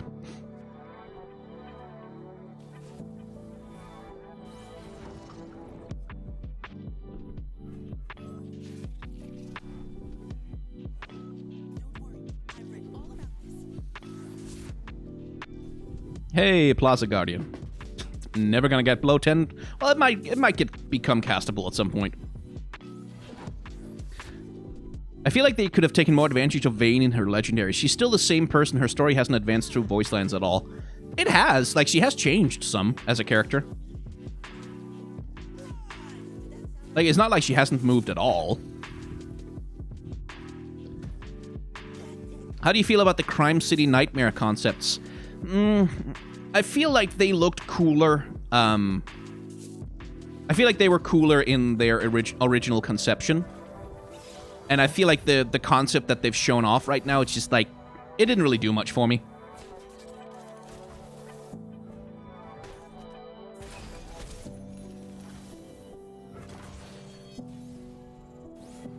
The best way to beat labs is to cheat and go for Fun Yip. Yeah, Fun Yip is really good. Like, the one that summons Poros every turn is really good. We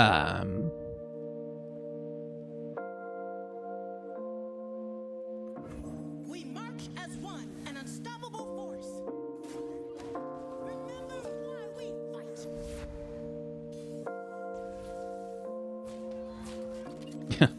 Yeah. Oh, no lurk? Darn.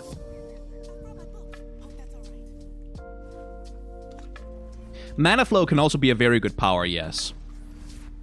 It can work. It can do a lot of work for you. It sort of depends on the champion, though. Like, not all champions get full advantage from it. You kill that thing and you kill that thing. What's my opinion on Akshan's design? I want to see a 3D model first, but I'm not excited by him especially. Like, he just seems like he's meant to be a handsome, sexy rogue character, which is fine. Just not something that particularly excites me. Okay, well, I'll get a little damage on the... Ooh, good damage, actually. Well, shit, I might have a chance. Aww. Of course you had a Mystic Shot ready. Of course you did. If I can keep this tempo, though, I might be able to beat the guard bots. That would be funny. So think... What's the play here? Elise. The stats are too good not to. And the Voltician has not activated yet, so I can force them to block and die.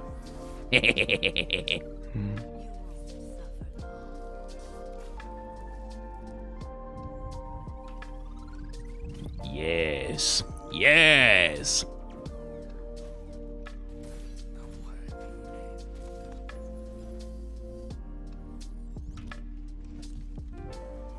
Well, you talk about Udyr's update devlog. Yeah, I have a bunch of videos I want to do.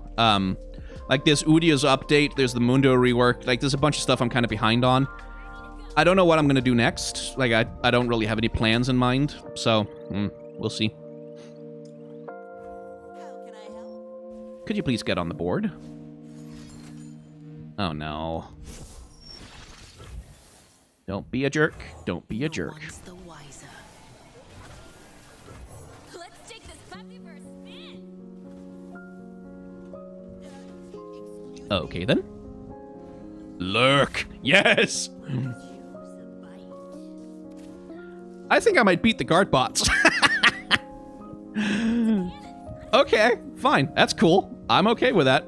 And I got the fucking progress day draw. Okay, we might take this all the way. We might take this. I figured I'd get my ass kicked soon. I did such a stupid build. This was not supposed to work. I was just picking the dumbest possible shit. And now here we are. Probably Swain is gonna get off the ground immediately and like just completely wreck my shit or something, but hey. Yes, Nexus Healing with Blade's Edge. Yes, I think I'll take Nexus Healing. Thank you. Oh, man. Can't believe this is working.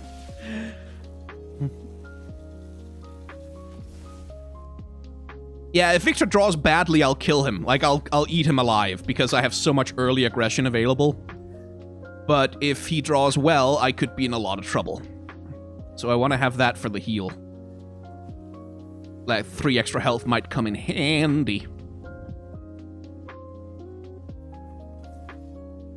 No, he's not going to play anything with 1 health, so heal me. Oh, no, Swain has been put down once. I put him out 1 time, and he took 3 damage to the face, and then he didn't do anything else in that game because I won. Okay. What you gonna do? Oh, okay. Well, that means you're not gonna put anything on the board, and I'm happy with that, because that means I'm gonna get 4 damage at least, maybe 5 if I'm lucky. No! Aw.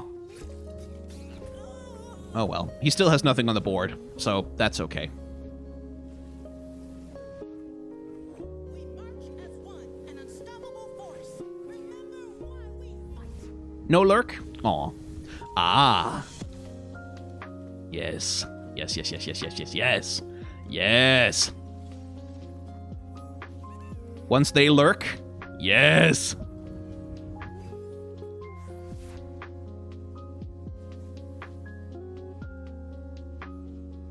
Oh, there's the victor. Do I want to do damage to him? Is there any point? Well, he doesn't have quick attack, so yeah, if he attacks, I can Death's Hand and hit him with the Legion Drummer. And I should be able to kill him if he doesn't get elusive now. Please don't get elusive now. Please don't do that. Don't get elusive. Do not get elusive. Don't get tough either. Just don't get anything. Just don't get a keyword. Just don't do... Oh, he's got regeneration. Okay. I can handle regeneration. Show them the might of Noxus. Oh, would you please lurk? Come on. No! Victor, don't survive, you bastard! You son of a... I want you dead. Please die.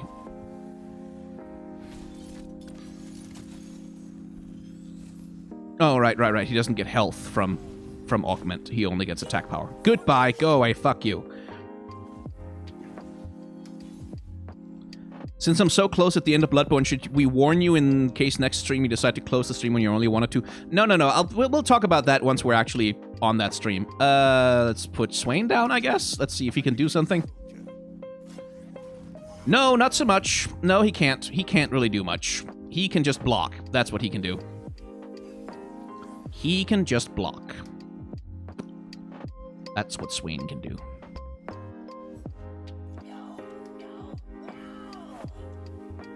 Okay, we're in trouble. A little bit.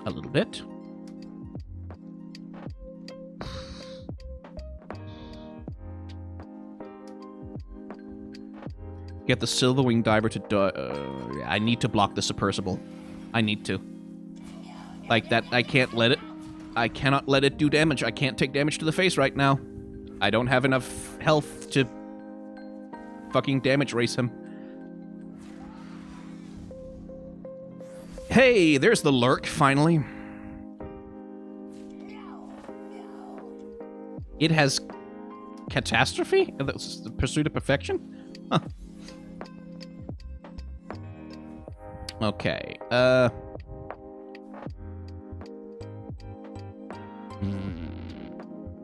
mean, it wouldn't be able to block the damn thing either, so it's like, it's not like it's a point.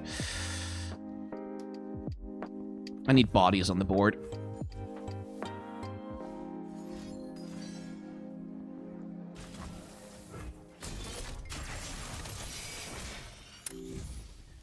And then the Legion Grenadier on top of that. What can I say? I'm an adaptable guy.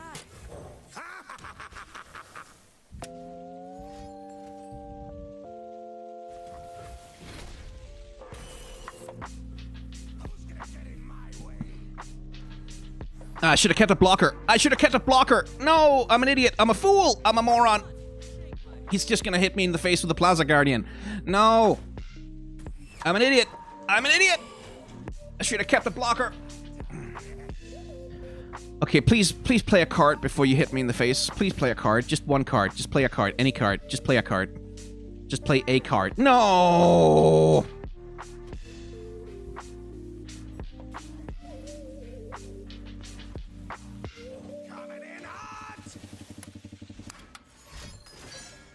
Ah, Death Ray.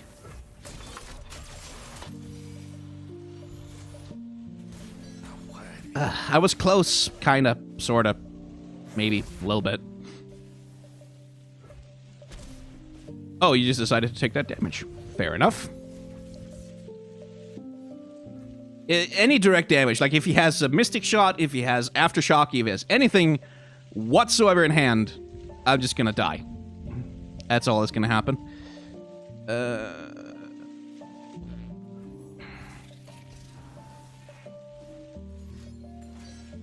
And there's the Death Ray again. But at least now there's no more damn Death Ray.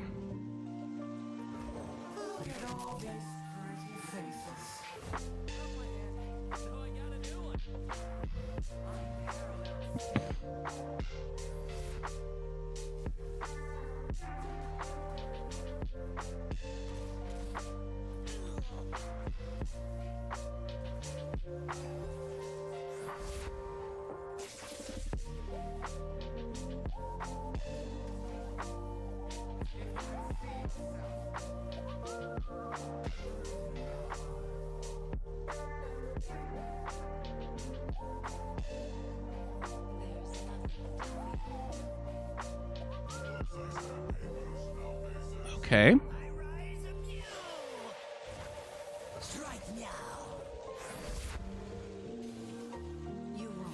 I can't believe I'm still alive somehow.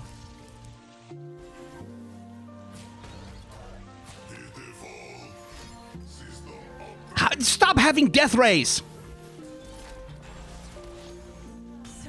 Well, his board is cleared. If he top decks any direct damage, I'm done. If he doesn't, I win. So let's see. Let's find out. Let's find out. Let's find out. Let's see what happens. No! No!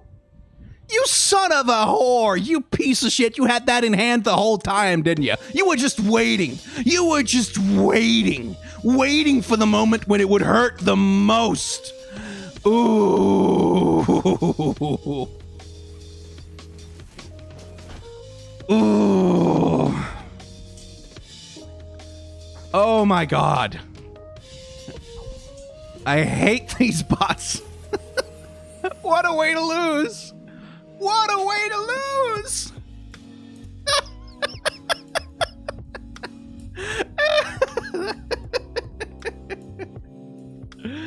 Oh my god. Okay.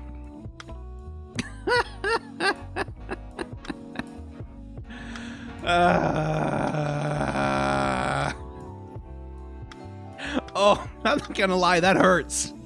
Like, that hurts. I feel that in my bones. Bone hurting juice.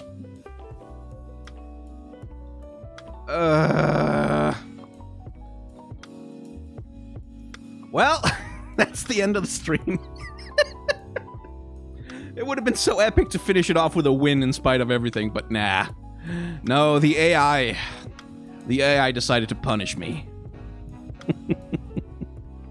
So thanks for tuning in for some Legends of Runeterra cart review and a run through labs that turned out really fun. Accidentally. Oy. But yeah, thanks for tuning in, guys. Thanks for the super chats. Thanks for the company. Thanks for hanging around. And thanks for making my night better. Good night, everyone.